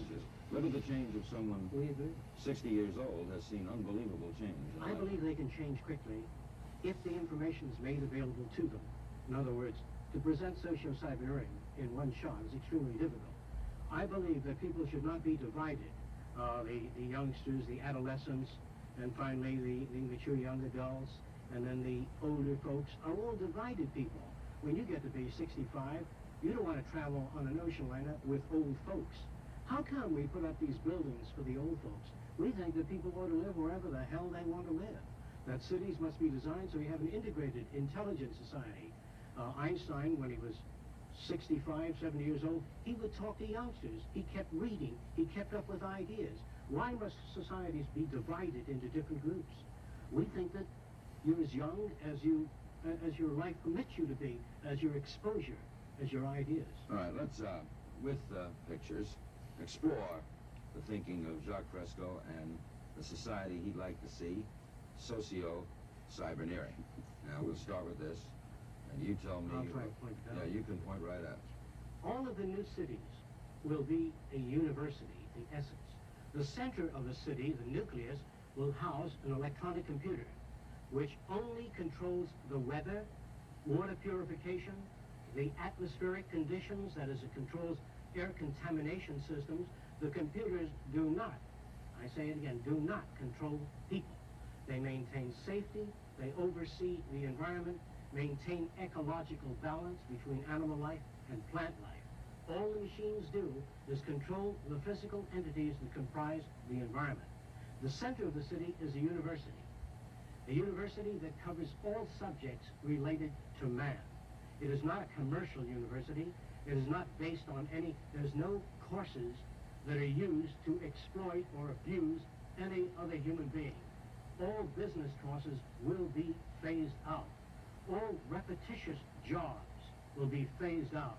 We feel that machines ought to do the filthy or the repetitious or the boring jobs. That man has to be free to pursue the higher things, the higher possibilities of man. In other words, if this is the medical unit this little branch, and if you work in this center, you may live in the garden cities that surround the center. You don't have to. You can if you will.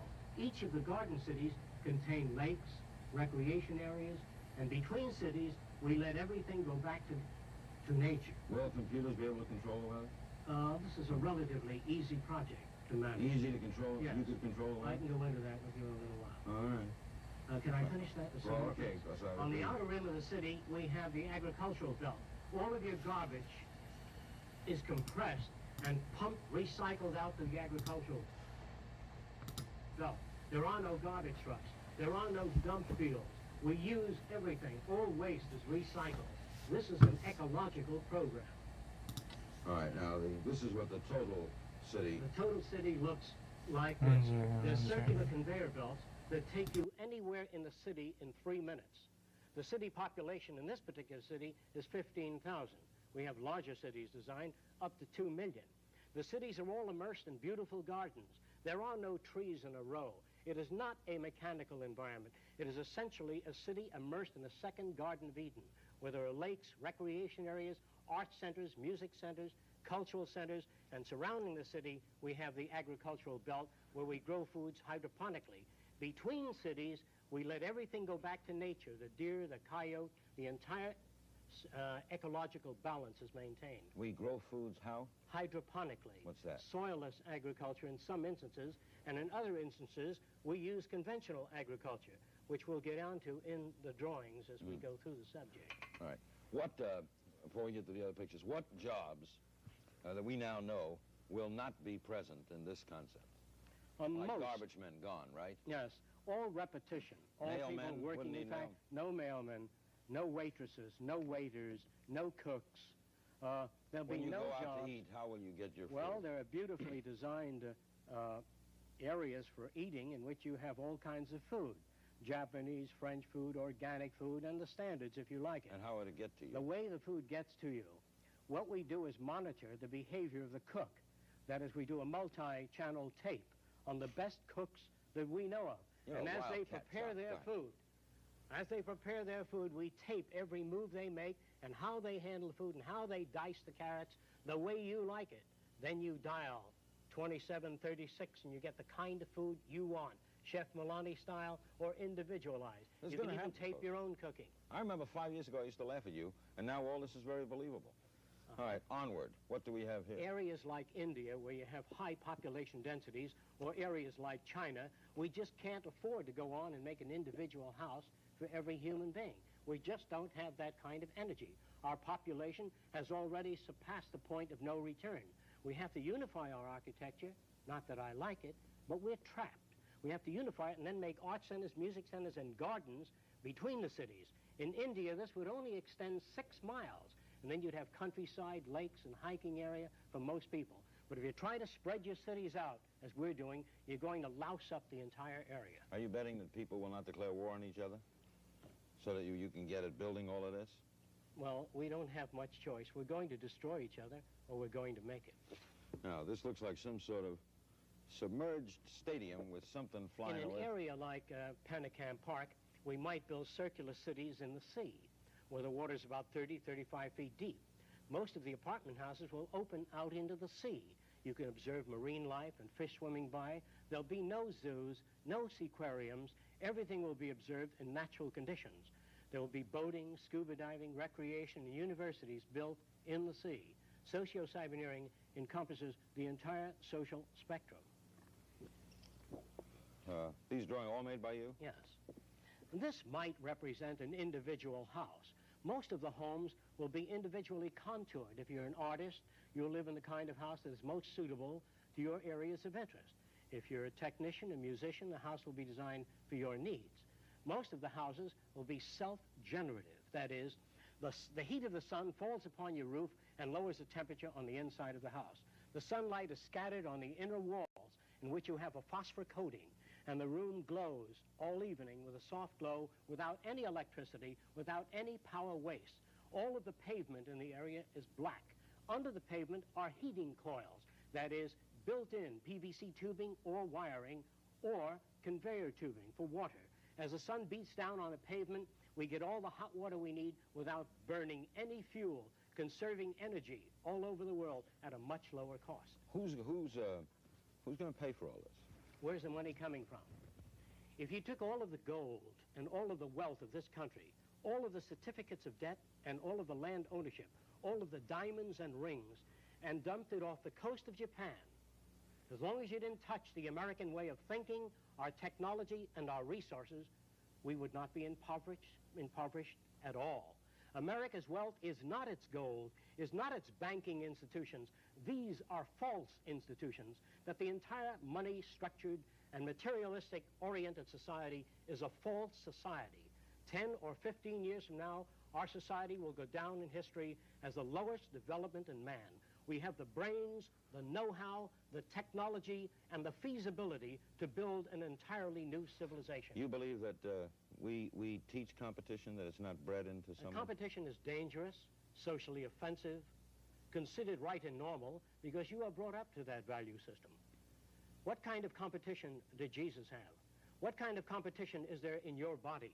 Suppose your brain said, I'm the most important organ, and the liver said, I am, and I want to go a free enterprise system. You'd rot away in a month if every organ of your body went out for itself. What's this? Some individuals will live in homes of a different design. There will be a wide range of what you call individuality. The city is built to bring out what you call individuality, creativity, thinking, development, to question all things and challenge all ideas. The city is not utopian. It is an open city to develop all ideas, to change our concepts when they need to be changed. And we have a three-phase picture. Architecture will run the gamut, that all the buildings will be earthquake-proof, fire-proof, termite-proof, and shock-resistant, in that they will rest on a particularly designed sand bay so that no direct shock can be transferred to the architecture. There are no fire departments because nothing in the architecture can burn. There are no television sets, radios, tape recorders, or record players. All of that is done by the central computer system, in which all of the world's music is housed in a central computer. You don't want records, tape recorders, all this junk that requires continuous maintenance. All you want is the music you like. You dial it and you get the music. You don't need to pick up records or store them. You live in an insane culture where we duplicate things. It's like having a television station in every home or every apartment building. All you want is the music or the program. You dial that. There's where the computers come in. They don't control you. They provide you with the music. But you wouldn't need a set program in the house to get the program. No. All you need is an image screen. An image screen. An image screen, a flat screen built in on the wall. You don't have a set sticking out. You don't have tape recorders. All you have is the music you like. Did you read Ira Levin's This Perfect Day? No, I did not. Well, he had a society like this in which the computers also control the human beings. Well, this See, I'm like, against. And Very he much made it against. so that you felt a little ill, you pressed the button, and I you don't got like that. That's too much like 1984. All of yours is and Brave using. New World. This is humanistic. All our cities will be separated by a half mile of landscape areas and return to the natural ecological balance. The lakes, the hills, the valleys, the animal life between cities will go back to nature. How will we travel? Cities are connected from core to core by either cyclic elevators or linear transportation systems. There are no freeways and no automobiles. Therefore, no automobile accidents.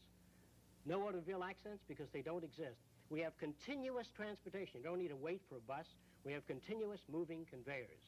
Now, when I get back to money, and you said that it's unimportant, to start this, who will build it? To start who's going to build the first? It's a membership organization, and the membership organization is like the members pay about $10 a year, and they get the booklet and the information. They go to meetings, but the funds actually come from donations from organizations and various agencies of the federal government and private foundations to build the first city, to solve the transportation systems, to work out a totally different environment. And after the first city is built, we expect a rapid growth in the membership. It is difficult for people to immediately understand socio-cyberneering because it is not like anything else that you're familiar with. Obviously, it requires a change of thinking. But you're not dull, Jacques. Okay. For example, agriculture. You read of pests, you read of insecticides, you read of DDT, you read of constant spraying contaminating the earth. People get angry. They join environmentalist groups. They try to save our environment, but they come up with no specific ideas. Socio-cyberneering has a blueprint for all of the identified problems. For example, all our agriculture will be totally enclosed, either in plastic or glass buildings that can transmit ultraviolet light. Therefore, you have no insect invasion of plants. We also have special ultrasonic generators that keep all insects away from plants. If certain insects, particularly selected insects that are detrimental to plants, are hit with ultrasonic, cavitation is produced and their bodies rupture, fall to the soil and enrich the soil, and are not washed into our rivers and do not contaminate. Therefore, in agriculture that's enclosed, you're not subject to frost, you're not subject to freeze or weather. In other words, these nuclear plants out here that dump their hot water into the bay, we use that hot water in the winter to enhance the plant life, to grow bananas in Georgia, in North Carolina, by using the hot water from nuclear plants. What do we do with the radioactive waste? We encase it in piping and treat sewage water with the radiation, not radioactive powder, but the radiation material is sealed. And through a multiplicity of shields, we only use the radiation to clean the waters emitted by hospitals and all other sources of contamination. You keep showing this figure, this thing flying around the sky, so you better tell me what that is. Oh, this is one of the methods of conserving our land area. You read of erosion. Our beaches are being eroded. Land is being eroded. By designing and building underwater dams, which is entirely feasible within our time, we can modify the ocean current. We can modify the Japanese stream. We can build dams under the ocean and utilize the Japanese current, oxygenate the water, and do away with the red tide.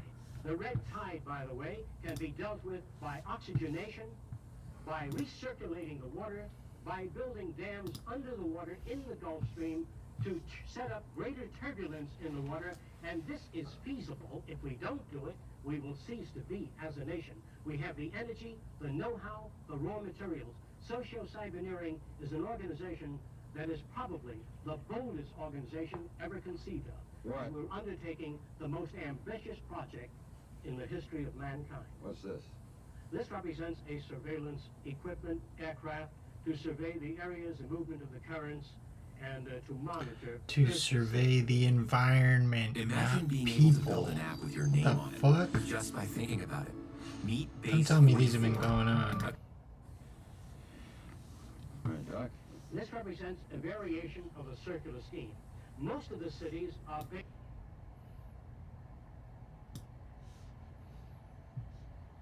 soil and enrich the soil and are not of the currents and to monitor Earth systems.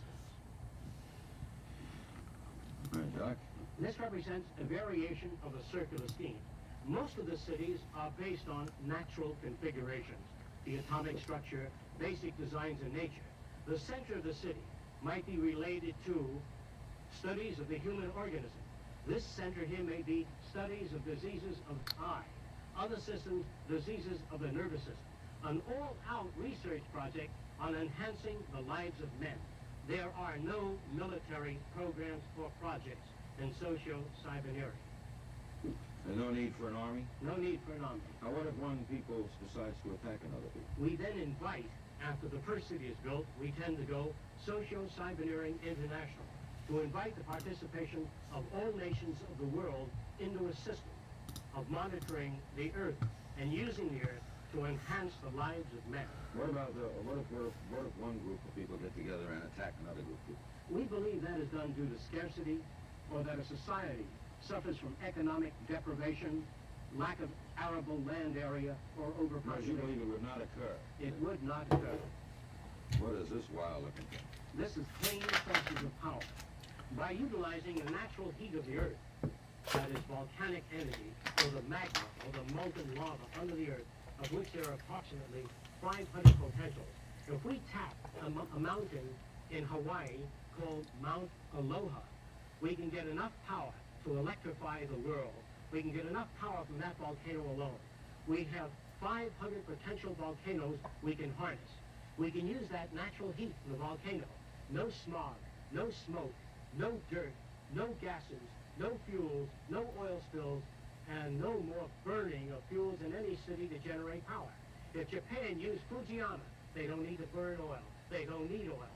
All of that heat is sitting there.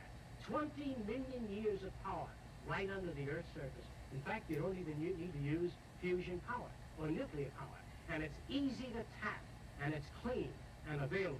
As soon as we make up our minds to put scientists, rather than on weapons, nerve gas, on harnessing the Earth power that is already here. How are you going to get the president of Florida Power and Light or Shell Oil to give us that? Socio-cybeneering does not appeal to governments, to private enterprise. We're going to do this thing just as the automobile phased out the stagecoach, just as television stepped in and phased out the old vaudeville and the old motion pictures, that history and technology is respecters of no society, no individual opinions, but it moves on. And we've got to be prepared to face the future. Socio-cybeneering will tackle some of the most ambitious projects in the history of man. This represents the building of underwater dams within the Gulf Stream. This dam will collect, direct, and route the waters of the sea into a spillway that is centrifugally shaped so that fish and marine life are separated from the turbine blades. The Gulf Stream will generate power to oxygenate the waters, to eliminate the red tide, to pick up the amount of fish in the ocean, to monitor marine life, and build an ecological relationship between the total oceanographic world and the continents. Areas where we've gone in for strip mining and loused up the land by digging out the areas, shamefully pitting the surface of the United States, we feel we can build underground art cities, music centers, landscaped areas with gardens and lakes, and reclaim those areas. Now this looks like a train station. After the automobile is phased out, which we hope to do very rapidly, we hope to build a new transportation system and also phase out all forms of aircraft except surveillance. Aircraft, helicopters. We think aircraft are no longer necessary. In fact, the skies are so jammed and landing is so difficult, and the speeds and the shock wave are no longer worth working on. I know that people in the aircraft business do not understand this, nor do they feel this, because they feel that all institutions tend to perpetuate themselves. We hope to phase out the airplane by designing transportation units that can move up to 2,000 miles an hour, floating on a magnetic repulsive field or an air cushion. And in those huge trains of tomorrow, there'll be television, radio, amusement, art centers, classrooms, not a group of seats lined up as your trains are today, highly regimented society, whether you know it or not. This society will be different in its transportation means. If 40 or 50 people have to leave the train, we slow up to 100 miles an hour, lift off the passenger section, or slide it off and slide on a section with the passengers getting on. You don't have to stop the whole plane or the train. Today, when 3 people are getting off, you land the airplane and 3 or 4 people get off. In the future, we will just shove off those passengers getting off and that freight leaving. How will this go from, say, Miami to London? We then have an underwater project in which tunnels are suspended 125 feet beneath the surface of the sea. Therefore, you eliminate most of the ocean-going transportation system. You're not subject to the weather or anything else. This is part of the linear acceleration train that can take you anywhere in the world in just a few hours, safely, without snow, rain, being lost at sea. Are all these things you're saying, Jacques, could they be built with what we know today, or are some of these things, are you guessing based on what we know today? No. All of these things can be built with what we know today. It would take 10 years to change the surface of the Earth, to rebuild the world into a second Garden of Eden. The choice lies with you. The stupidity of a nuclear arms race, the development of weapons, trying to solve your problems politically by electing this political party or that political party, that all politics is immersed in corruption. Let me say it again. Communism, socialism, fascism, the Democrats, the liberals, we want to absorb human beings. Women's lib, all organizations that believe in a better life for man. There are no Negro problems, or Polish problems, or Jewish problems, or Greek problems, or women's problems. They're human problems. To come into socio-cybeneering and take your part and function. We are not concerned with the divisions or segments of society. control the population? Population control is dependent upon education. We feel an educated population needs no control. You wouldn't stop sex. No, sir. Good move, Jacques. What's this? Some individuals may want to live in a way-out house. How far way out, how far out you want to live, would be determined by your value system and your lifestyle. It is not a restricted society. It is not a 1984. It is not a brave new world, but it is something brand new. We would like you to investigate socio-cyberneering. No, I'm going to give the address out of the people who'd like to know more about. Ooh, the next one looks really weird. Some people may want to live in a different kind of home. I myself am interested in world affairs, ecological changes, therefore the walls would have panoramic screens, giving me the kind of information that I am interested in. Your home may be different, designed to fit your needs. The homes will Now, be molded. no one will pay the builder of the home. He No. won't receive money. No.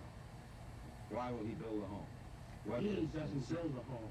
The homes are built through systems engineering in which we can form a home every half hour by blowing the floor up out of the ground so that we have up out of the plastic unit which the floor is comprised of. We blow and shape the furniture and then spray the furniture. In other words, if you're going to be here, if the United States is going to be here for the next 20 years, you can't have a plumber install the toilet bowl and the sink and the shower in the same old hand tool fashion that was done 40 years ago. We've got to make a quantum jump, mold maybe 15 different types of bathrooms. You pick out that which you like. The bathroom is self-cleaning, self-drying, and we install it in your architecture based upon your selection. What, it will be so hard to change, you know, a lot of these things sound fascinating, but in order to accomplish any of this, you require, to me, a change of the human. The human value system. No. We feel that if enough human beings are exposed to socio-cyberneering through information, and they question things about human behavior in new schools, I'd be happy to describe all things. We don't have enough time now to go into that. But it doesn't take very long for Americans to change. Americans have been conditioned in their kind of society to get a different kind of car next year, to buy a new television set or a tape recorder. We are radical as hell, but our political and social institutions have not changed. And this is where we are stagnating, because we always equate any new idea with communism or regimentation, because we've been brought up to fear that which is new. And I think that Christ was a radical. He brought new ideas, but it took time, thousands of years, for people to really appreciate ideas. It's not more. Exactly. What's this giant foot? What looks like a giant foot is really a wind tunnel in a vertical position. We feel by building 6 of these in the Los Angeles area and the New York area and accelerating air down through this tunnel by means of turbines and electrostatic filters and a low temperature base, we can clean the air of the solids, particulate matter, gases, and all suspended particles within a period of 1 year. Clean the air in the Los Angeles and New York area, and then remove these structures and build garden cities again. Let's not wait for nature to do it. We loused it up. We're going to have to clean it up, like the war program. You know, people, before I shut this down, people, just so you know that a lot of this is wondrous to me, of course, but Dr. Fresco is a respected social engineer, industrial designer and inventor, PhD in human factors engineering, and has worked on many things from anti-icing systems to prefabricated aluminum houses, designed systems for noiseless and pollution-free aircraft, wrote the book Looking Forward. He has lectured at the Department of Sociology in Princeton on sociology of the future, guest at the College Editors Environmental Conference in Washington, lectured at Queens College, New York, University of South Florida, University of California, designed various items ranging from drafting instruments to X-ray units. And so, you know, don't just dismiss this if he says it's possible. What's this? Well, in times to come, most of you are probably familiar with the giant units that he used to move the rockets onto their launching platform, tremendous tractor systems. In the distant future, perhaps the next 15 or 20 years, huge tractors may be built with a nuclear reactor built in that can fuse the earth into canals and transportation ways. We can shape the earth by nuclear energy without mixing concrete, without having trucks and human beings leveling the concrete. We can do this today at 20 miles an hour if we wanted to. Shape the earth into highways, waterways, flood in a totally different, reorganized technology. All right, now, technicians working now in this present setup, in the private industry concept, why haven't we seen more things like this? If they are feasible, for example, the Japanese, everybody's working on a high-speed train. And you can't tell me that the Japanese wouldn't like to have, the Seaboard Railroad wouldn't like to have a train that can get you to New York in 20 minutes. Well, even for profit. I Why would say don't that they? there, as far as I know, at present, there is really no integrated transportation system. Integrating a transportation system, you have to design, it's just like designing a heart of a human being, if God did it this way, and then he decided to put some lungs nearby, and then he built another structure to hold our arms. All of these are afterthoughts. What we have to do is design a city as a living system, as an organism, as a university. That all of the cities of the future will be university cities that grow, that continue to exchange ideas. The city will have a built-in transportation system, so there are no accidents and no unthought out areas of technology. Medicine, botany, agriculture, the total system, one planning system. Our cities have been designed a long time ago. The area like Miami, downtown Miami, they put in a couple of pots and a couple of trees, and this kind of simulating an intelligent approach to an environment which costs thousands of dollars, and these little intrusions on Flagler Street only cause the buses and the fire engines and the emergency vehicles to become further tied up. There are no solutions. They're clumsy, academic approaches by people immersed in this kind of society, coming up with their cop-out solutions that have no relationship to the problem. You cannot be a conventional architect, a conventional engineer, work for the telephone company or any other of the old establishment and come up with an idea that is a radical innovation. The space program takes new thinking to save our country, to save our land, to save our environment, to save our youth, our stupidity, our conflict. We've got to reorganize our way of thinking and reconsider our social aims toward the brotherhood of man. We do that or we perish. What do you think Frank Lloyd Wright would have thought of this? I think that Frank Lloyd Wright was establishment. I think that his architecture was radical. But I think it was radical in a limited way. And we've got to get away from this limited, I did this and I did that, and the self-centeredness that dominates our society today. It must be a privilege to serve members of society. Not that we want rewards or medals or honor for what we do, because it's just an honor to do it. And If you cannot work for that, then you miss the boat. You don't understand the teachings of the wisest men that ever lived. In your society, there are no mayors of cities. There are no mayors, there are no politicians, and you don't have to fill out any forms. You go to the art center or music center, and you go to a university whether you can afford it or not. If you want a suit of clothes, how do you get it? Well, most suits of clothing are designed by anatomists and physiologists to be comfortable.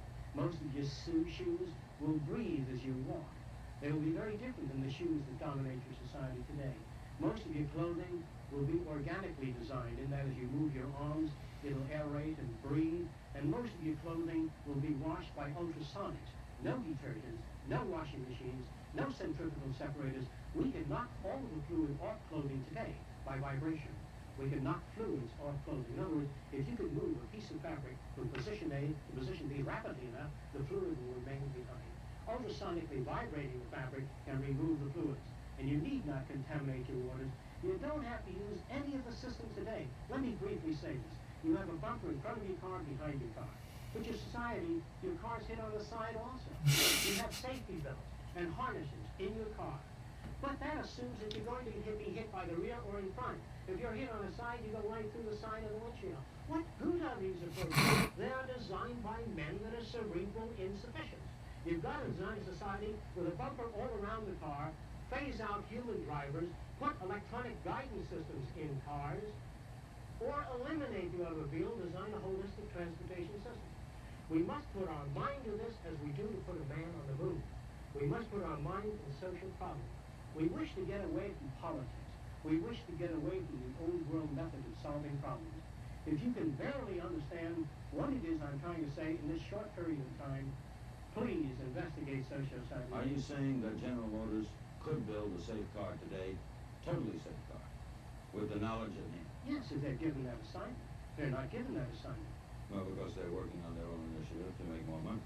They're only interested in look, if General Motors had to service their own cars, I can I can tell you for certain that they would have two levers that you turn down and pull out the engine, shove it in a service unit, and you know, to change a $3 spring in a car, or a $2 part, you gotta do a $45 job on a small car just to pull the engine out. But if they had to service the car, I can assure you, that whole engine would slide out.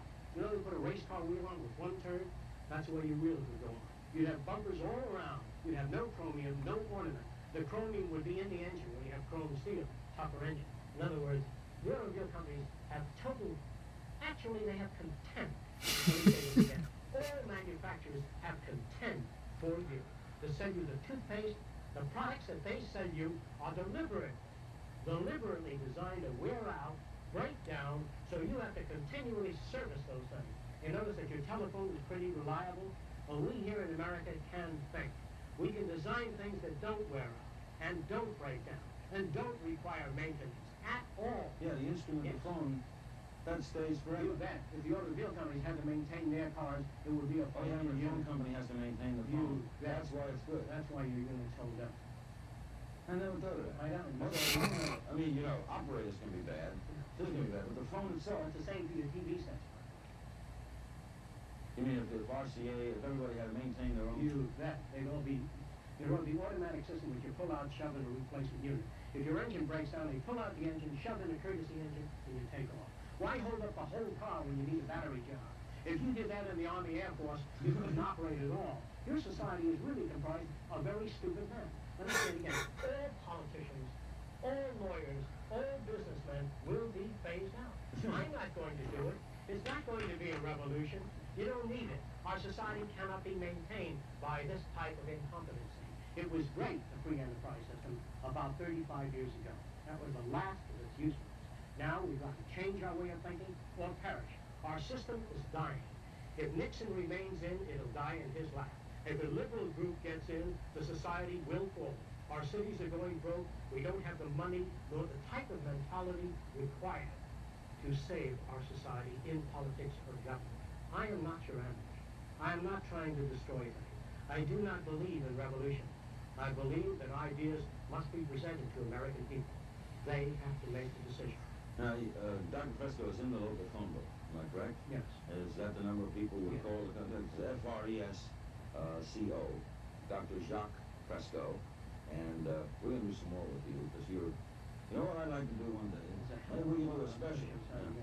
I want to do it on human behavior. Now, human behavior, how about human behaviors, and how about some engineers? You know, what if I get a guy from General Motors, right, an engineer? That's what I want to see. I want to see the follow-up interview. I love them. Bankers, ecologists, economists. I can't use the kind of language I'd like to use on TV, but I'd like to talk to them. I'd like to blow it up for you to understand it. Like the money system now, the whole idea of devaluation. Nobody knows what it's all about. They all think it's very complicated. Actually, it's very simple. I'll tell you what it is if I have the time in a nutshell. What's going on? If an island like Haiti had about several $100 million in assets, but they went on, they printed more money than they had things to back it up or gold, then that money has no value. If a little island, say like St. Croix, printed lots of money, it just came to the United States to try to buy things, they ran their printing presses night and day, the money is not back. That's why it doesn't have anything. Your whole banking system is utterly corrupt. Your lending institutions have loused up the system, but there's nobody out there telling you what's wrong with it. So it looks okay to you. I'm not afraid of anybody. I don't work for anyone. No one can discharge me. I have no boss. The only thing that can happen to me is I can be put in prison. Well, there are many books to write. In other words, there are many things to be done. I am not afraid. I am afraid to live in the society we live in today. The direction we're moving in gives us 25 years for total environmental destruction. We have 7 years to mass starvation. We don't have much time. The value of a nation, dollar value, America's value, the value of the dollar is not based on gold reserves. The value of the dollar is based on faith in this country, right? And its output, isn't it? That's the truth. You can't build a nation on faith. It has to be backed up by Well, resources. but if the French respect the dollar, it's backed by respect for American resources. Respect, it only means that it serves France in some useful way. A nation's interest in any other nation is always self-interest. When we send representatives to any other country, our self-interest is first. Whatever happens to that nation is secondary. We have nothing but utter materialism which dominates our society today. You're talking about all countries. Yes, all countries. The science is socio-cyberneering. The man behind it is Dr. Jacques Fresco. I'm Larry King. Alright, call it there. Bitch, get the fuck out of my face.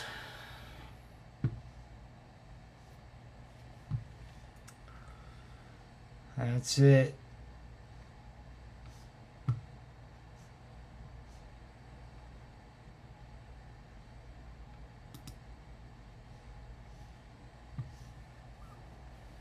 Thanks. Thanks for hanging out. You've been charged with the conspiracy. Till next time.